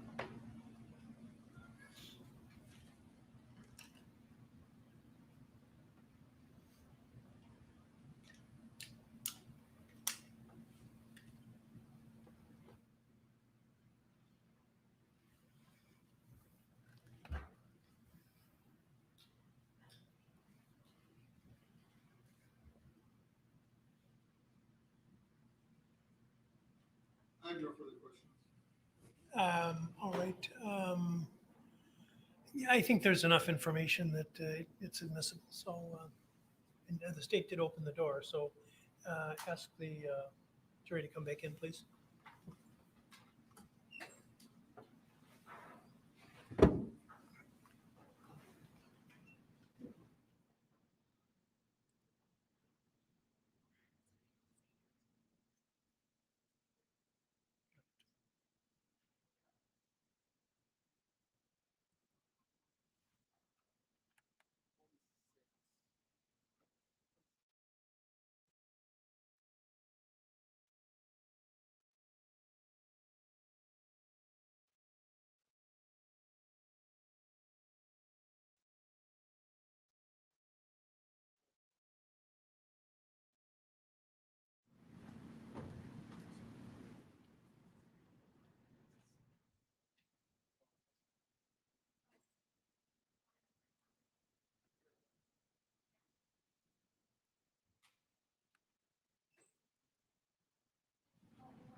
Ms. Ward, I only have a couple of questions for you. Sure. Okay. So you had mentioned on direct examination that you and Mr. Rosenbaum spent the day of the 25th together. Is that fair? The afternoon, yes. Okay. And you were asked by Attorney Kraus if he had taken his medication that day, right? Correct. And Mr. Rosenbaum was taking gabapentin, is that right? I believe so, yes. That's what I was told. Okay. And you know, having been around him, that was for bipolar disorder? It was to help with, along with the antidepressant. And when you saw him, this plastic bag, you saw the picture of the plastic bag? Correct. One of the things that you mentioned that he had in there was a plastic water bottle. Mm-hmm. Yes. And you had said that plastic water bottle was empty, is that right? Correct. Did you find it odd that he was walking around with an empty plastic water bottle? Well, when I saw the bag with the empty bottle, I thought it might have been garbage. I asked if he wanted me to throw it out, but he said because he had some clothes and some paperwork from the hospital that he was just going to hold on to the bag because that was all he had. And he didn't ask you to throw away the water bottle, did he? No. He took that with him when he left you that evening. Is that right? As far as I know. Now, you had said that normally you had spent a lot of your time or all of your time together. Yes. But that night was going to be different. Is that fair? Yes. And you had told him not to go downtown. Correct. Okay. Why was that? Because of all the unrest the days prior. And you were concerned that he was going to go down there? No, I was concerned that because the entire city was up in flames that something would happen to him anywhere. But specifically, it seemed like it was downtown. So because he was coming from Milwaukee and didn't know all that information about Kenosha, I just wanted to make sure he knew. Did you feel the need to go with him when he left? No. And did he tell you where he was going? No, he didn't. Did he, to your knowledge, did he have anywhere else to stay? No, he did not. So it was either with you or no other designated kind of place to go. Correct. And my last question, from where you were staying, how far is it to 59th and Sheridan? I would guess an hour walk back because it's about an hour from the transit to the hotel. So it'd probably be about an hour back to this area. So if we walk, let's say we walk 4 miles an hour, I don't know that, but so it would be maybe 3, 4, 5 miles, somewhere in there. I don't know. Okay, good enough.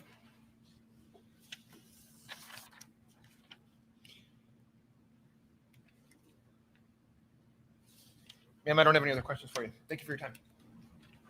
Any question? Yes, please. Ms. Swart, did the hospital he was at today consult with you on medications he was going to receive? Yes. And why? So was this a new mixture of medications that he was on? No.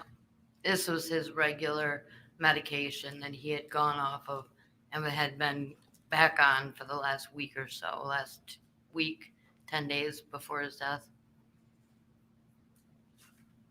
And he had been on that with his other medications altogether for a while.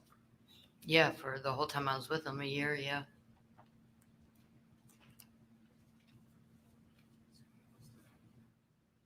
Nothing further. I have no follow-up questions. You may step down, ma'am.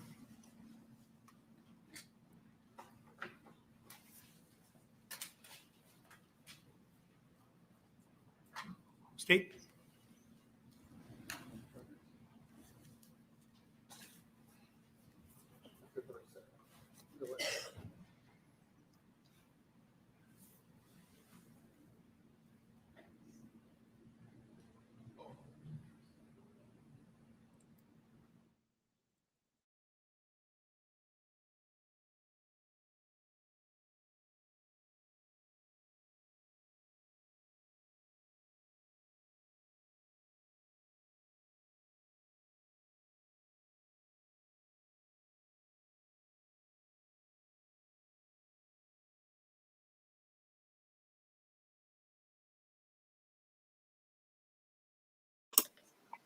Okay, so we got a little breather from Rosenbaum's fiance. Where we at? What's the temperature and things right now? How are we feeling about this? You know what I mean? I mean, what are your thoughts on prosecution? Are they doing a job adequate to say that they're representing the state well enough that they'll get the outcome that they're looking for? Or do you feel like the defense has kind of been running the floor? Or do you feel like, it seems like a lot of us can almost agree that it feels like the prosecution is almost doing the job for the defense? Yeah. So, yeah, they said that Kyle was going to, so he said, he already said in the opening, Kyle was going to testify, not in those exact words, but he said something to later, you'll hear in Kyle. And so, testimony. Okay. So, never once, it says, seen,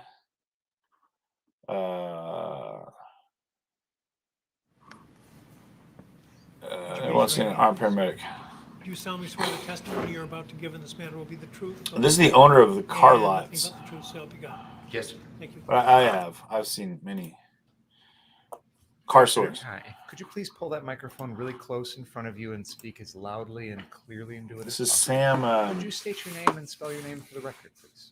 Sahil Kendry, Sahil, last name Khindri. How are you currently employed? I have my own dealership in Milwaukee. What is that dealership called? Car Planet. Where is that located? 4020 North Green Bay Avenue. Back in August of 2020, were you operating that car dealership in Milwaukee? Yes. Are you familiar with a series of car dealerships here in Kenosha by the name of Car Source? Yes, sir. How are you acquainted with those businesses? Actually, I worked here up until 2015. And after that, I moved to Milwaukee. When you say you worked here up until 2015, where is here? Kenosha. Okay, at Car Source? Yes.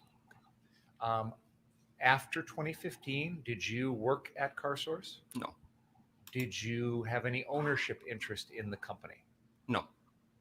Was there a time in which you were down here at one of the Car Sources around the night of August 25th, 2020? Is that Monday? That's Tuesday night. Tuesday. I was actually here. We got a call on the first night of riots. We got a call from police department. It's actually my dad's dealership. So I was here actually before that too. What is your father's name? Anil Kendry. How do you spell that? Anil. Last name. Oh, same last name. Sorry. What is his relationship to the Car Source dealership? He's the owner. You said that we got a call. Who is the we? Police department called because my brother's phone was off, and I guess people, like around 4 o'clock, he put it on silent mode at nighttime, and then police department called around 6:30 to notify that riots happened or stuff like that. Who did the police call at that time? I do not remember. One of us. Okay. When you say one of us, it's Either you and my who else? dad, either me, myself, or my brother. I think more like my brother. What is your brother's name? Anmol Kendry. And do you know what Anmol, can you spell that for us, please? Anmol. What is Anmol's relationship to Car Source? He's basically an inventory manager. For example, cars come from the auction, give it to mechanics, repairs, and then once they are detailed, put it on the lot. That's it. Back in August of 2020, was your brother Anmol the head of the inventory for Car Source? Yes. You said there was a phone call around 6:30 p.m. Do you remember which night that was? 6:30 a.m. on Monday morning. Monday morning, yes. Okay, I misunderstood. What, if anything, did you personally do after that with regard to the issue of the phone call? Did you come down here? Yeah. Okay. Where do you normally live? We were on KR, like That's 20 minutes away. Okay. And when you say we were on KR, do you mean just We live in the same house. you, your brother, and your dad? Yes. Okay. So did the three of you come down at that point? Actually, 4 was my mom too. Okay. Did you all come down at that point? Mm-hmm. Is that a yes? Yes. Sorry. And what did you observe about the car source properties at that time? A lot of cars were burned. And I'll pull up the interview. I actually interviewed this gentleman and his father. Glass was broken. They said it was $2.5 million worth of damage. Over 150 cars destroyed. 2.5 million in damage. Up on the wall behind you there. There is a next to the in front of you, that bottle of hand sanitizer. There's a device laying next to it that's a pointer. Yes, right there. It's a laser pointer. And would you please, using that map, point out the location that you've just described as having? Yeah, this guy's family owns 3 car dealerships in Kenosha that were kind of not targeted, but attacked during the riot.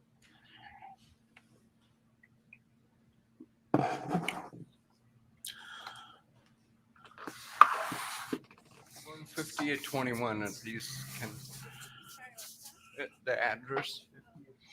So this is a map of the area of Kenosha along Sheridan Road. Right there. Okay. And you're pointing to the car source location, which is on the northeast corner of the intersection of 59th Street and Sheridan Road. Is that fair to say? Yes, right there. Okay. In addition to that location, there are 2 other car source locations close by on Sheridan Road. Is that right? No, there's 63rd Street as a second car source. Okay. There's also a location kitty corner from the one you just mentioned. Are you aware of that one? You mean car doctor? Okay, that's what. Yeah, that's a repair center. Yes. Okay. So if you could point out Better the get one your we were facts just straight, talking dog. about that you mentioned earlier. Okay, and then kitty corner across the street from that to the southwest corner. We have it labeled as car source, but do you see what I'm talking about? Oh, right here. Yes. Yes. What is that location? Car doctor. What is that? It's our repair center that's owned by my mom. Okay. When you were originally describing a location that had burnt out cars, that was the first one. Yes. Okay. You said you came down there at that point? Yes. This time in the morning? Which morning was it that you came down? Do you recall which day it was? Monday morning. Monday morning? So this was after Sunday night into Monday morning? Yes. What, if anything, did you do after that? Cried. Okay. What was the condition of the location that you've now described as car doctor? Mm-hmm. What was the condition of that location? That was fine. Did you see any damage to any property at that location? No. These locations that you've talked about, the car source at 59th and at 63rd, and then the car doctor, at that time in August of 2020, did you work for any of them? No. Do you go by the name Sam? Sal. Sal? Yes. Okay. Did there come a time on that Monday or maybe the following day in which you spoke to anyone, and I'm asking you personally, spoke to anyone about protecting those properties? No. There's an individual in the court who's been identified as Kyle Rittenhouse. Yeah. Do you see him here in court today? Yes. Have you ever personally spoken to that person? No. Have you ever personally texted or called or spoken No. on the phone with that person? No. Okay. At any point during that Monday or Tuesday process, did you ever speak with anyone about protecting any of those locations? No. I actually don't even work there. Okay. All right. So I have no further questions.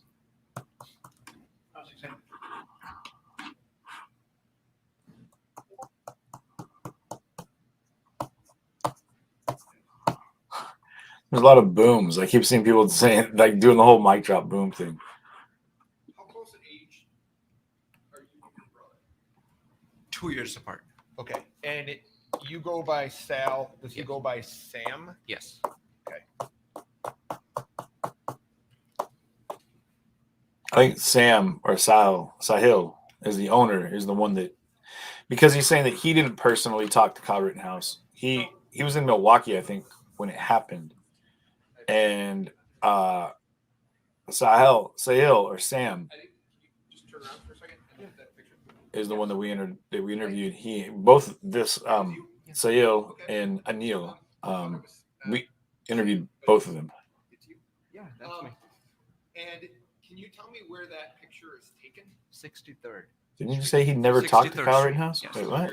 Yes. Okay. That was taken on the night of the 25th. Is that right? Tuesday evening. 25th? Okay. It was very confusing. You were asked, I think Mr. Bringer asked you if you can identify the person sitting at the table with the blue tie on, right? Mm-hmm. And you had said that you've never seen him before? Now I know his name, Okay. but I didn't know him before that. Okay. If I told you that he was this guy right here, you know that? Yes. Okay. That's Kyle Rittenhouse, second one from the right. Mr. Binger asked you, if I have it right, if you had asked anyone to protect the property that night, right? Correct. Okay. And you had said, Was it his brother Mark that gave him the keys? these men are on your property, right? It's my dad's, yes. They're on your family's Yes. property. Mm-hmm. You don't ask them to leave, correct? I think his brother might go by Sam. Especially when they have guns and they dress up right in front of me. I was actually behind that silver Mercedes. There was a Hummer parked, which is our personal car. It had a brake line issue, and we parked that car inside, me and my mechanic. And there were a bunch of cars came in around 7-ish. And then the person that's right next to me dressed up right in front of me, like putting the fancy shoes on or something like that.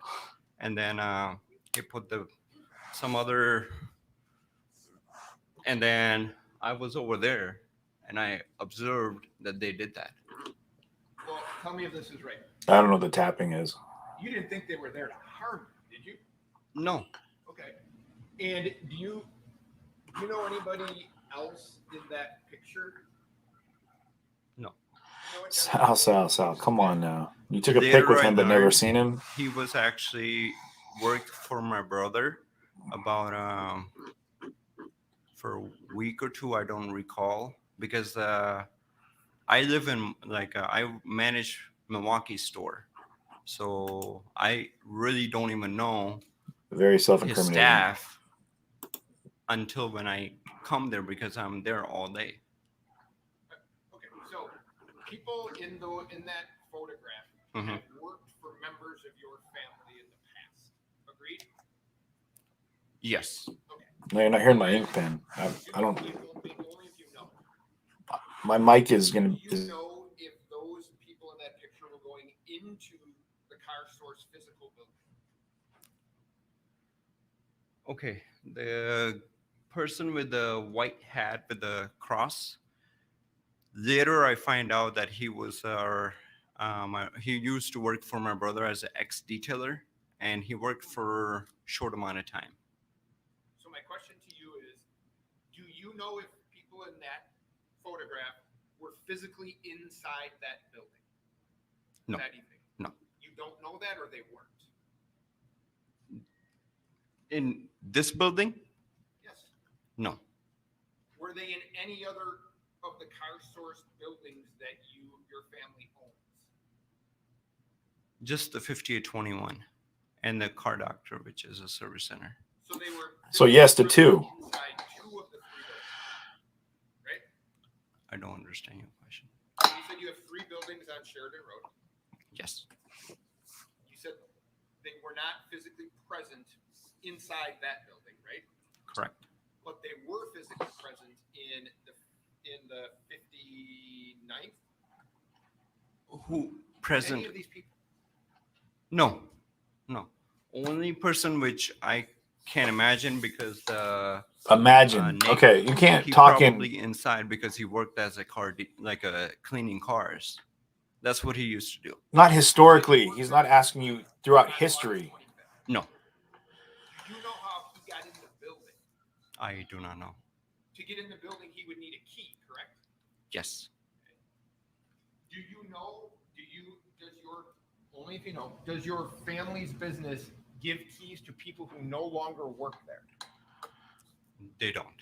So to physically get into the building, would somebody in your family have to open the building? Correct. Okay. Or have given keys. And do you remember what time you took that picture with those people on the screen? Right before the curfew. I can't recall, 7:30ish. He played that one tight because he didn't want to be. He didn't want And to then say he did was you out leave? past curfew. I think. Yes. Okay. Went home because he wanted to be And out past curfew. Are you telling the ladies and gentlemen of the jury, there was no conversation between you and any of those people about staying to protect the business? No. Nothing. No, there wasn't. No conversation. No, I think I personally Finish it. believe. I think the questions more you have is for my brother. For Sam. Yes, he goes by Sam. Okay. Because I don't even work there.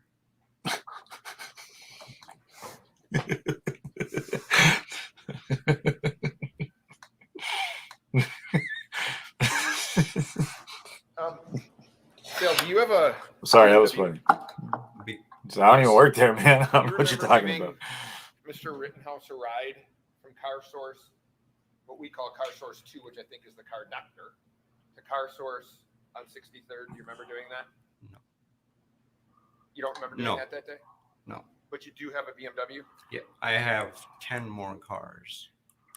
Okay. All right. Big 10 flex. more cars. What? Sir, thank you for your time. Yep. I don't have any other questions. He just said, I can't do it anymore. Being on the witness stand would suck, though, man. That would be stressful. And I can imagine it being a point where you're like, I don't know. But people keep saying you got the wrong dude. Mr. Kindry, there's going to be something up on the screen in just a second I'd like you to take a look at. I hope they didn't just subpoena the wrong guy. That would be real embarrassing if they were like, oh, wait, oops. You got the wrong brother.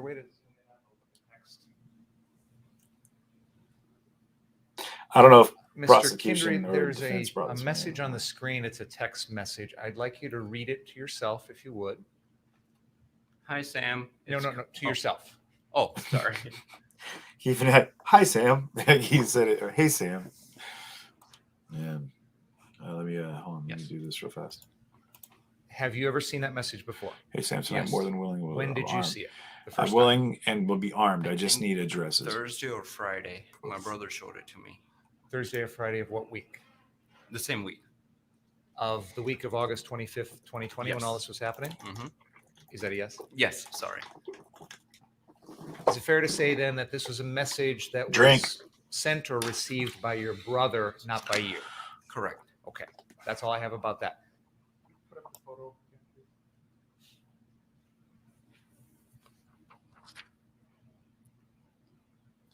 Mr. Kindry, there's the photo that was just shown to you of you at the that is the 63rd Street Car Source, correct? Mhm. Yes. And there's a group of people there. It's kind of hard. I'm going to ask you to try and go back in time to that moment. There may be Yeah, some we got a things you've Sal learned and a since then. Sam. I'm interested in at that very moment, as you're standing there with that group of people, did you know any of them?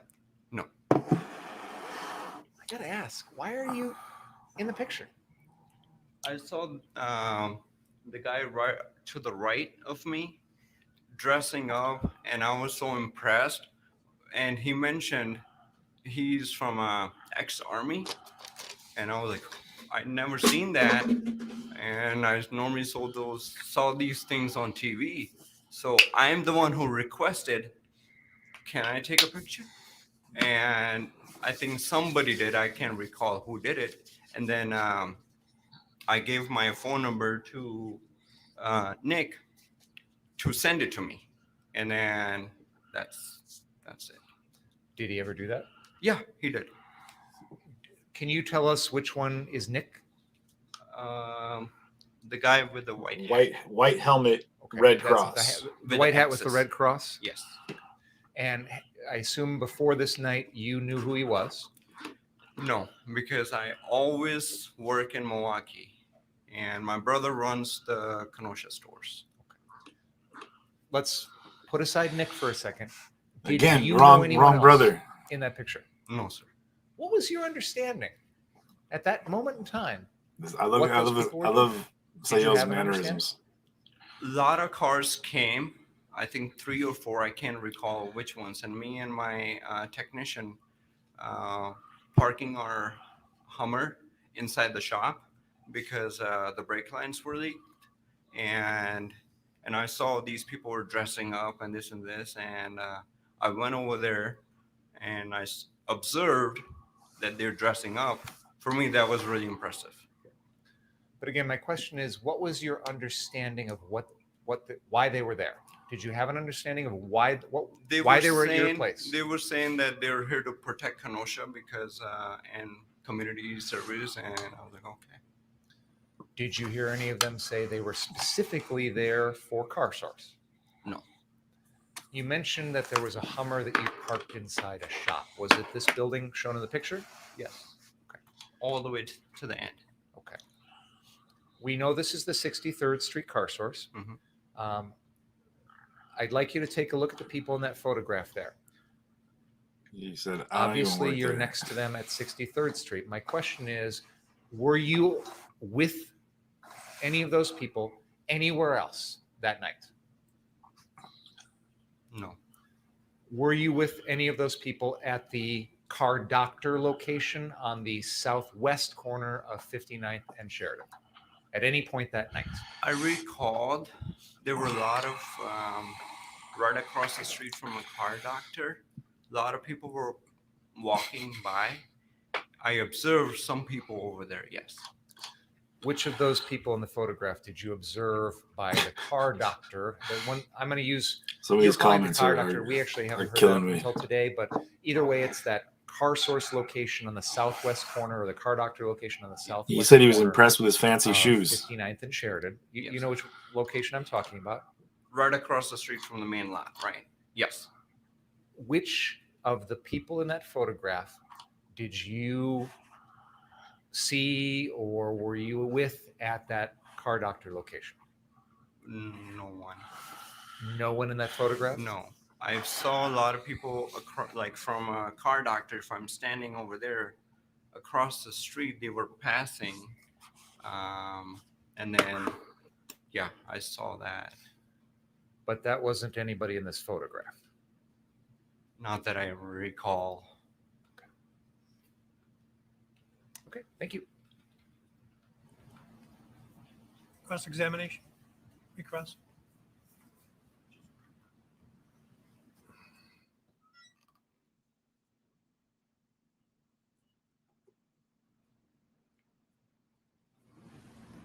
Mr. Kidry, I have one question. Are you aware that the people in that picture were at all 3 of your family businesses that evening? No. You were unaware of that? No. Okay. And No, I was not aware of it, or? Yeah, no, I'm not aware of it. and you, at a little before curfew, you had left for the night, and that was your involvement on the 24th, correct? Is it Tuesday? I'm sorry, 25th. Was it Tuesday? Yes. Yeah, that day, that's the last thing I did was took the picture. And then my brother came in with our mechanic because we heard people chanting over by the courthouse. And then My brother came with the mechanic. He dropped him off, and we're like, okay, let's go. We just left. I don't have anything else. Thank you.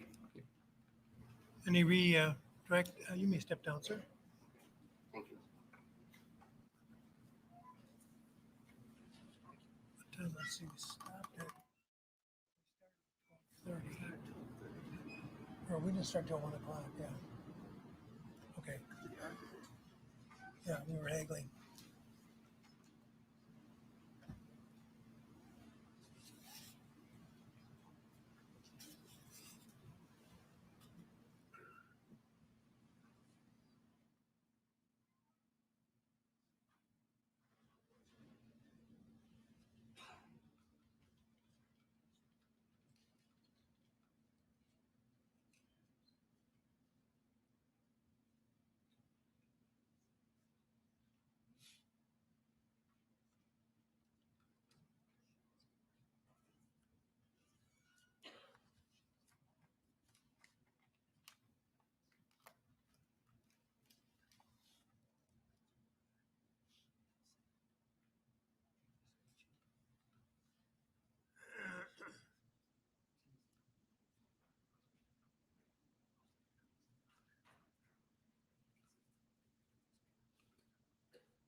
Solemnly swear the testimony you're about And to while they're give today swearing, will be the oh, truth, okay, the whole here, truth, and nothing but okay. the truth, so help you God. Here's all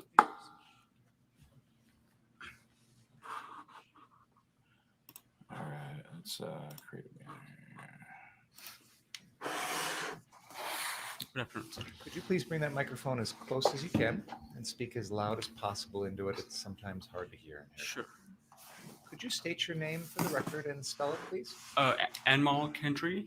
It's ANMOL. Last name KHINDRI. How are you currently employed? I work for Car Source. What is Car Source? It's a dealership owned by my dad. What is your father's name? Anil Kendry. How long have you worked for your father's business? Ever since we started. When was that? Back in 2013. Where is Car Source located? We have 2 locations. The main location is 5821 Sheridan Road, Kenosha, Wisconsin, and the second one is on 6226 Sheridan Road, Kenosha. Are there any other locations that are named Car Source? No, sir. Do you have your own business as well? I just started a month ago. Is that in any way related to Car Source? No. Are you familiar with a location called Car Doctor? Yes, sir. Can you tell us what you know about that? That's actually our inspection center because we have a lot of regulations that we have to follow for DOT. So every car that comes in has to be inspected, certified by mechanics. Doesn't matter if they're certified, but yeah, we just use it as well as we have a body shop and a detailing center there. All of that occurs at Car Doctor? Yes, sir. Where is Car Doctor? It's right across the street from 5821. Sir, there's a map on the wall behind you there, and that is showing the area of Sheridan Road. On the north, at the top of the map, is 58th Street, and at the bottom of the map, on the south end, is 63rd Street. Right in front of you, by the microphone, is a little laser pointer. Would you mind using that laser pointer and pointing out on this map? Still not where Sam. those 2 Correct. Car Source locations are that you described?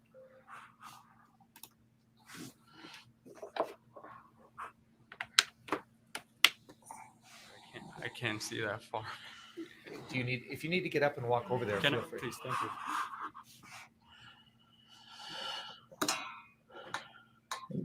you. Kathy Park says, I solved the mystery. Dad is the real Sam.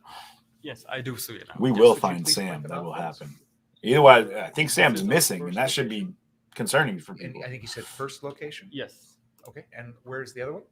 The other one is 63rd and Sheridan. And then could you please point out the location that you have identified as Car Doctor? Yes. It is right here. And for the record, that is labeled on the map Car Source. It is located at the southwest corner of 59th Street and Sheridan Road. Is that accurate? 5912 Sheridan. Yeah, that is correct. At any Sam, point you are not. around August of 2020, Mhm. were you employed by or an owner of any of those locations? Sorry, could you repeat that question? Yeah.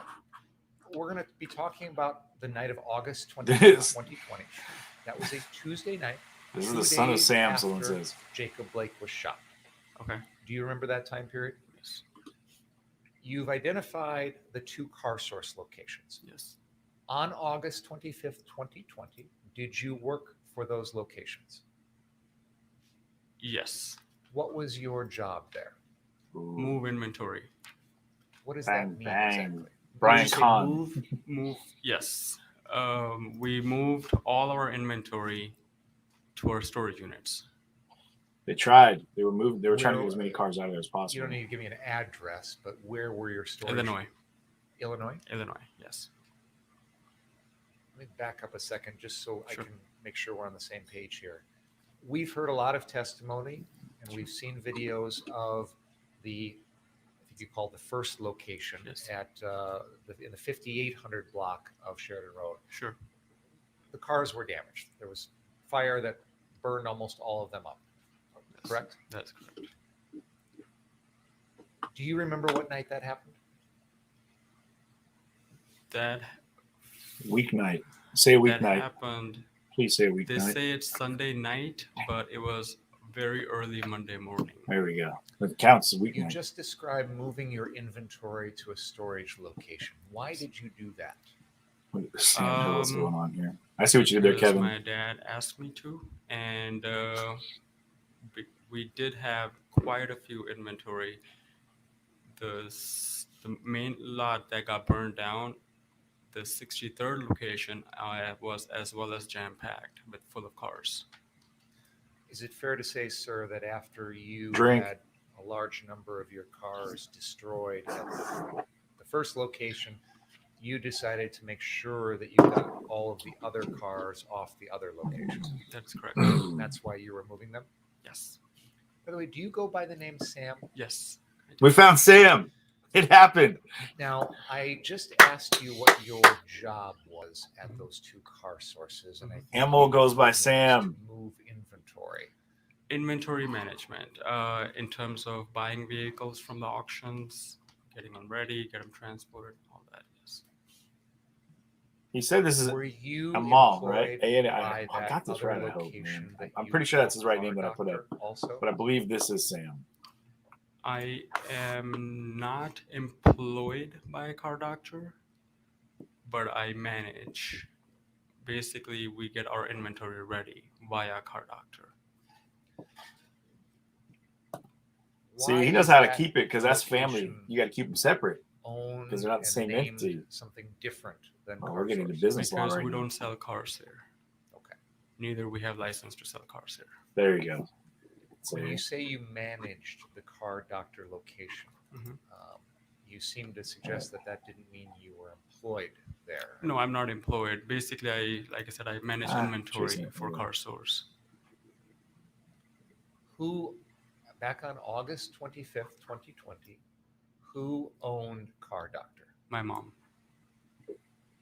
Can we just Even say this guy though sounds like you Will weren't Ferrell an when he does employee the of that Screen Actors location, Guild? You Is it managed safe it? to say Well, a lot of the inventory If you sitting met there God. is from Car Source. you would smile and pat you on the head? On the day of August 25th, 2020, which was a Tuesday, were you there You're at an animal, either one of Sam. the Car Source locations or at Car Doctor at any point?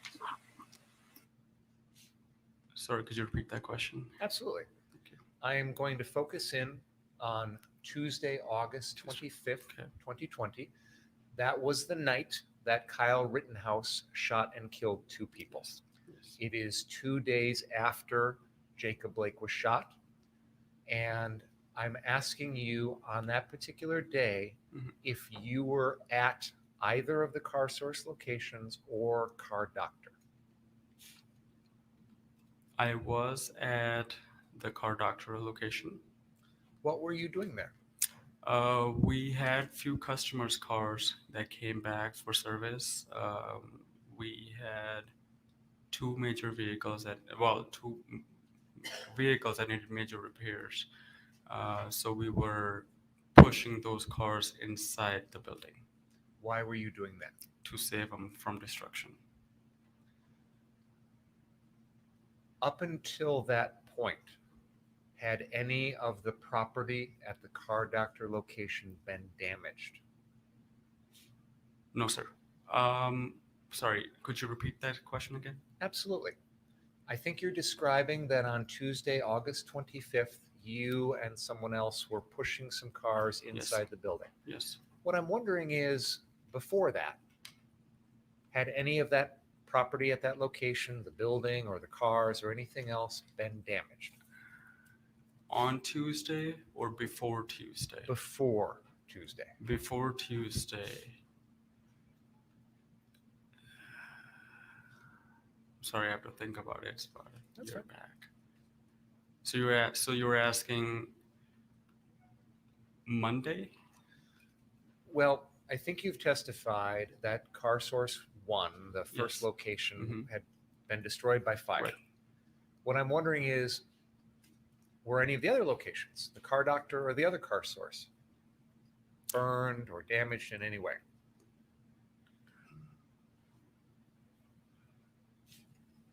I'm sorry, I cannot remember. I don't believe so.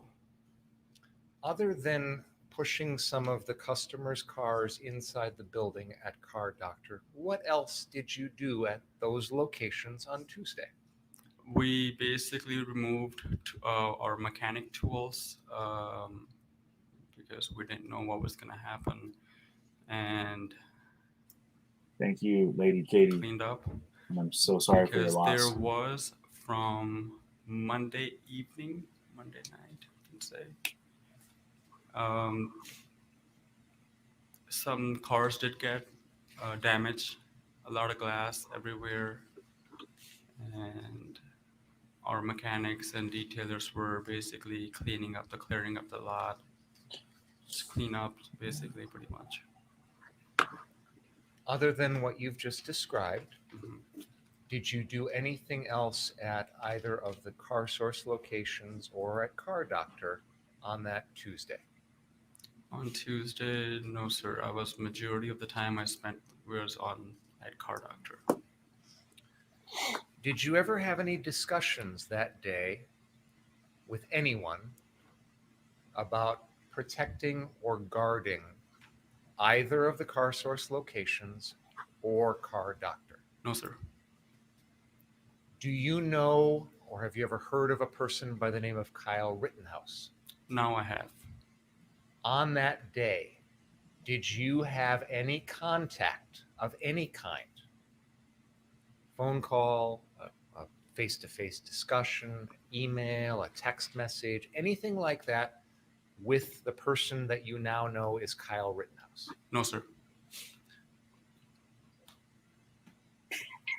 He just had him. He was, whoa, wait. Did you all hear what he just said? That was his moment right there. Look, he doesn't even.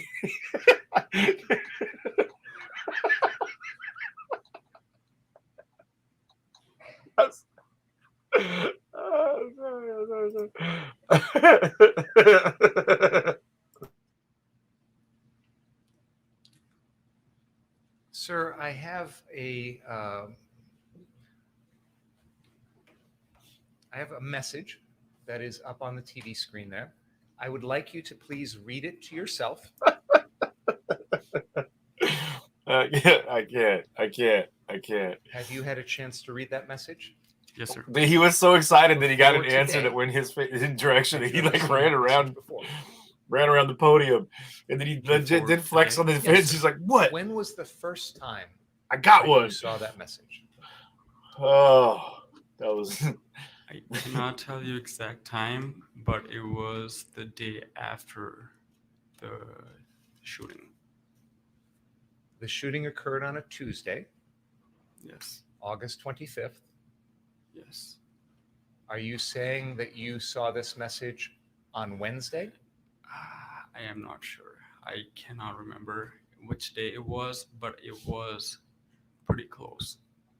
Where did you first see this message? In other words, did you see it on a device that you possess, or was it something on the internet, or My what? cell phone.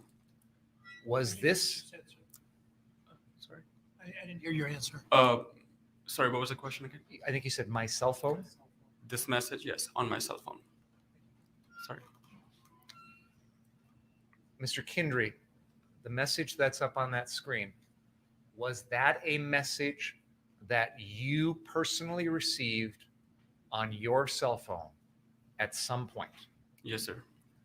And I believe you're not sure exactly when it was that you first saw it. Is that fair to say? Yes, sir. There is a timestamp on this message, and it says yesterday, 3:02 p.m. Do you have any idea? Does that help you at all to figure out when this was? You can see, can't you, like when you viewed a message, right? Like if you get left that, on but I'm read wondering or, if that or whatever helps they you call to it. I don't know understand which if day that's of the right week term. it was. Can't you? Like you can see when someone's opened your message, right? Wednesday. Which would mean that this message came in on Tuesday. Yes. The message appears to be from someone who identifies themselves as Kyle. Do you know who that is? I do not. Someone sent this to your personal cell phone. Fair? Yes. Do you have any idea how that person got your cell phone number? Well, ever since Monday morning and Tuesday, I've given out my cell phone number, maybe hundreds of thousands of people, media, general public, my customers, they actually came by for condolences and stuff. Do you remember giving your personal cell phone out? And I'll just point out, the defendant, Kyle Rittenhouse, is here in court. Why is he dodging it right now? What are your thoughts on this, guys? Why do you think he's There is going to doing be the a sidestep on photograph this? that I'm going What's to show going on you with this? on the screen. Let me just ask first, Mr. Kindry, have you ever seen that photo before? Yes, I have. Were you there? His brother at the was time kind of that saying photo something was different, taken? wasn't he? It felt like I was not. Do you recognize anyone in that photograph? My brother? Other than your brother, do you recognize anyone else? My ex-detailer? What is that person's name? that is Nick. a lot of people. Can you identify him in that photo? Wearing a hat with a cross? He is the gentleman with the white hat with the red cross on it. Ah, Yes, sir. Other than your brother and the detailer, Nick, do you know or recognize anyone else in that photograph? No, sir.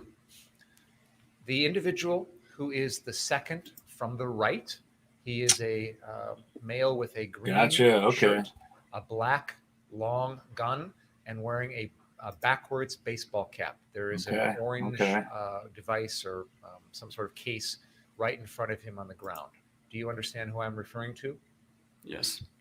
No. That is the defendant, Kyle Rittenhouse, as he looked on the night of Tuesday, August 25th.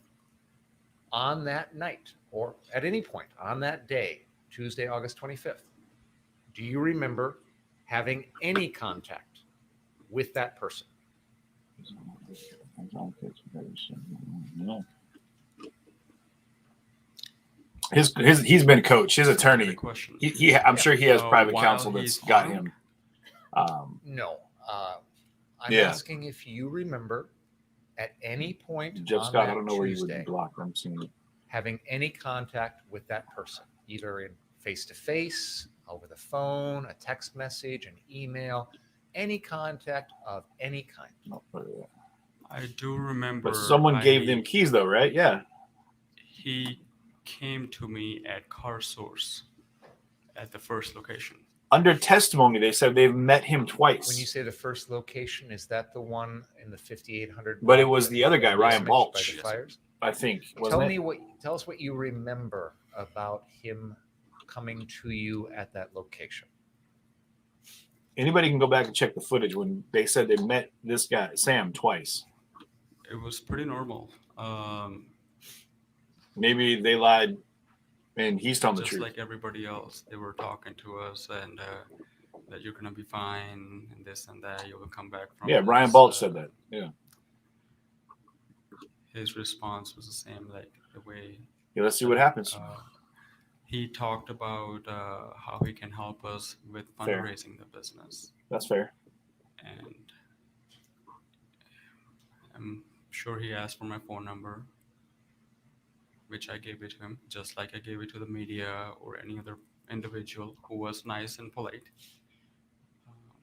And I don't remember him giving me his phone number, neither I asked for it. Did you talk to him about protecting or guarding either one of the Car Source's locations or Car Doctor? I did not. There you go. On Because he said that Tuesday, they met up. August These are 25th. people that came into town. I think Did you talk to anyone Ryan Horwith about guarding or protecting either of the Car Source locations or the Car Doctor? I did not. Ooh. You've identified your person that used to work as a detailer, Nick, in that white hat with the red cross. Yes. So this is August 25th, 2020. Was he still working with your family companies in Not any at way? all, sir. But he had done so in the past? That was quite far back. On that day, August Is 25th, he that lying? Tuesday, That is the question. Did you talk to Nick Smith, that individual? I did not.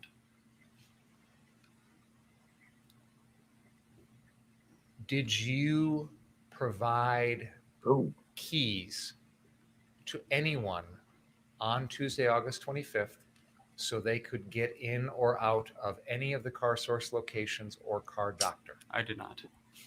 Did you offer money to anyone? I did to, not. Ooh. Please let me finish. Sure. Did you offer money to anyone in exchange for them guarding or protecting either of the Car Source locations or Car Doctor? I did not.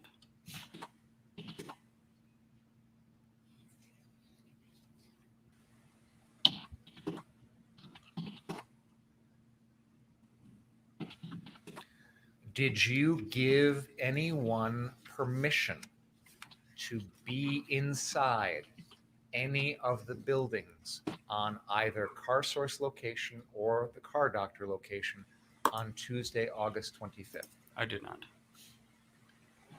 Did you give anyone permission to guard or protect any of those three properties?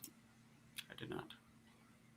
On that particular evening, did you know that there were people there with guns who had taken upon themselves to guard any of those Car Source locations or Car Doctor? Did you know that night that any of that was going on? I did not.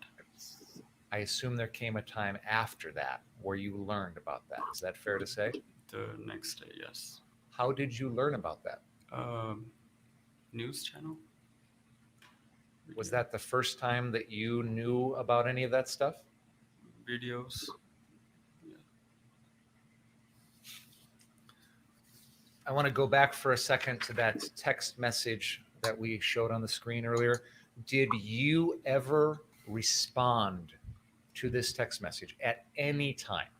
I did not. I didn't know who it was. One second, please, sir. So, basically what he's saying is he is just contradicted everything that Kyle Rittenhouse has said, Ryan Balch has said. Nick, was it Nick White? Was that his Nick Smith? Break, folks, please don't talk about the case. Read, watch, or listen when the account of the trial. We'll see you in about 15 minutes. I want to show you guys this real quick. Got a quick 3-minute video here queued up that is this is the interview that I did with these gentlemen. Pull that off too because he's not there right now. This is the interview I did at the car source. This is actually the aftermath of the car source as well. I believe this is honestly I don't even remember what day this is on.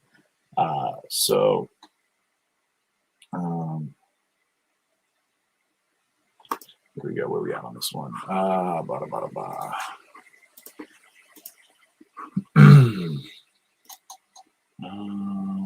Trying to look at the detail. Is it this one? This one? Maybe. That is not correct. All right.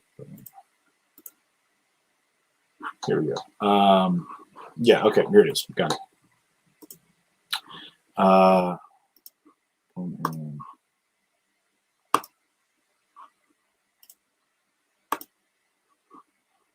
So this is the car source, the first one. It's kitty corner from Civic Center, where all the fires started. So you guys remember there's just all these cars were exploding as we were walking, as we were like filming, and then the church right here in the background, it's just right up, it butts up against the backside of those vehicles. It was insane.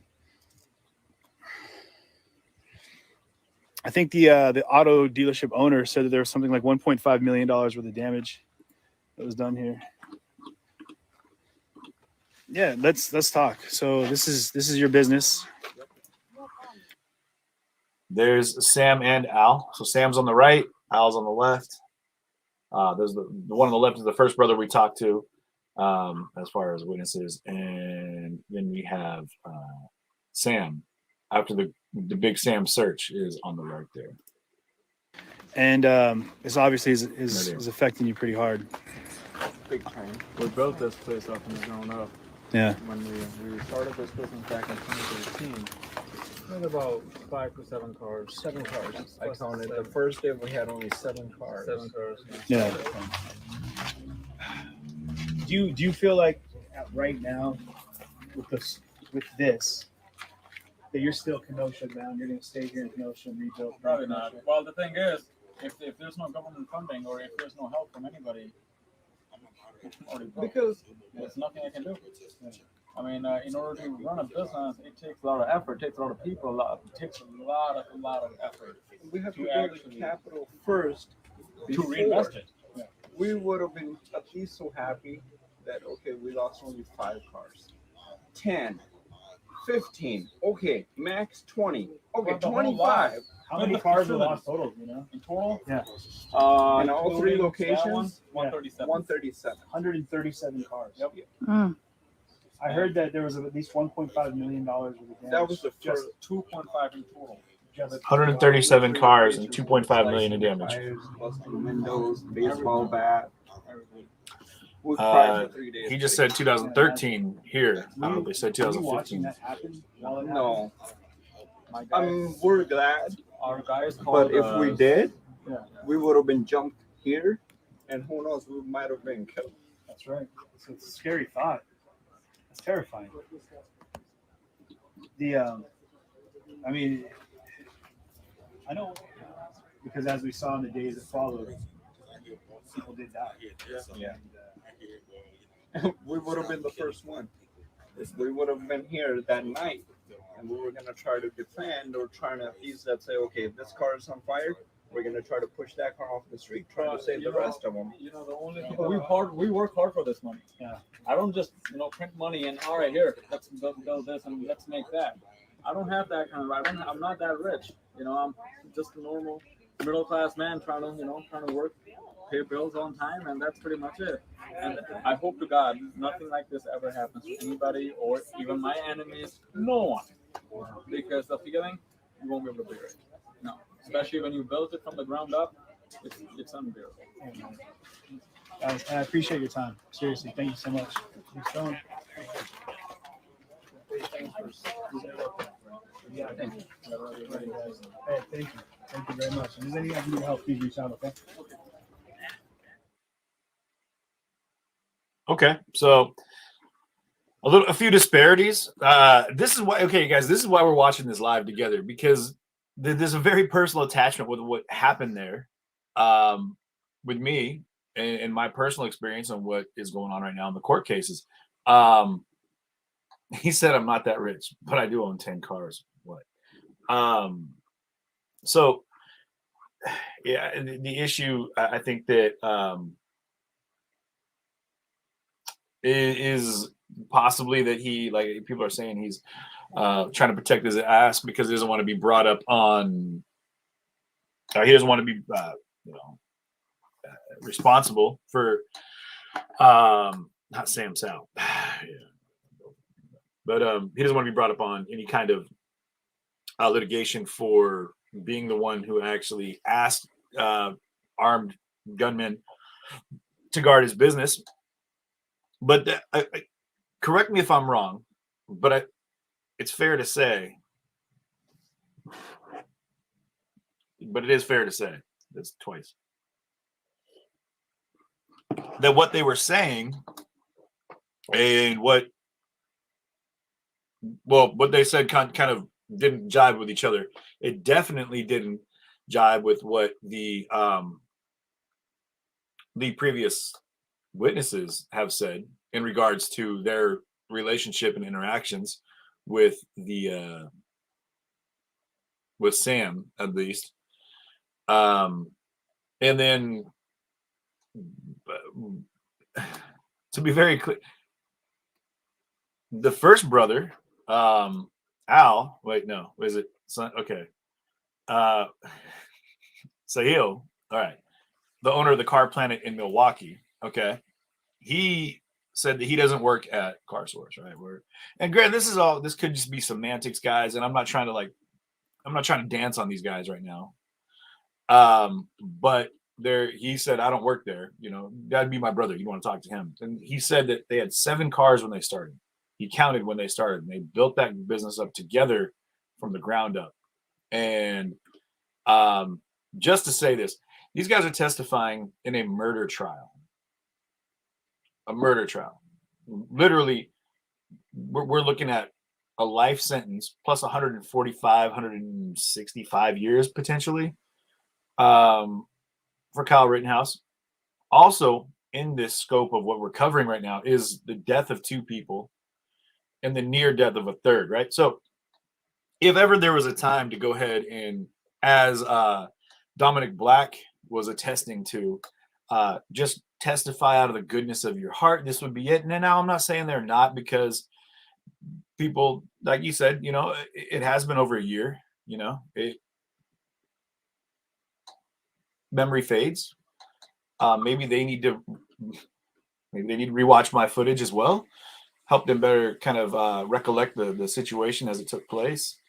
As far as what, there's more. Okay, now, not that I'm one to say I cut and clipped or anything, but not because I did it for this point. I don't have the technological know-how and or patience to do that. But there's more to that interview. We were able to kind of pull together the important parts, and we did this probably a year ago, actually, when I first interviewed these 2 gentlemen. But safe to say that at this point, we've got a lot of testimonies that have kind of been contradictory. We've got a lot of testimonies that have been inconsequential to the grand scheme of what they're trying to accomplish, I would imagine. And again, that's from our standpoint, because I don't think we have the full scope of what they're really trying to accomplish.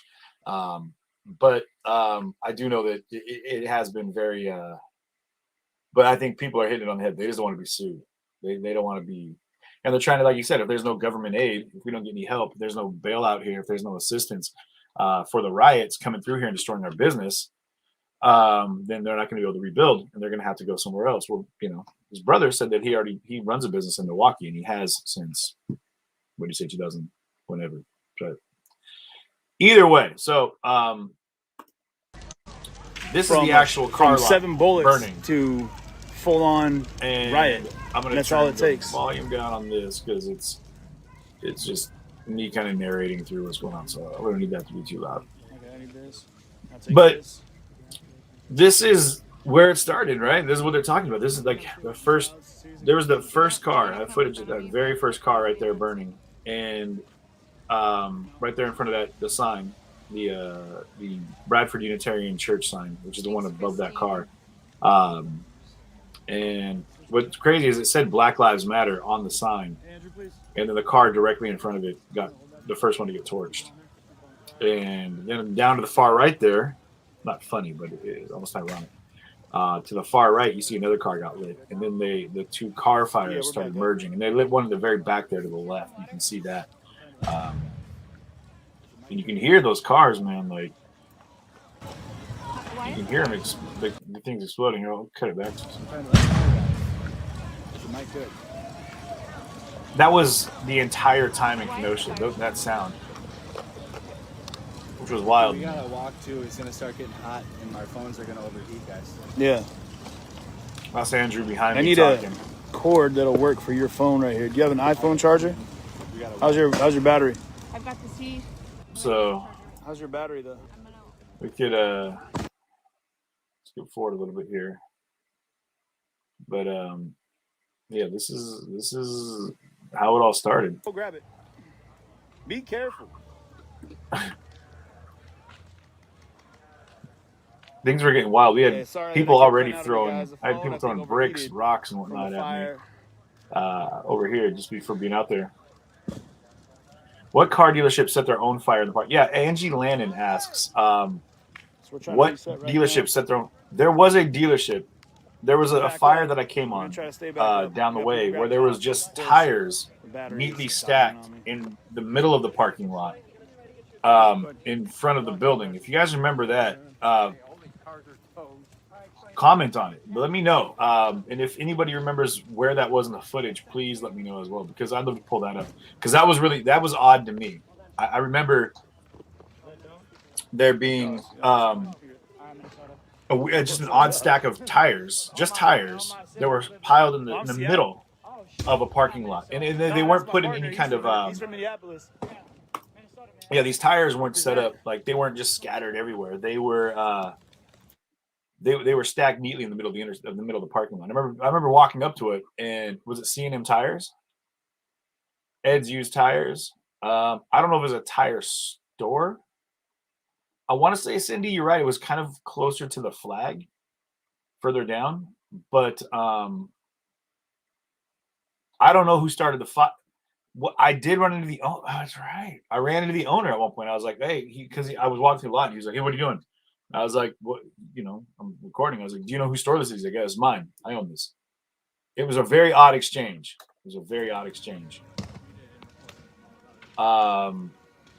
Dude, I've had so many people come like, yo, we were watching you at home. That's why we came out. I honestly, I don't remember if it was on Roosevelt. I'd have to walk the streets again to kind of take it, which I will be with your support here within the next week. Oh, yeah, I got you. Say like over here. It was Ed's Used Tires, you're saying. Okay. I don't know why. Anybody have any idea why someone would do that? Why they would light their own fire? You know, would it be to draw the attention of the law enforcement and the fire department to get them there to save the rest of the business, like burning the fire in the wild? Or would it be for insurance purposes? I don't know. C&M, someone's saying, is on 60th, down from the probation office, I think. So it could be C&M or Ed's. 1, 2, 3, 4, someone's 5, saying insurance. 6, 7, 8, 9, 10, 11 cars over here that are just, oh shit. You can hear those cars just exploding, guys. That is insane. I don't know how the volume is on your end, but with how loud that is, man. 9, 10, 11 cars over here that are just, oh shit. You can hear those cars just exploding, guys. That is insane. Thank you guys so much. Please follow and like the page. Yeah. Yeah, so like I said, we walked through this a little bit before too, but yeah, the smell of rubber and diesel, like that combination smells insane. So what we're looking at now, this is the car source, the first car source location. that was lit on fire last August. This is the footage that I took right off the bat, right when I got there. And so, yeah, they're taking a 15-minute. It's loud on yours. Okay, you could hear that. So, this fire spread so incredibly fast. Like it went from that corner suburban, it just raged and it took off. And like I said, there was like 11 cars that were on fire right then. And then it went to. And then there's another one there, another one there, another one there. They're all going up. They're all going up though. I mean, boom. No. Oh, it'll be gone though in a minute. I mean, these things are going fast, hella fast. And they really were. They went up real fast. Sorry, everything's on my end buffering right now for whatever reason. So bear with me. Anyway, yeah, so it got crazy, man. It got real crazy. Not sure what's going on with this, but either way, yeah, whenever that works itself out, we'll head it back to the stream. But man, so they got a lot of witnesses set to be called up, and I'm curious. I wish I knew who was calling.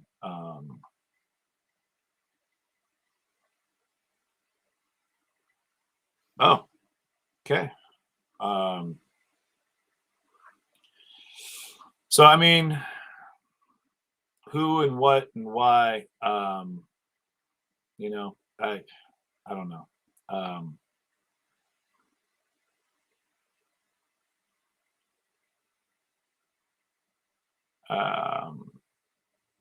Either way, yeah. So let's see what we got over here. That video, for whatever reason, is acting up. But we do have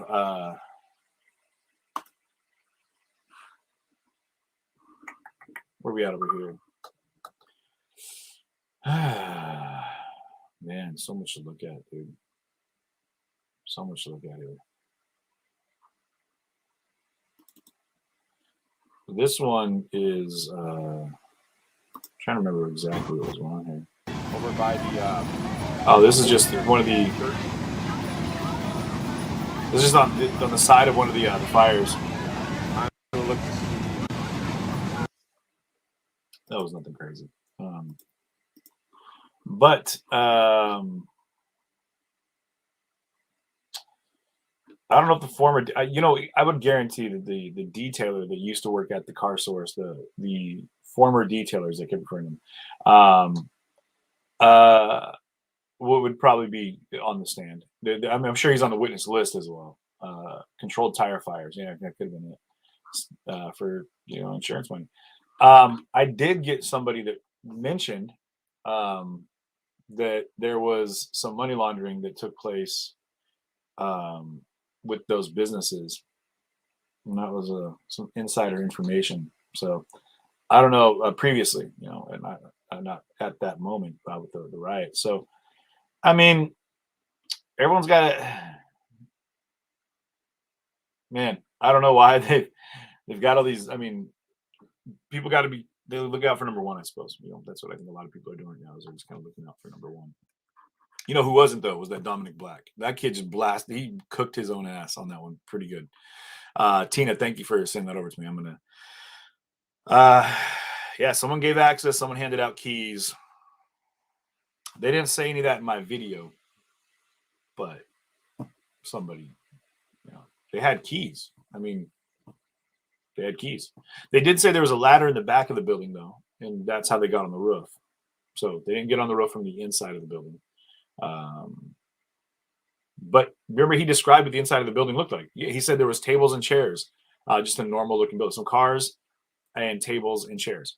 And that was, who was it that described the inside of the building? Anyway, he told them what it was. He told them what was happening inside the building after they were given access to go inside of the building. So, I mean, But he did say, Jennifer, that there was a ladder in the back that he was worried about. So put back up there again. He'll sing like a bird again. Yeah, put Dominic back up there. He'll tell you everything, man. Dominic did, huh? Okay, so yeah, Dominic. That kid's just looking for a deal, man. He's looking for anything they'll throw his way because I think that dude realized that he put not his best personal foot forward, Yeah, maybe they had a catapult and launched him up onto the roof. I don't know. But I know that they, he's back. The jury's coming back. Okay. Here we go. Okay. Judge is eating a sandwich over here. Sorry, that's not what we want. Boom. Share screen. And we're going to go with.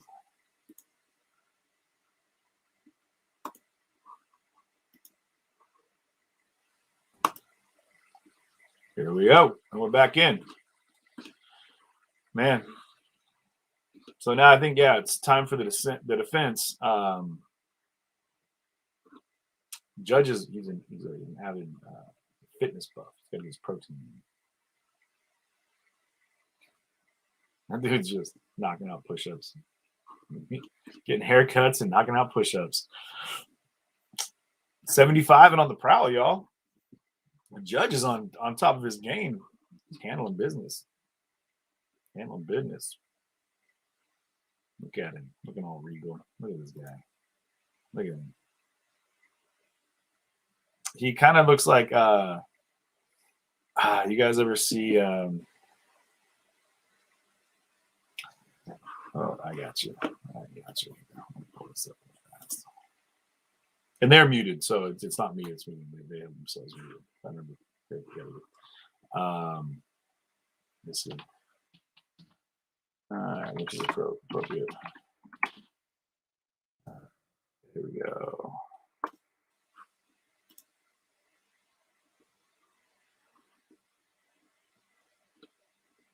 Where's he at?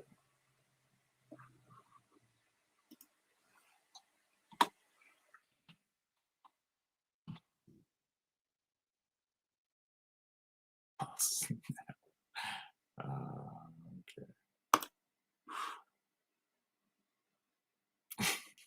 You guys ever see Arrested Development? Anybody? I mean, while we're waiting for this to start back up.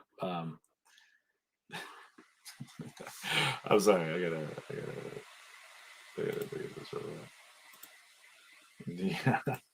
I found the judge.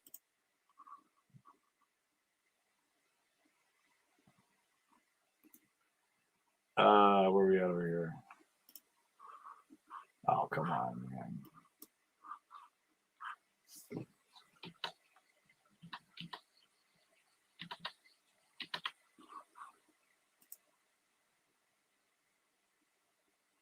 Oh, shit.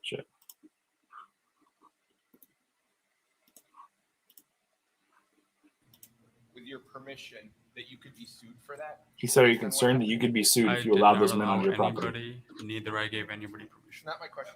Okay. Sorry. My question is this. Do you have concern Ooh, here we go. that if you allowed armed men to protect your property and someone was shot at your property, that you and your family could face a lawsuit for that?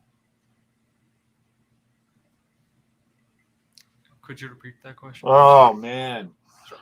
Ooh. Do you have concern? Mm-hmm. Well, I'll start with this. You, after watching the videos, you understand that Mr. Rosenbaum was shot on your property, correct? Yes. My question to you is this. Do you have concern that if you allowed armed men to protect your property, and one of those armed men then ended up Look at prosecution. He looks pissed. that you and your family could be sued for that? No, sir. You don't have any concern about that? No, sir. How much inventory?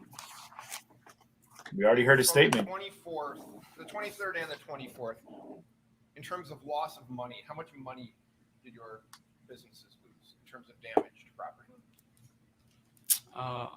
I cannot give you an exact number at this moment. Can you give me a ballpark?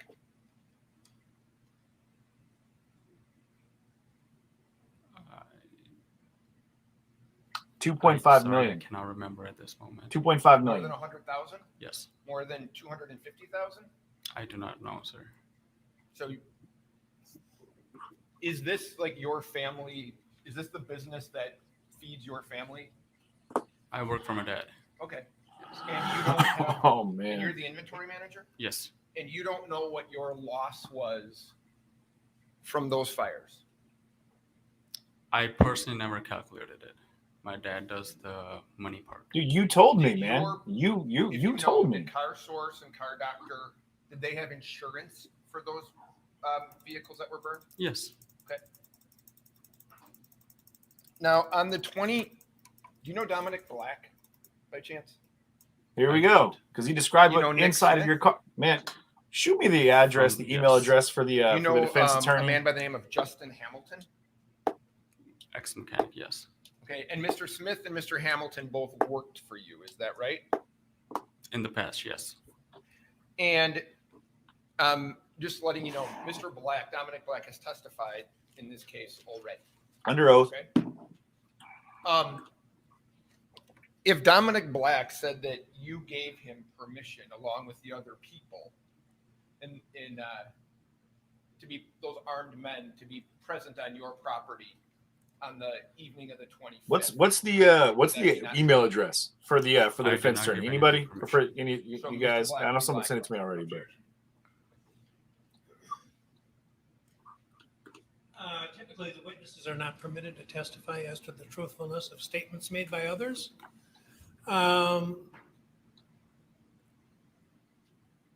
However, the witnesses, you can rephrase it in such a way that the witness can be made aware.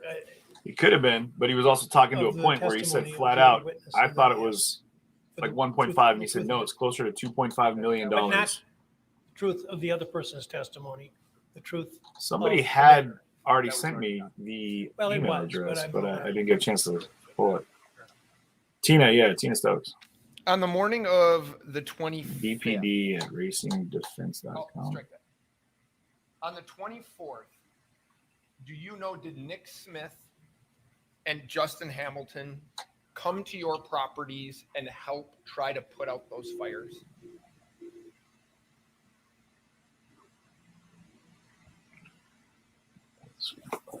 Which day was The 24th. Which day of the week? Monday? Monday. Monday the 24th. No, could you repeat that question, please? On Monday the 24th, did Nick Smith and Justin Hamilton come to your properties, the Car Source properties, to help put out those fires? On which property? Any of the properties.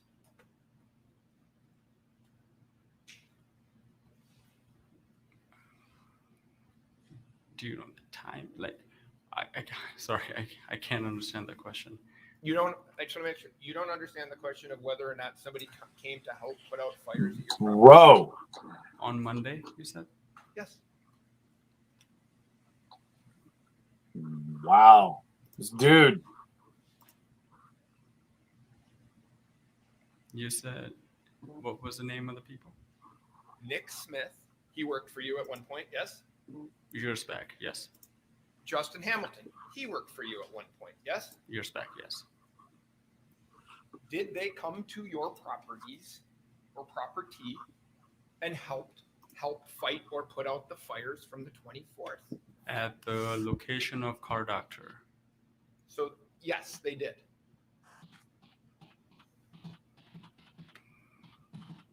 Yes. I will have to. Saying it's soft doesn't make it less true, I bro. cannot remember that far back. Sorry. Yes. Come on, man. Were you there attempting to put out any of the fires on your property? No, sir. Did you call anyone to assist to try to help, or did you just let the property burn? What do you mean by that? I'm sorry. Did you do anything? You call anyone? Did you ask for help? Did you physically do anything to try to stop I those called 911 several times. Yes. fires? Did anybody show up? I do not know. Okay. Nick Smith and Justin Hamilton, if you know, they showed up at least one of your properties to help put out the fires, correct? I will have to look at the photo or video. Okay. Do you recall asking them to help put out the fires at your property? I did not ask anybody. No? I did not ask. And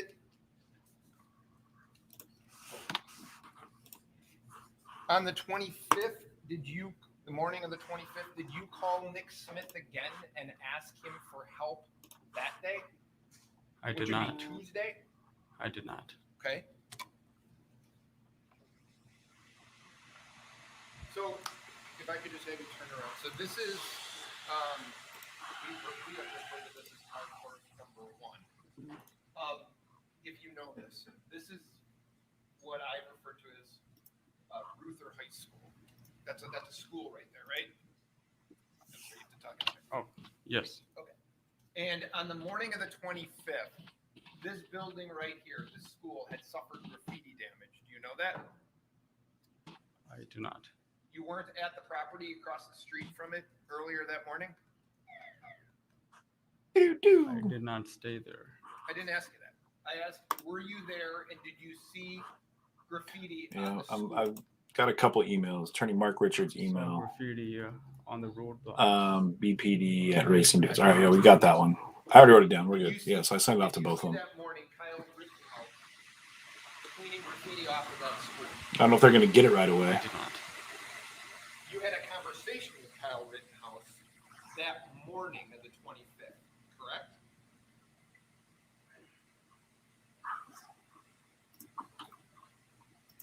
I remember that I had basically when I got there with my parents, people reach out to us pretty much. And when you say we got there, you're talking about At Car Source. The 5912? Yes, 5821. Sorry, 5821. And you had a conversation, according to your statement, with Kyle Rittenhouse. Which, yes. Okay, you gave a written statement on September 11th to a detective Cypress. Yes. Remember that? I do remember that. Okay. And you had a conversation with Kyle Rittenhouse, correct? Mhm. Yes. And Kyle Rittenhouse, he had offered to help, according to your statement, and fundraise for your business. Is that right? He wanted to help with fundraising the business. Right. You told that to Detective Cypress. Yes. And you gave him your phone number because he asked for it. Is that right? Yes, sir. Okay. Now, That would be one of 100,000 people. is there any damage to the car doctor or to Car Source on 63rd? Is there damage to those properties on the 20th? Which was Monday? Yes. I'm sorry, it's just over a year. Richardson Dimmer. Yeah, hi. My name is CJ Halliburton. Monday. I'm Okay. a Just live one stream of the questions. journalist Which one about that? out of Seattle. But I was in Kenosha for all the fire. My footage is being used right now in the court case that's being tried against Kyle Rittenhouse. They have a witness on the stand right now that's making testimonial statements that are contradictory to footage that more footage that I have of a personal interview that I did with the current witness who's being cross-examined right now by the defense counsel. On the But I feel Source on probably pretty 63rd, pertinent for the no case damage. if they wanted to go ahead and talk. Can I give you, I- we're not in this, we have no contract with them. The best I can do is give you a texting phone number. Yeah, would you for please? our associate attorney that's down there. You could please hold, okay? No problem. Properties at that I point just had have to not grab the number suffered for you. any No problem. Thank you. damage from the riots. There were a few windshields crack on the inventory itself at Car Doctor. The buildings were okay? Yes. Okay. How about on the, did you go down and check your property on the 26th, which would have been the morning after the shooting?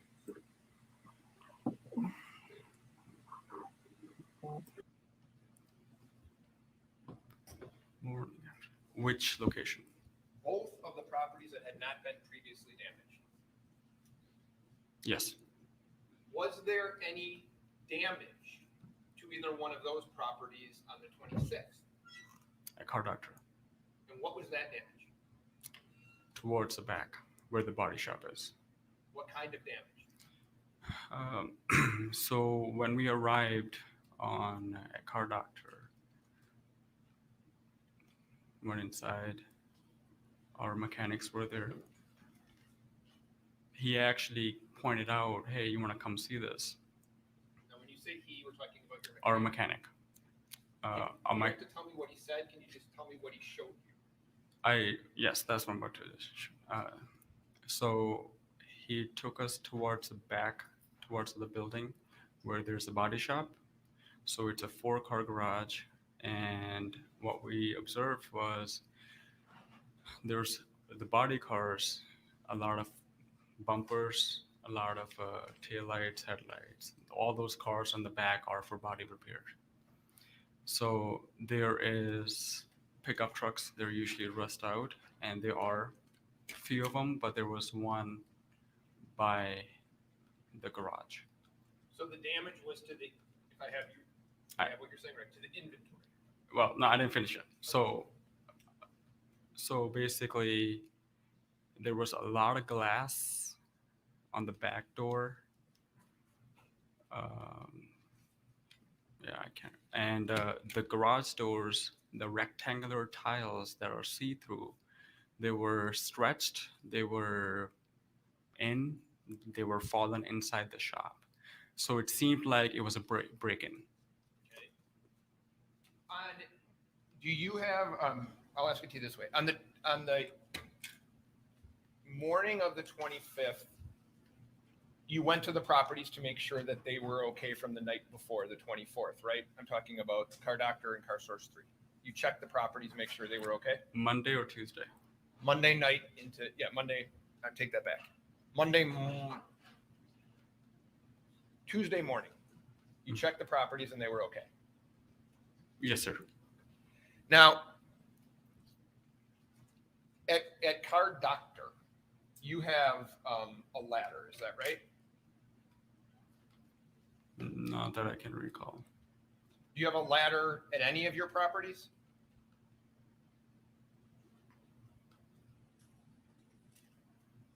No, I don't think so. I don't believe so.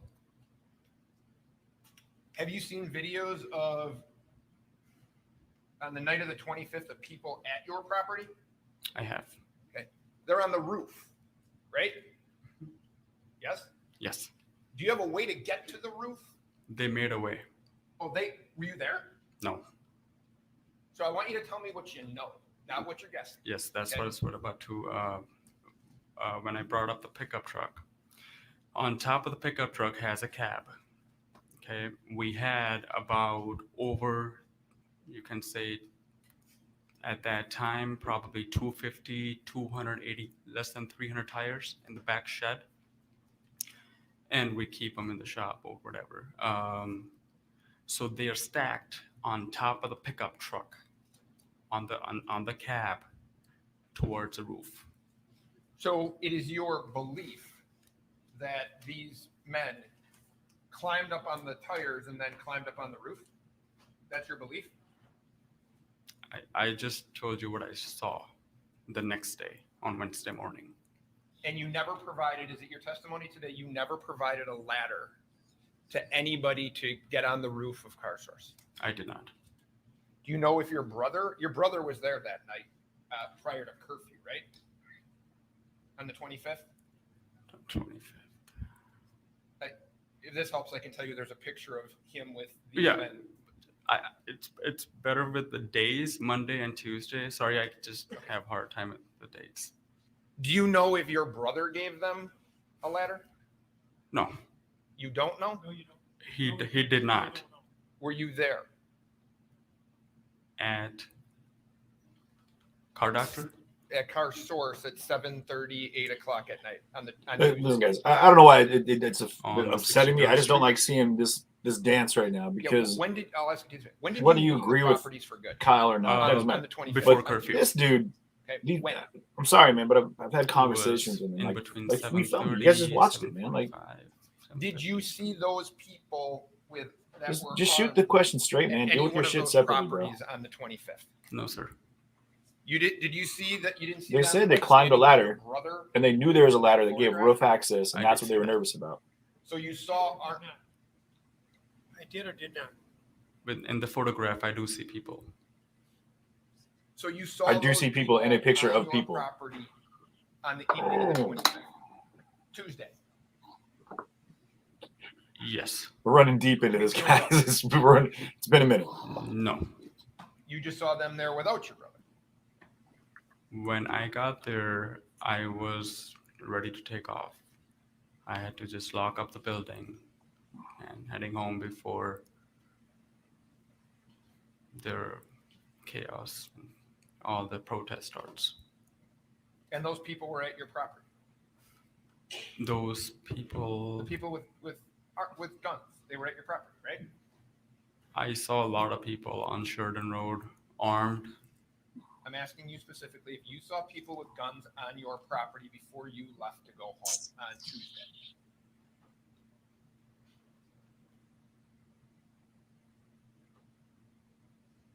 I'm sorry, I cannot remember.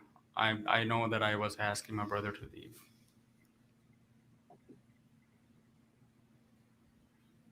So you were down there to pick up your brother, right? No. You were down there. I got a ride from my mechanic. He dropped me off, and I came in, locked up the store, and we left. Agree that the next day, meaning the Wednesday, there's no damage to any of the doors on your building in terms of no locks busted, none of that stuff, correct? On which location? Any of them? Car doctor, there is damage. To the locks? To the back. To the glass, to the garage doors. Right, but you don't know who did that. I do not know. Okay. And have you watched the video of people, armed men walking in and out of the Car Source that evening? Yes, I have. You've seen that? Yes. Okay. Did Nick Smith have a key to your building? No, Did you give him a key that night? I did not. How about Justin Hamilton? Justin Hamilton. No, I did not. No? But you saw on the video them walking in and out of your store. I cannot even tell who is who or who these people are. That wasn't my question. My question was you saw people walking in and out. But you know your store, correct? And if there's a person, a body, like you said, a people in a picture of people, you would know if they were walking in and out of your store. Why do they bother swearing people in, man? You know what I mean? Like, so you're right. Like, is that just what goes down? Did you ever ask Kyle Rittenhouse if he could help protect your business on Tuesday, the 25th? I did not.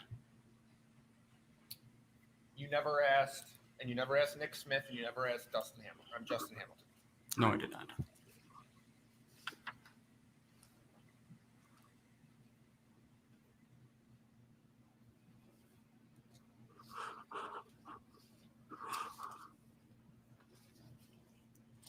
I'm going to ask it to you this way, and I'm not trying to be offensive the way I say this is.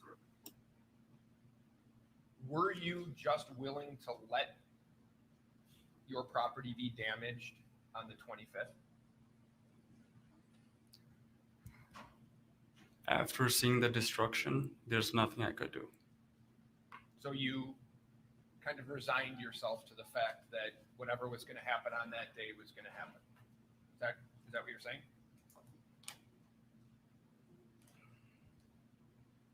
I do not know.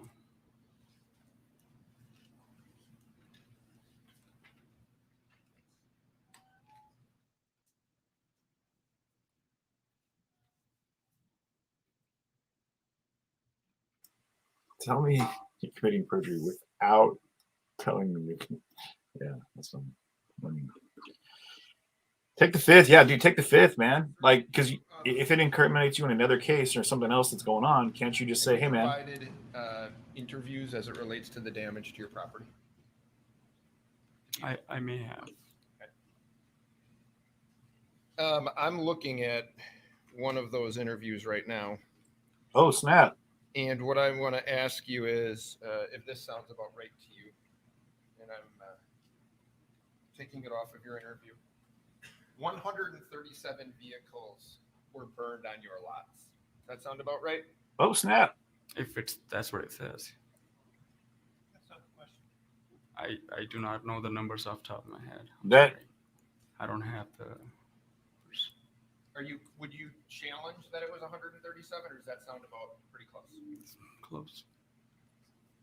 2.5 million. He's reading. Yeah, he's legit just reading my message that I sent to the DA and I sent it to both of them. The defense and prosecution. My dad handles the money part of the business. That's a direct quote from him. Your family had to hire a lawyer because your insurance wasn't going to cover those damages. That's crazy. That's not true. So if you said that you're working with a lawyer to convince your insurance company to cover at least some of the damages, that's not true. I did not have to hire an attorney.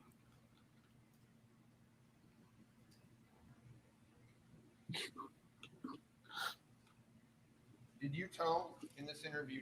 That's crazy that made it to that guy so our fast. Insurance company is finding their way out, so they don't have to pay for all this arson. Did you tell them that? Damn, I sent him the full video there too. was no acceptance from the insurance company, so there's. My question to you is: did you tell this interviewer that our insurance company is finding their way out, so they don't have to pay for all this arson? Is that correct? I'm sorry, I do not remember. You don't remember saying that? I do not remember. And bro, sorry, you're getting to caught add up, to bro. That, they also said that I was dead. What? That was in the media too. We're not talking So media, I'm bro. asking what We're talking about your personal I do not conversations, bro. You do not remember having that conversation? I do not. You don't dispute the 2.5 million? I cannot tell you. I don't deal with the numbers. My dad does. I'm an inventory manager, sir. That is the numbers. That, I swear to God, they're probably watching the video right now. But the prosecution's like, son of a bitch. Has your dad given interviews? Do you know that? He does not speak much English. Okay, so doesn't mean he can't do an numbers interview, came from bro. somewhere, and your dad doesn't speak English, and your brother doesn't work there. So it's you, right? But I do not remember that. I'm sorry. It's been His over. dad doesn't speak English. His brother doesn't work there, and he doesn't remember. So when you testified under oath that you had years, man. insurance for all of this, that's not true, right? Yeah, right. We have interpreters. What was the question again? You already testified under oath that you had Bro. insurance for all of this. That's not true, is it? We do have insurance. My dad does have insurance on all the locations. But not for those vehicles due to arson, correct? I'm not understanding the question. I'm so sorry. Could you repeat that for me? I asked you, one of the first questions I asked Sure. was about your loss. You had said you have insurance. My statement to you is you don't have insurance for all the damage done to those vehicles. He said from without arson. government Isn't that bailout, we'll never be able to rebuild. We do Without have government insurance. assistance. For He said. Answer the question which was asked. For ours, I do not know.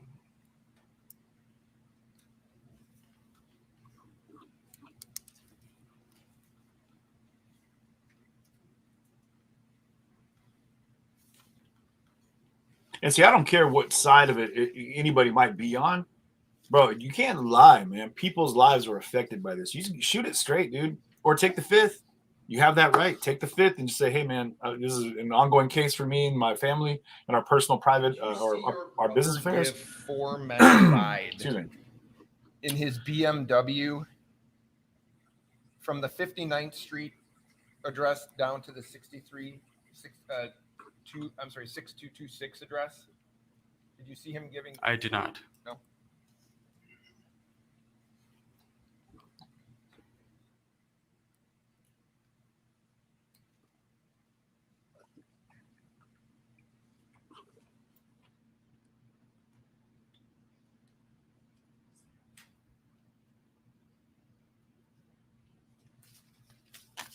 I don't have any other questions for you. Thank you, sir. Redirect. No. You may step down, sir.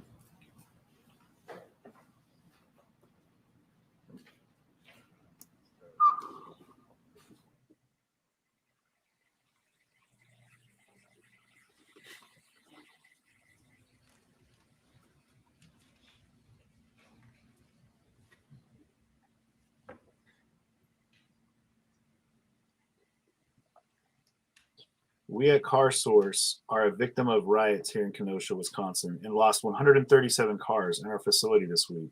We are a family business, employed over 20 families who work at the daily basic car. So this is part of the GoFundMe that was set up, where they were trying to raise $500,000, where they did raise $51,592 at this point, according to this screen grab that I just got from the fox6now.com, is where they had this posted via the GoFundMe. Thank you for sending that over to me, Kristen. Appreciate it. Do you solemnly swear the testimony you're about to give in this matter will be the truth, the whole truth? And nothing but Man, that's crazy. The I don't think it's a fraud GoFundMe, but it's wild how this is why we're watching this live, guys, because we just had a direct correlation with what we know, what was being said, and we were able to just directly connect ourselves to that court. And Mr. Widener, how are you employed? As a City of Kenosha police officer. How long have you been a police officer? Going on 22 years now. And what is your anyone get this guy's assignment? name and his spelling? Third shift patrol. And were you working on the evening of August 25th, 2020? Yes. What were your general duties that evening? I was assigned patrol. So the city of Kenosha was patrolling on that night? Yes. And where were you stationed, or what were your activities, let's say at the beginning of your shift that night? Just normal patrol, taking calls if a call came out for service, staying in the area of the downtown area, uptown area, and just taking normal calls when someone called 911. What do you mean by staying in the downtown area or uptown area? In the outskirts of the heavy congested area that was having the unrest. So that was part of your duties, was to stay around there, but then if another call came in, domestic violence or burglary, you'd go to that call? Yes. At any point were you directed to go to the area of 63rd Street and Sheridan Road? Yes. Why were you directed to go there? I am an evidence technician also, and I was called to go and process a shooting scene. So what is an evidence technician? We have special training None of which are above and beyond what a normal You sure? patrol officer has, and we respond to calls of service for like burglaries, anything that needs fingerprinting, shootings, shots fired, suspicious deaths, stuff like that. Kind of like what everyone knows as a CSI, but we do it Good kind looking, of Tim hands-on Hammond. patrol. Thank you for that contribution. I appreciate Now, that, what man. you said you were there to process the scene. What does that mean? I was told there was a shooting scene, and they wanted me to process it, photograph it, document it, and collect evidence. At that point, how many details about the shooting were you given? None, just that there's a shooting and a subject was down. Can I ask you to bring the microphone closer to So you? I was Just trying to lean forward. you can move the microphone. Anybody that actually. has a spelling of might his be name, if you could give that, put that up for me as well, I'd appreciate it. Much better. So, what is the first thing you did when you got to this? The scene is a Car Source location. Is that correct? Correct. It's a car place at 63rd and Sheridan. What is the first thing you did when you arrived on this scene? I spoke to multiple supervisors on the scene, asked them what the circumstances were. The person who was shot was not on scene anymore, so I asked questions about that. And then I was walked towards where they thought the scene was. And then what is the next thing that happened? Eventually, I started locating some evidence and I started photographing the scene. Where did you first locate evidence? First evidence I located was spent shell casings or fired shell casings in the street, about the 900 block of 63rd, which is west of Sheridan Road. Now, there should be a laser pointer up there. If not, I can give you one. I think there's one in front of you. Could you just indicate on the map where you found those casings that you just referred to?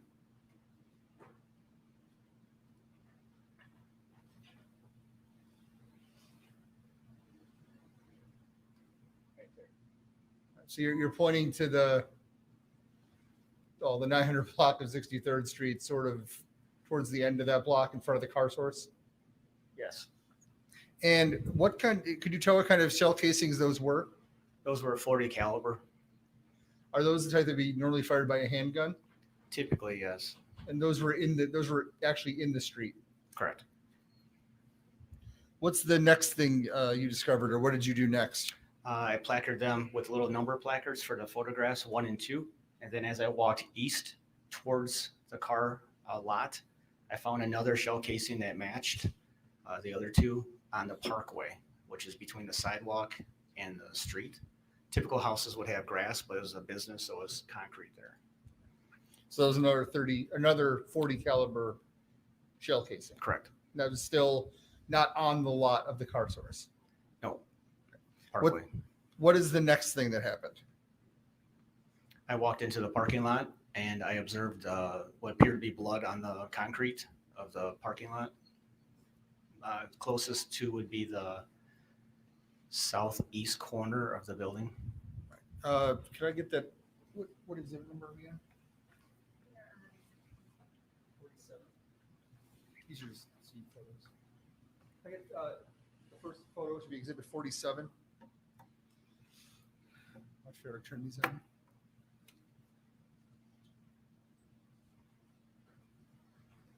Is it this one? Oh, we're good. Officer, if I could direct your attention to the screen to exhibit 47, what are we looking at here? So the building I'm talking about is to the left on this picture, and there's a group of 6 cars. That's where most of my evidence I found reference the shooting happened.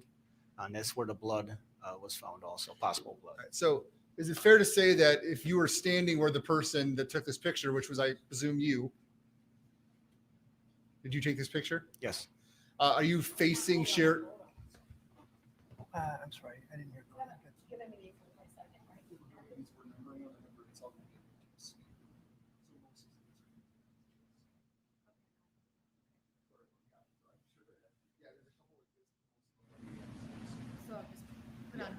Yep. Okay, thank you. Thank you. So is it fair to say that as you were taking this photo, you're looking directly at Sheridan Road and then what is now Freighter behind Sheridan Road? Correct, I'm facing east. Okay. That's a more succinct way of putting it. Towards the lake. And so in the middle of this area of cars is where you found most of the evidence in this scene? Correct. Can I have the next exhibit, 48, please? Officer, what is this? Again, an eastbound picture, just a little bit more close up to the cars. And exhibit 49? Is this the building? This is the building I was talking about. It's the very south end of the building where the group of 6 cars were parked. And the next, I believe, would now be exhibit 50. What is this, sir? It's a picture of 2 cars.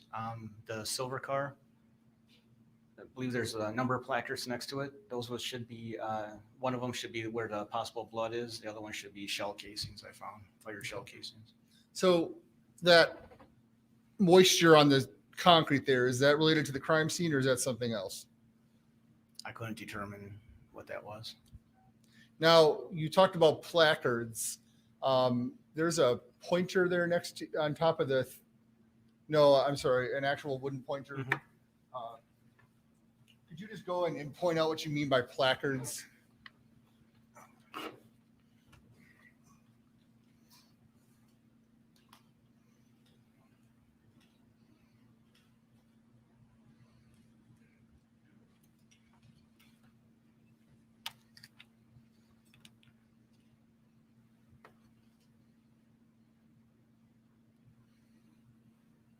believe those placards were 4 and 5. Both of those placards were fired shell casings. And what kind of shell casings were they? 223 Remington Aguila, Aguila, I believe. You move to exhibit 51, please. At this point, I'd move exhibit 47, 48, 49, and 50 into evidence, and I would ask for 51 on the screen.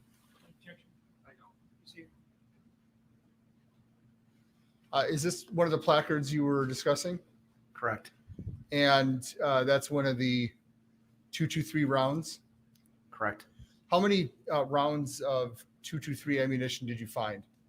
That night, I found 2, which is labeled right here in this picture. Those are the 2 that you found? Correct. Are you aware if any others were found of 223 ammunition? I was told multiple days later that some other ammunition was found. And do you know where it was found? I was told under a car, is all I heard. Did you look under every car for casings? Yes, I looked under cars. With a flashlight or something? Yeah, with the oblique angle with the flashlight, if you put it on a side angle, the shell casings usually pop out at you because they're on a different plane. I didn't see anything under the cars. And you're doing this around midnight, after midnight on that evening? Correct.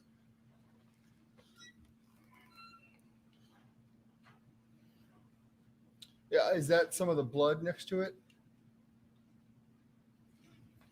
No, the blood's off to the left from the picture. If I could have the next exhibit, number 52. That's just a close-up of the same placard. It's a medium shot of the same placard, and eventually I'll do a close-up of it before I pick it up. Next exhibit 53, please. What are we looking at here? Right, number 5 is at the bottom of the screen. That's one of the fired shell casings that I was just talking about. And then number 6, which is up on towards the top of the screen, towards the other vehicle that's parked, that was the possible blood that I found. Would that be all that darker colored area there? It's hard to see from that picture, but it's definitely where the placard is. I'm not sure about the black color on the right. I don't know what that is. And is it fair to say that when we're looking at this picture, we're sort of looking in the midst of those group of 6 cars, kind of in the middle of them? Yeah, I guess. Yes. Okay.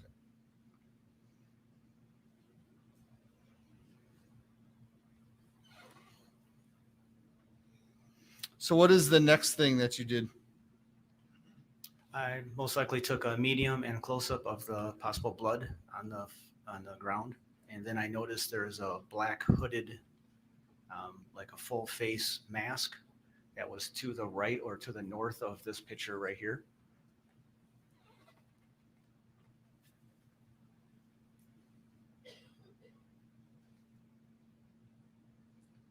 So this is just placard 5. That's one of the casings. Correct.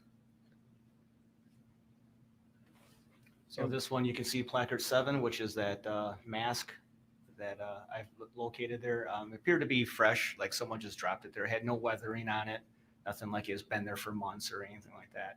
Not sure if it had anything to do with the case that we're on, so I just labeled it. So as we're looking at this, are you facing south? Yes, I'm facing south. I'm standing at the corner of the building, the southeast corner of the building. And you're looking right at where the shooting happened. I'm looking at where my located evidence was found. Yes. So we're kind of looking into the middle of that group of 6 cars. Correct. And did you change any of the lighting or do anything with the lighting from earlier in the evening? The lighting that was on that parking lot? No. About how long after the shooting were you processing the scene? I cannot answer. I don't remember. We would have timestamped of that of our dispatch, but I don't remember, to be honest with you. But it wasn't like 4 a.m. at this point. No. So it would have been relatively close to when the incident occurred. If I had to guesstimate, I'd say an hour. Okay. I believe this is exhibit 54. Is there objection? No. Okay. That's it then, right? Yes. So 51, 52, 53, and 54, I'd like to move into evidence. What is then the next thing that you discovered as you processed the scene?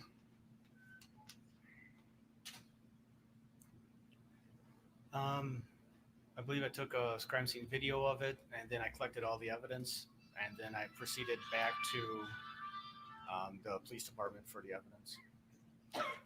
Did you find another casing on Sheridan Road? I believe it was on 63rd Street, west of all the other casings.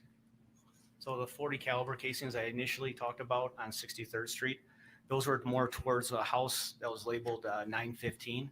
I found another one 2 houses away, which is 925 63rd Street, and that turned out to be a 9mm casing, fired casing. Now, in terms of your activity that evening, is that the extent of your activity at this crime scene? Before I left, there was a possible shots fired going on in a park west of us, 1 block west of us, and I went over there to attempt to locate evidence also. Best of your knowledge, that had no relation to this crime scene. I believe it had nothing to do with this crime scene. There's other shootings going on. Is everything moved in? Yes. Okay. I have nothing further. Thank you.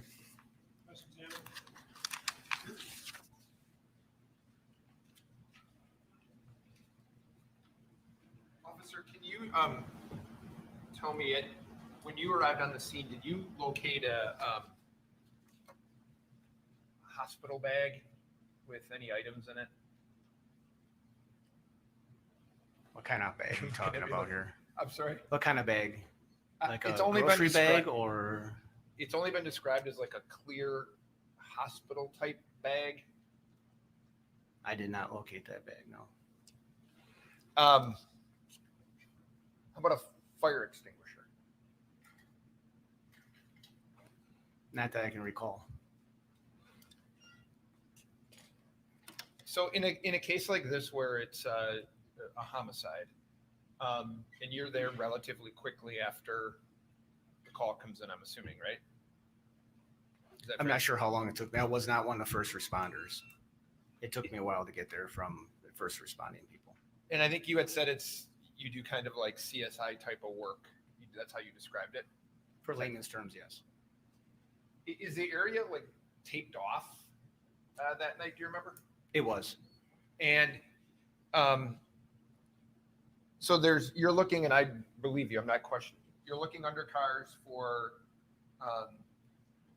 spent casings, and you understand that at a time later, a couple days later, there were more casings that had been located. Is that right? Correct. Did you have anything to do with the collection of those? Any involvement in the casings that were found after? No, I did not.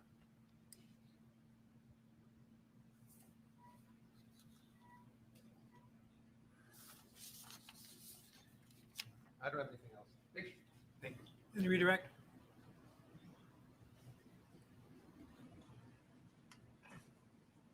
If you remember, what parameters or what were the perimeter of the crime scene that you were examining? With the crime scene tape, you mean? Yeah. When I arrived on scene, the crime scene tape was put up by the other officers who responded prior to me. It was on the very south side of 63rd Street, extended from the alley, which is west of the building in question, all the way to Sheridan Road. It crossed Sheridan Road onto the Kenosha Hospital property. It went down the sidewalk northbound towards the other shooting, I guess. So it was a very large scene. Yeah, it was taped off. Typically, we'll do that. We'll have the crime scene of the main area of the crime scene, and because of large crowds or unruly crowds, we'll expand it farther than normal. And is it fair to say that there had been that there had been a crowd around this crime scene earlier in the evening? Once the tape was up? No, before the tape was up. Yes, there's large crowds. And unless you're told specifically it relates to the crime, is a empty fire extinguisher or a hospital bag something you would typically collect? Unless I determine it's part of the crime for the investigation, then I would collect it. I had no knowledge of a hospital bag or fire extinguisher being used in this incident. Nothing further. If it was there, would you have put that little card on it, the hospital bag? I would have to determine if it had something to do with this.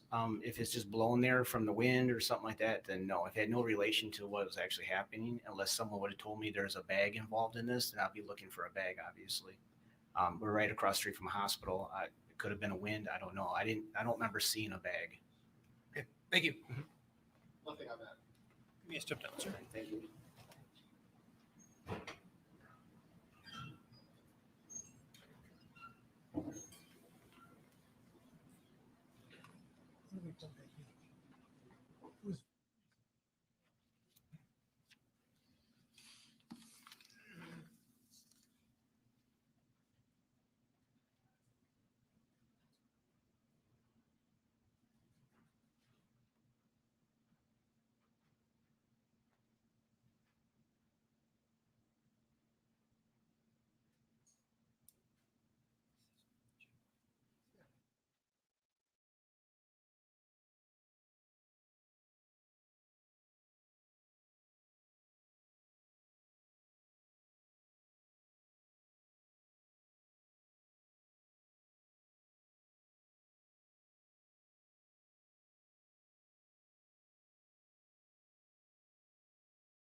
Easier to go around that way, actually.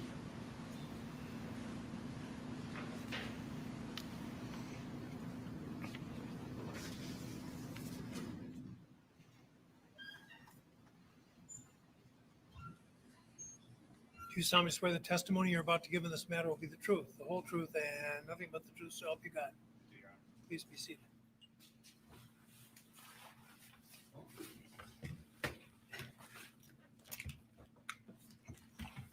Officer, I know it's tough because you guys have those big belts on, but if Right. you could just try to maneuver that microphone as close to you as possible and try to speak into it because the acoustics are not great. Can you please state and spell your name for the record? Jeffrey Van Wee, VAN, capital WIE, And officer, how are you employed? the City of Kenosha Police Department How long have you been a police officer? for 18 years. Did you become involved in the investigation of a shooting involving a Kyle Rittenhouse? Yes. And how did you become involved in that case? I was handed over evidence by Detectives Howard and Antoranium to process and actually secure into evidence. And how did you go about obtaining that or starting doing that? So Detectives Howard and Antoranium met me by the police station. From there, the evidence was brought into our evidence room in the police station, and it was turned over to me. And was this on August 26th?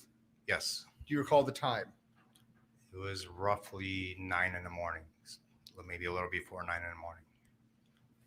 And do you know from where these items had come? No. So what is the very first thing you did?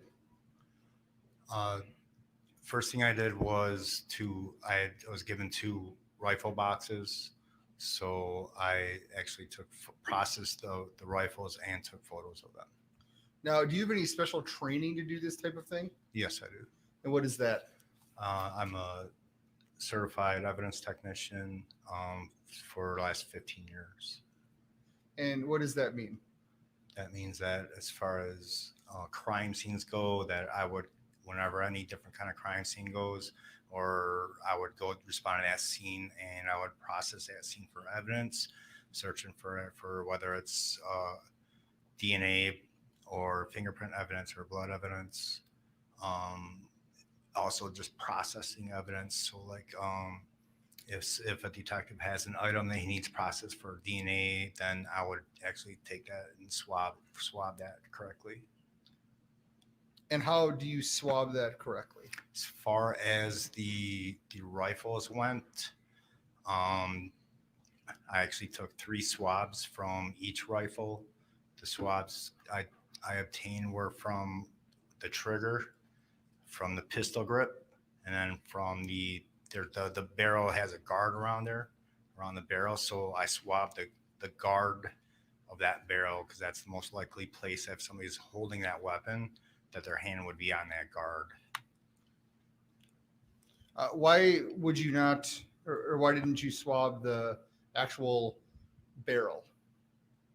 So when I was given these rifles to process, I was instructed to process them. There was at that time, for my knowledge, there was no reason to swab the barrel. So you swab the areas where someone is most likely to actually grip or hold the weapon. Correct. And that generally would not be the barrel of a gun. Correct. So what did you do? What's the first weapon that you encountered? It was a rifle box that was written. It had writing on it. It said Kyle Rittenhouse. So what did you do with that? With that one, I opened the box up. I wound up taking the serial number down, the information out from the weapon, photographing it, and then swabbing it in those areas I just mentioned for DNA. Did you take photos of them? Yes, I did. And then what is the next thing you did in processing this evidence? That once I finished with that, it gets secured up, and then so I tape up the box, and it's all. All right. So you weren't here, obviously, but a couple days ago we had an evidence box and it was opened and it was taken out of there. So you would have at first sealed it up in that box. You were the first one to do that. That's correct. And then you would put that into evidence. Yes. And then you would come back to the next thing. Correct. All right. So what's the next thing that you did? Next was an additional rifle box, which was labeled Dominic on it. And what did you do with that? The same process. So I wound up swabbing the same areas on that weapon for DNA, photographing it, and then securing it, taping up and securing it. Now I'm going to go back to the box that had Kyle Rittenhouse written on it. Did you ever look into you said there was a rifle. Was there anything else along with the rifle? There was also a sight or a scope, if you will, inside the box. It was not attached to the rifle. Was there anything attached to the rifle? A black sling. And was there any ammunition or a magazine or anything like that? Not in that box. There was a separate bag that had a magazine in there with live ammunition. And did that have 1 or 2 magazines? Had 1. And was there any markings on that box or bag? I was informed by the detectives that was from the rifle belonging to Kyle Rittenhouse. So what did you find when you looked at that magazine? The magazine had live ammunition in it. Do you know how much live ammunition was in that magazine? The magazine itself was a 30 capacity for 30 rounds, and there were 22 live bullets in there, unfired bullets. And were they all the same brand or were they different brands? They were all the same as far as caliber goes, but there was multiple different brands inside there. And what was the caliber of these? There were 223s. And did you take a DNA swab of that piece of evidence as well?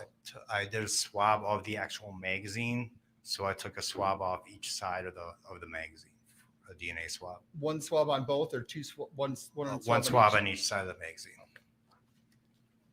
And then did you package up the magazine and the live So rounds? I wound up taking each unfired projectile out, and then in the order they came in, I secured them in boxes. So like the first unfired bullet that I ejected out of the magazine, I would put in a box and label it 1. The second one 2. So I did that for all 22 rounds, and then took photos of each one. Took photos of each one. Correct. Did you do the same thing with the rifle that was labeled Dominic? There was no ammunition with that, no magazine. But you did the same process in terms of the DNA swabbing. Of the actual rifle, yes. And then what do you do once you take these swabs? So the swabs, I wound up securing the swabs actually go in a little swab box, and I secure them in an envelope, something that can breathe, that's breathable. And then that gets taped up, and I secure those in a locker into evidence. Was there any other evidence that was not related to these firearms that you packaged or logged that day? There were a few other items that was handed. Yes, there's some clothing. There was a cell phone, and then a backpack which contains some medical supplies. Did you do anything with the information that you got off of the firearms? So we do with every firearm that we log into evidence, we have a form called an E-Trace form. And what that is we work with, in conjunction with like the ATF as far as having a database and a record of every gun that we log into evidence. So with both of those rifles, I wound up contacting on the telephone an ATF agent who actually did a quick, what they call E-Trace form with me in order to log that into the database. I have no further questions. Thank you. Let's examine.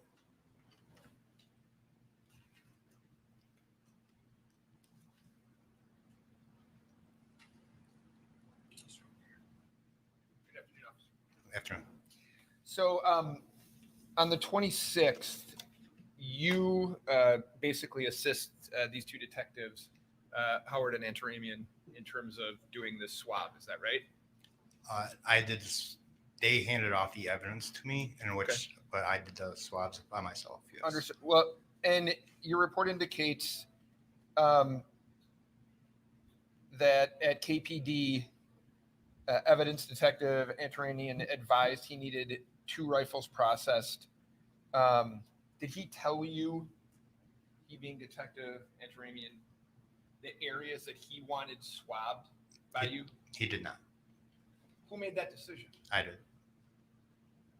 At that point, do you know anything about the case? Not a whole lot, no. Okay. So you mentioned that the trigger is swabbed, right? Yes. Okay. And I know we don't have the pistol or the firearms here. So I'm going to, when you say the barrel guard, is that the area here where my left hand would be if I was holding it like this? Correct. So the barrel of the gun has a plastic, if you would, guard around it, and that's the part that I swabbed. Okay. And then the pistol grip, is that the area? Right. That's where your hand, your palm would be.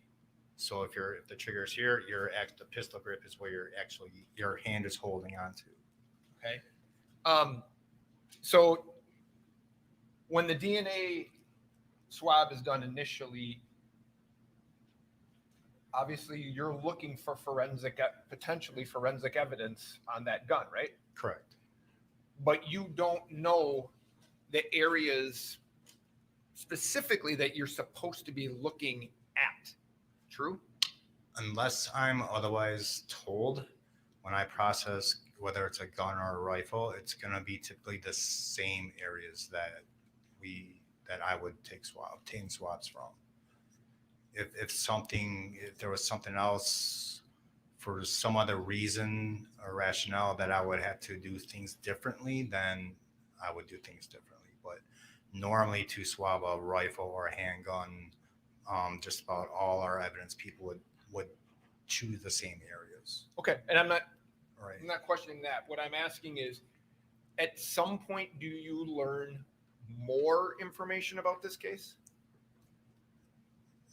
I'm sorry, as far as... I'll ask it to you this way. Did any detective come to you and ask you to do additional swabs on that firearm now that more information about what had happened was out there? No. If somebody would have asked you to swab based on information they had, and they said to you, Officer Van, we would like to know if there's DNA on the actual barrel of that gun, could you have done that? Absolutely. And that wasn't done, was it? No.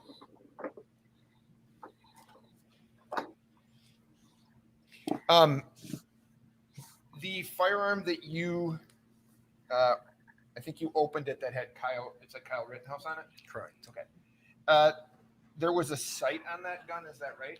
There was a sight. It was not mounted on it. It was in the box with it. If you remember, and I'm going to use the wrong terminology, so I'm going to ask for your help. That sight didn't have a laser that projected out where, for example, if I was holding it, I could put a dot on your chest, correct? Not to my knowledge, but I never actually messed with the sight at all. So I never turned it on. I never really viewed it at all. So okay.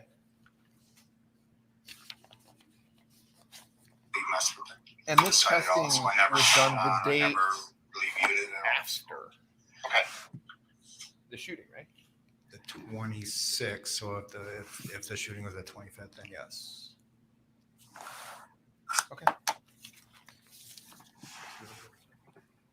Thank you for your time, sir. Okay, thank you. Question? Are you aware if the defense attorneys asked for further testing of the gun? I was not informed of any other further testing. Thank you. Any other questions? You may step down, sir.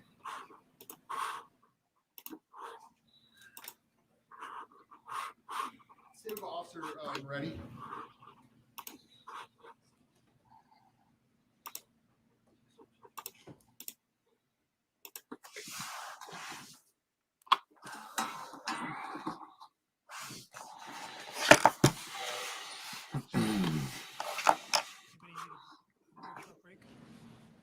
How we doing, everybody? We good? I apologize. Yeah, I was dealing with some stuff with the Don't look at me like that.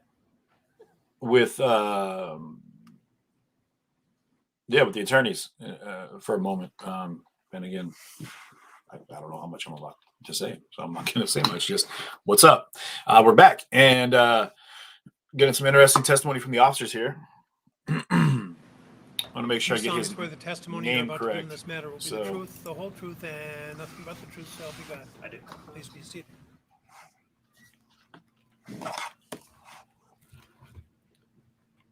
Sir, I'm going to ask you to get that microphone right in front of you by any way you can. Perfect. What's your name? Officer Moretti.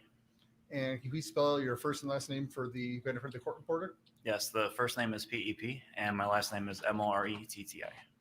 And how are you employed? The City of Kenosha Police Department. And how long have you been with the City of Kenosha Police Department? A little over 12 years. And were you working on the night of August 25th, 2020? I was. And were you with anyone that evening in your squad car? Yes, my partner that evening was Officer Krieger. And what were your general duties that evening? Patrol. Is that right? Did I spell that right, guys? By patrol? We were assigned to an area throughout the city. We were in the kind of downtown area. So we have different areas that we patrol. They're assigned numbers. And we're in what we would consider Area 20, which would be 60th, Sheridan, and other areas around there. Now, was there anything out of the ordinary going on that night in that area? Yes, there was civil unrest. So, Moretti. Was your duty to patrol the civil unrest or other things or both, or how was that working?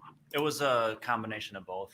So we had patrol areas that we were responsible for doing our normal routine patrols, but then we also had to respond to fires that were taking place, civil unrest, and anything that would be actively taking place that would need a response. At any point that evening, were you made aware of a potential shooting? Yes, Officer Krieger and I were at 60th Street and 11th Ave, and we heard gunfire. And then a few moments after that, dispatch advised that they were receiving calls that there were shots being fired in the 6300 block of Sheridan Road. So let me ask this way. You guys were in a squad car? There we go. We were actually, I believe, out on foot at that point at 60th and 11th, and we could hear gunfire in a close proximity to us. So then what did you do?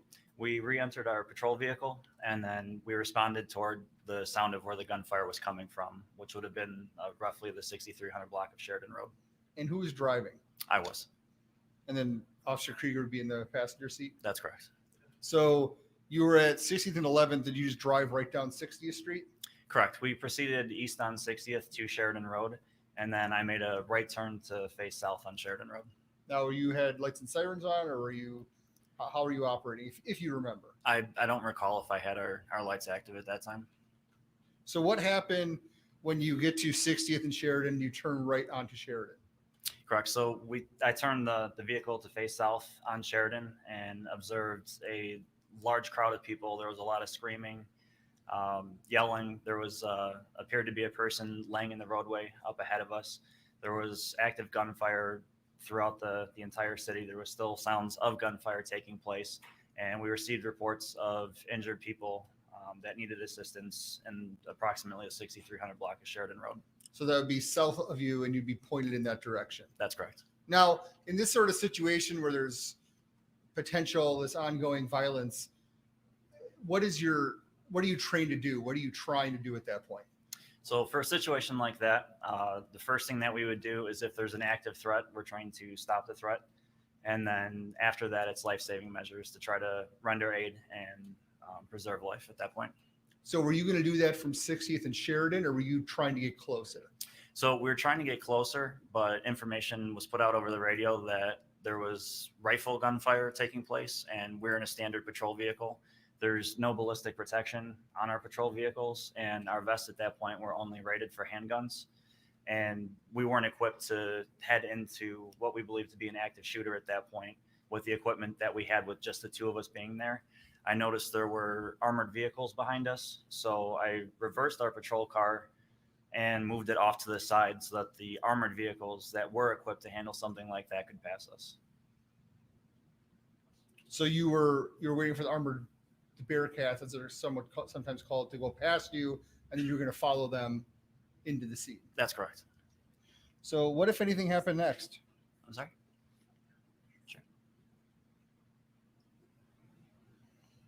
What, if anything, happened next?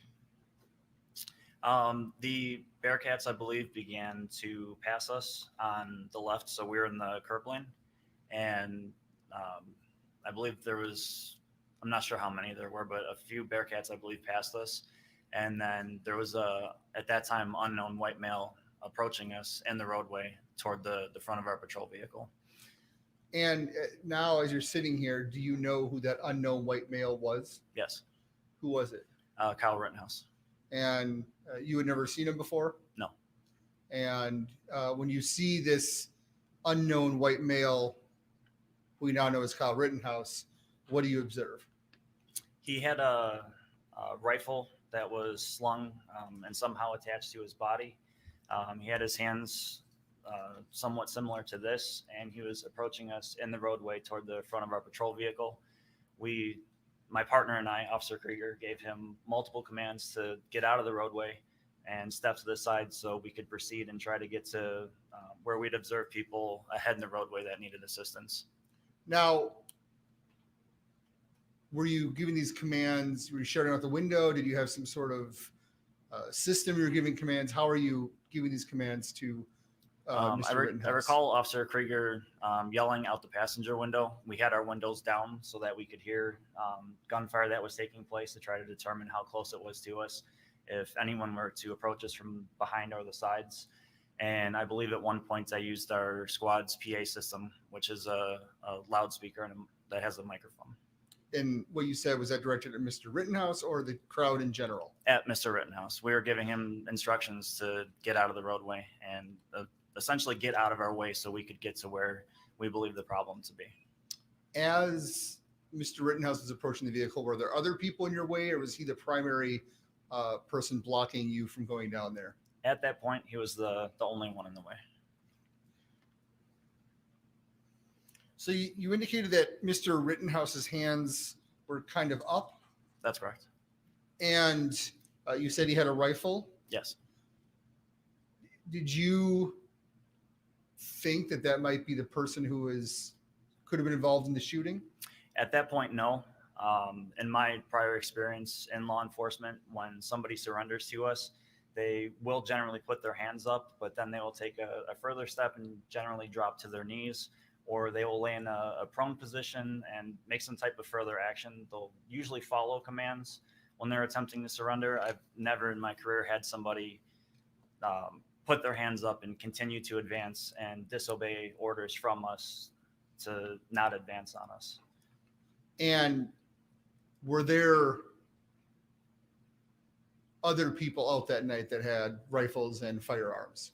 We were surrounded all night, all week there was probably more people armed with weapons than not throughout that entire course of the civil unrest. So seeing someone with an AR-15 wouldn't necessarily mean much to you at that point. At that point in time that night, no. I had encountered throughout that entire shift. Like I said, I probably spoke to more people that had pistols and rifles and baseball bats and you name it than not. And there were also rifle and would come up to say, hey, I'm not trying to do anything. I just want to talk to you. And the advice that my partner and I gave everybody that night was, if you're a supporter of us or you're here to try to help, go home. There's a curfew in place for a reason, and being out here is only causing more problems. It's harder to tell who's there to be a problem and who's not. Now, you mentioned curfew. Did you have the ability to write curfew tickets? We had a system in place for taking people into custody, and then they'd be issued citations, yes. And were you doing that to everyone that was breaking curfew, or were there guidelines that you were given? No, that would have been physically impossible with the amount of people that were out there. So who, if anyone, were you to give curfew tickets to?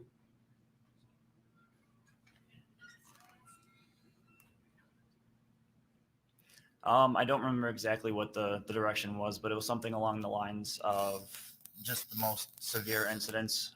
Or if we were to obviously observe a felony taking place, then we would act on that. But anything that would be more minor, we didn't have the capability or the manpower to address everything that happened in front of us. So you couldn't give curfew tickets to everyone. What about if you observed, let's say, property damage that did not threaten someone's safety? That would just have to stay in the stack until we were able to get to it. So that you had a priority list that evening of things you would respond to. Correct. Now, a shooter, where would that be in the priority list? That would be the top of the list. So this man we now know as Kyle Rittenhouse is approaching you. There's commands over the PA. There's commands being shouted. What's the next thing that happens? He approached the passenger side of our patrol vehicle.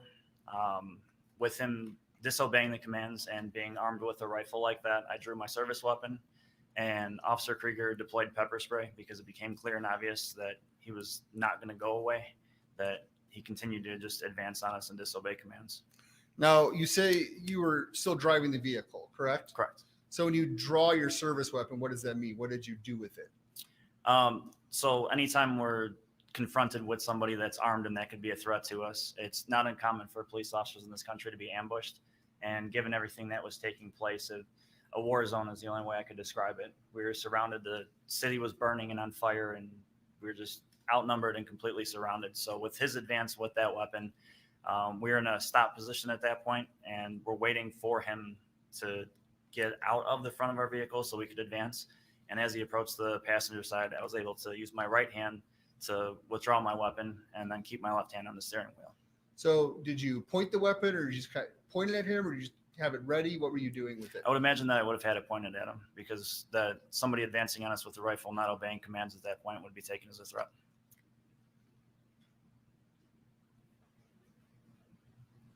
Now, were you on patrol the night before? I believe I was. You don't remember for sure? I worked continuously through all of our civil unrest, and I don't believe any of us had any days off. So I would say that's fair to assume. If you remember, and you may not, is it fair to say there were more fires and property damage the night before than on this Tuesday night? That's correct. Through that period of things, I was there from the start of the civil unrest with the protesting, and long before we had anything set up or in place. I was there for the start of it and through this incident. Is it fair to say that there was a more presence of Bearcats and National Guard and things on this Tuesday night than the Monday night previous? Yes. Now, you said you drew your weapon and Officer Krieger deployed pepper spray. Were you able to see if the pepper spray had any impact or hit Mr. Rittenhouse? Not sure if it made contact with him, but his deployment of the pepper spray had the desired effect, because he began, I think he continued northbound at that point and got away from us. So then what's the next thing that happened? I continued southbound on Sheridan Road, and we located a subject in the roadway. Mr. I'm not sure how you pronounce his last name. Gage. I believe it's Grosskreutz. Grosskreutz.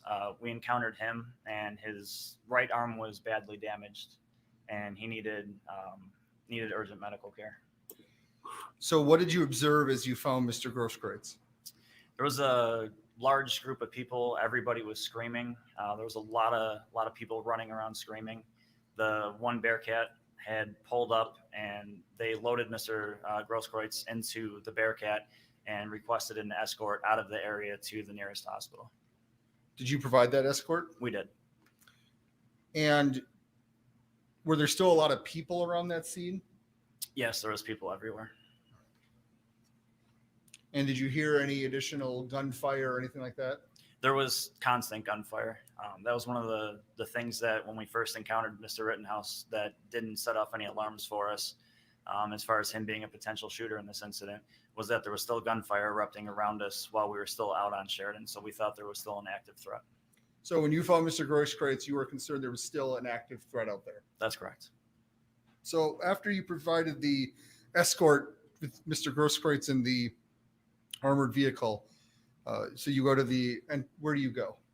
We escorted the Bearcat to Frederick South Kenosha Hospital, which was right there. We were actually in front of it. So we got them around to the emergency room entrance, and I went inside to let the medical staff know they had a probable trauma coming in due to the amount of damage that was done to his arm. And then what's the next thing that you observed or did? After that, there was a security supervisor for KMH that had called in an officer down, and that triggered a response from us to try to locate an injured officer, which there wasn't. They just couldn't contact one of their security personnel, and they weren't able to find him, so they falsely called that in.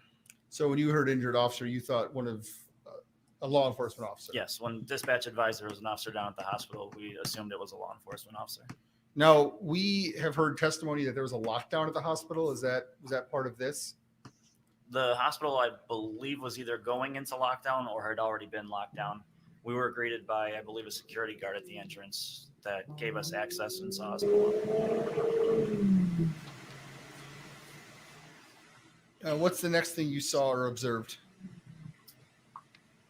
There was a male by the name of Giovanni Garcia.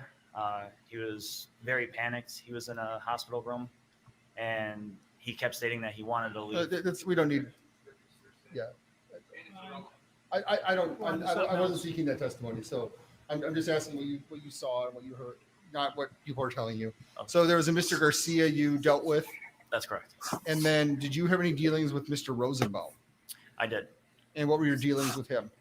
A Dr. Bornis had advised me that Mr. Rosenbaum was deceased from his injuries, and he was moved to room 18, I believe it was, in the ER. I photographed his body and then collected the clothing that he was wearing that night. Do you have any training in evidence handling or anything of that nature? I have standard training for evidence handling. I'm not an evidence technician, but I do have standard training for handling of evidence. So collecting evidence generally is one of your duties as a patrol officer? That's correct. Did you stay with Mr. Rosenbaum's body at any point, or what did you do? I did. You did? I did. Until when? I don't recall what the duration was, but I did secure him into a body bag.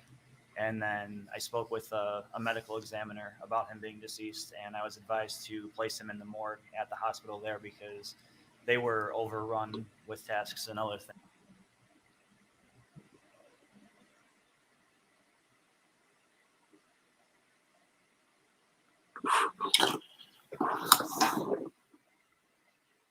So yeah, they're having issues on their side.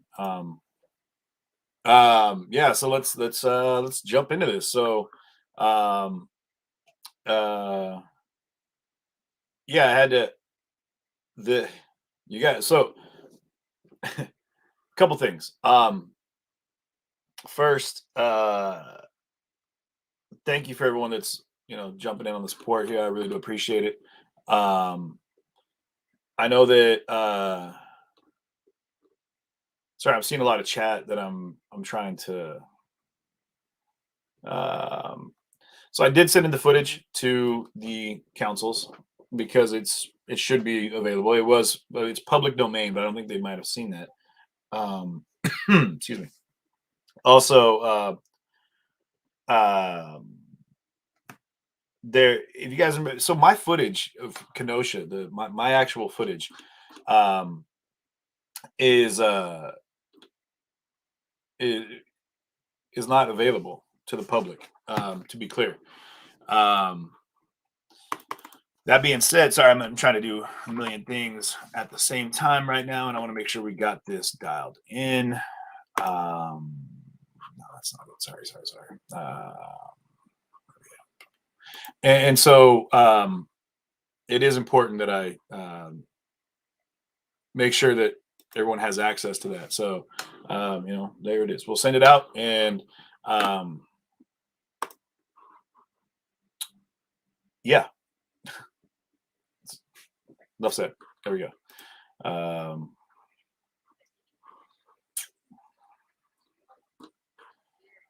But I'm trying to get us back into where we at here.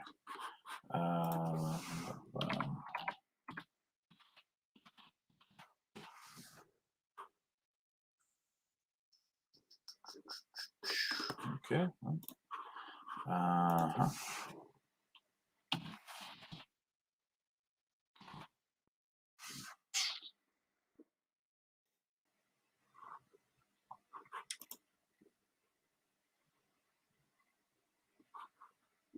Okay, so it looks like for whatever reason it looks like they are on a break right now, right? So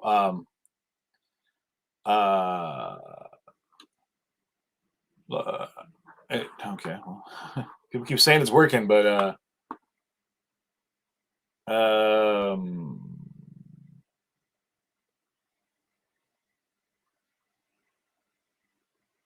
yeah, sorry, I'm looking at comments while I'm doing this. Yeah, no, I appreciate it, guys. Like I said, doesn't matter what side you're on, where you're from, what your thoughts are. I support the due process of law. I think it's important that we do the best we can to help get things going. And I hope that everybody feels the same way.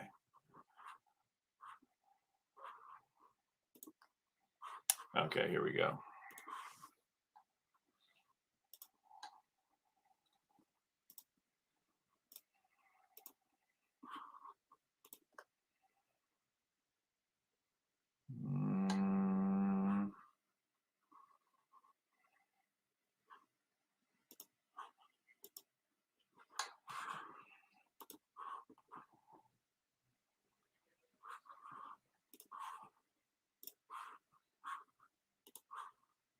That time at about 10 minutes to midnight.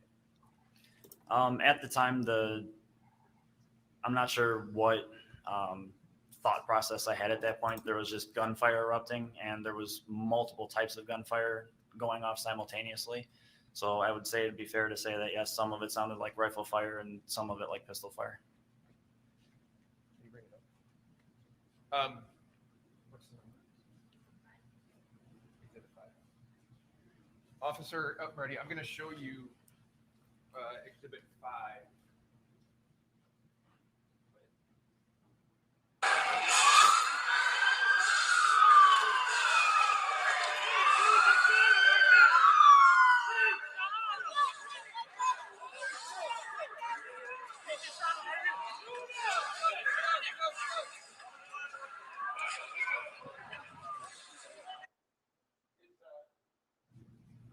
If you can tell me, is this vehicle right here the vehicle that you're in?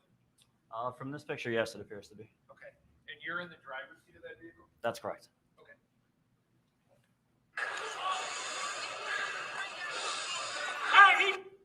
Do you see at that point, that's Mr. Rittenhouse now, right? Correct. Now, yes.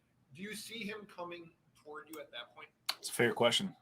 From our vehicle? Yeah. Yes. And I know you had said you were outside your vehicle. Is it fair to say at that point you're back in your vehicle? At this point, yes, because we had just turned the corner. All right. And now he has his hands above his shoulders, kind of walking toward you. Is that right? Correct. Okay. Go ahead. Please. Stop them! Hey, do it right here, just stop them! Do it right here, just stop. Can you hear those people yelling that guy just shot someone? At this point in time, no. No, we cannot. Stop them down there!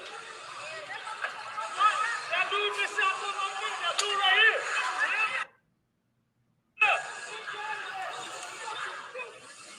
And are you backing up to let the Bearcat through, or are you backing? Is that the reason you're backing up? At this point, with watching this video, it'd probably be dual purpose here. So I did want the Bearcats to be able to get around us. And as you saw twice there, Mr. Rittenhouse did manipulate his rifle as he's walking toward us, like in this part right here. His hands are not above his head. They're actually down toward the rifle. So that's where my partner and I were going through the process of wondering what this is. Okay, very good.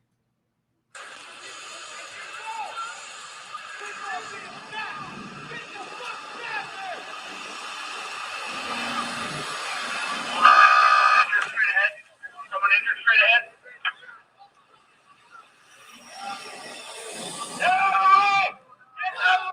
Now at that point, is that you yelling, "Get out of the road"? Do you hear that? Yes, I heard it. I'm not certain if that's Officer Krieger or myself. I believe both of us were yelling at him to get out of the road. Okay.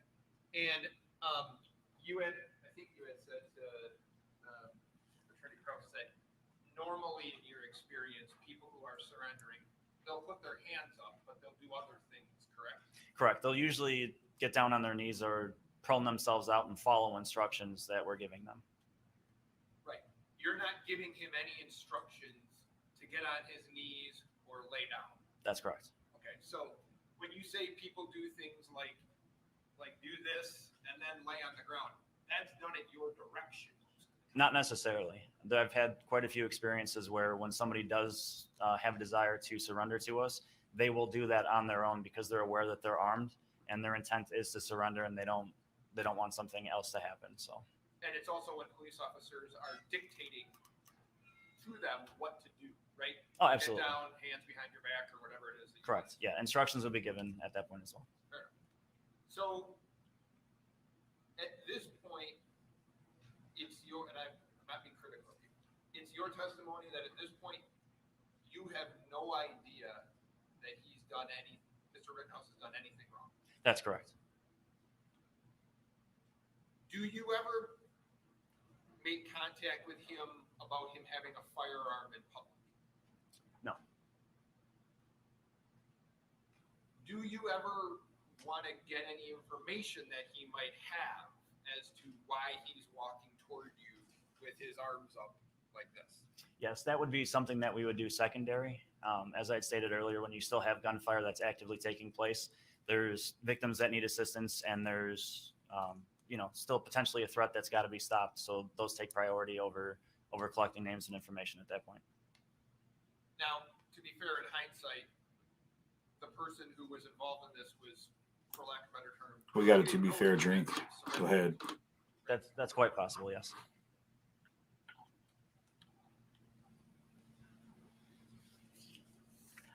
Let me check. Tobin Bennett. Let me check.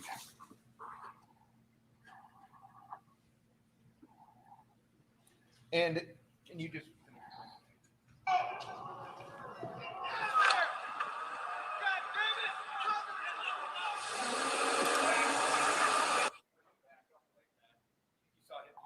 Correct.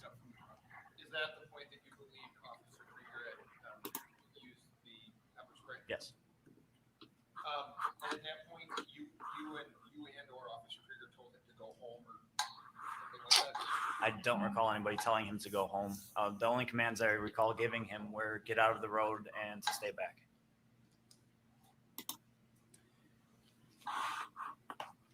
When you went to the hospital, did you see any videos of what had happened? Meaning any of the shootings? I know that there were people that had videos playing on cell phones through, I'm not sure if it would be social media or what the websites would have been, but there were people that had videos of what was taking place on their phones, yes. When you were at the hospital, did you become aware that the person that you had contact with right there was the shooter. I was focused on preserving evidence with Mr. Rosenbaum and other tasks that I had to take place. So that was all in passing. I didn't focus much on what was taking place with that video.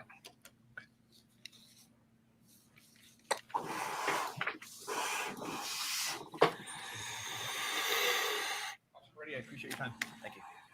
Thank you. Any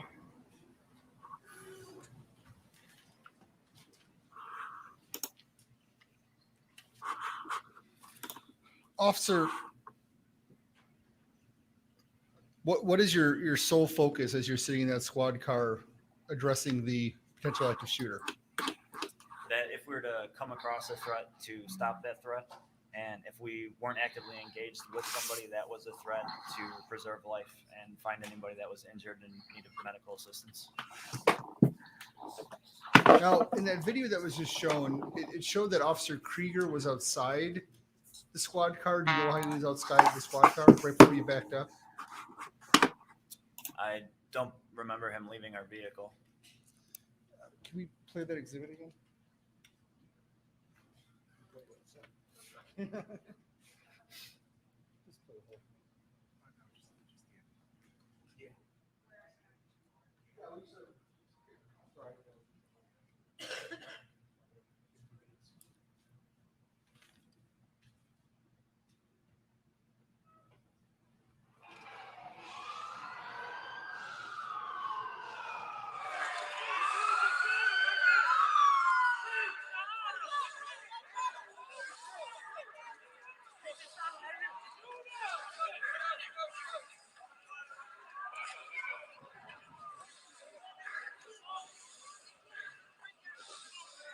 he just shot them.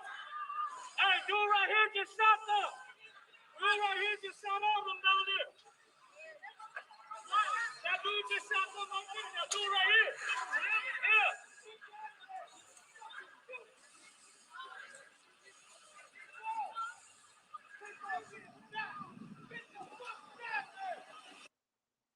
Officer Krieger get out of he was behind the vehicle, kind of by the trunk area, and then jump in the passenger seat? Yes, it appeared that he was exiting to retrieve something from our trunk.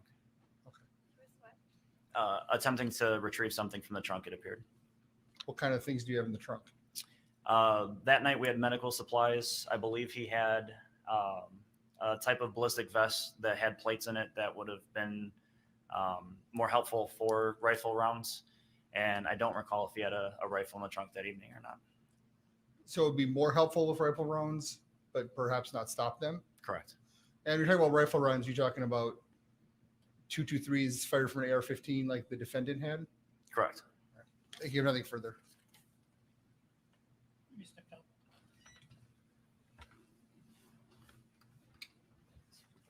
Is it for today? Wants to have a little early break today. Let's break for the day. Obviously, the standard rule, please don't discuss the case with anyone, not even with members of your household. Don't read, watch, or listen to anything to do with the trial, any account or anything else. Keep in mind that what I told you the first day,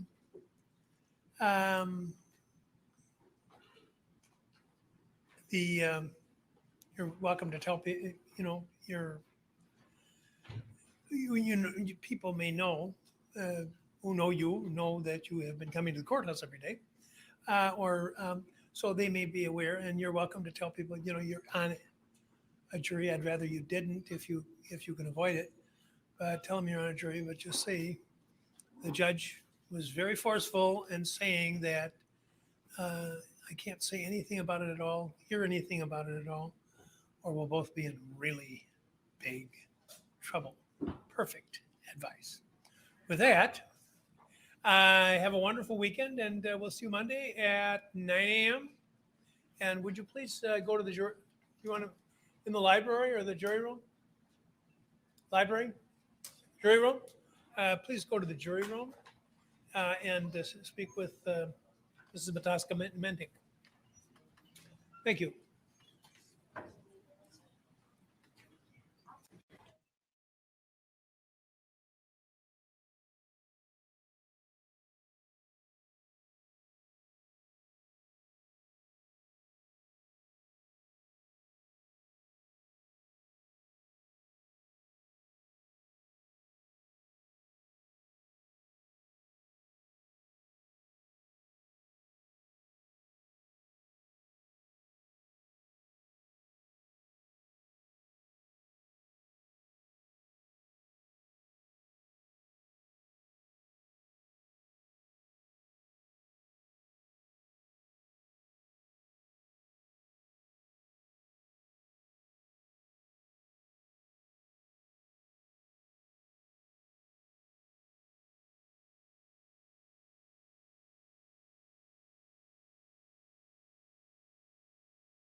Okay, I'm back. My apologies. Sorry, I had to step away for a quick second. I'm assuming that we've wrapped. We should be. We're about 30 minutes left.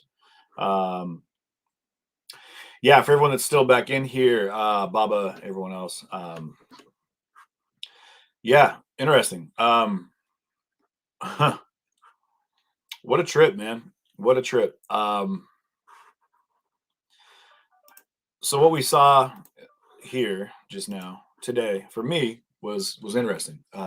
Very personal involvement with the case, and not just that, but I hope you can appreciate that you're connected to it as well. You know, everyone that's watching this, everyone that watched it before, everyone that experienced this throughout the course of you know, the time spent on the stream. You know, we were all there. You know, those of you that were live with us or on any other anyone else that was watching on any other platform, any other, you know, streamers that were out there. Barry, thank you so much for that. I appreciate it.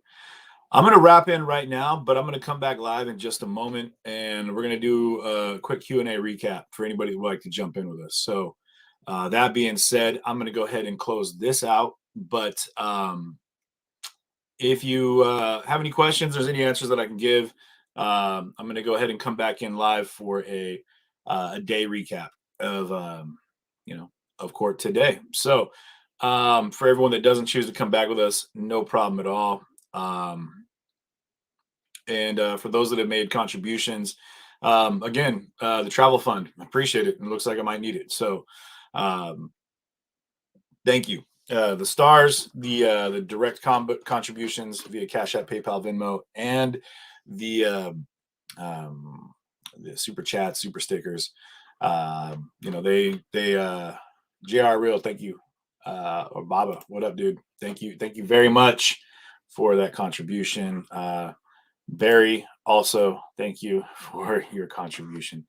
Yeah, just so yeah, love you guys. Thanks so much for being a part of this today. And I do have Zelle, Laura Young. I do have Zelle, so DM me, we can talk.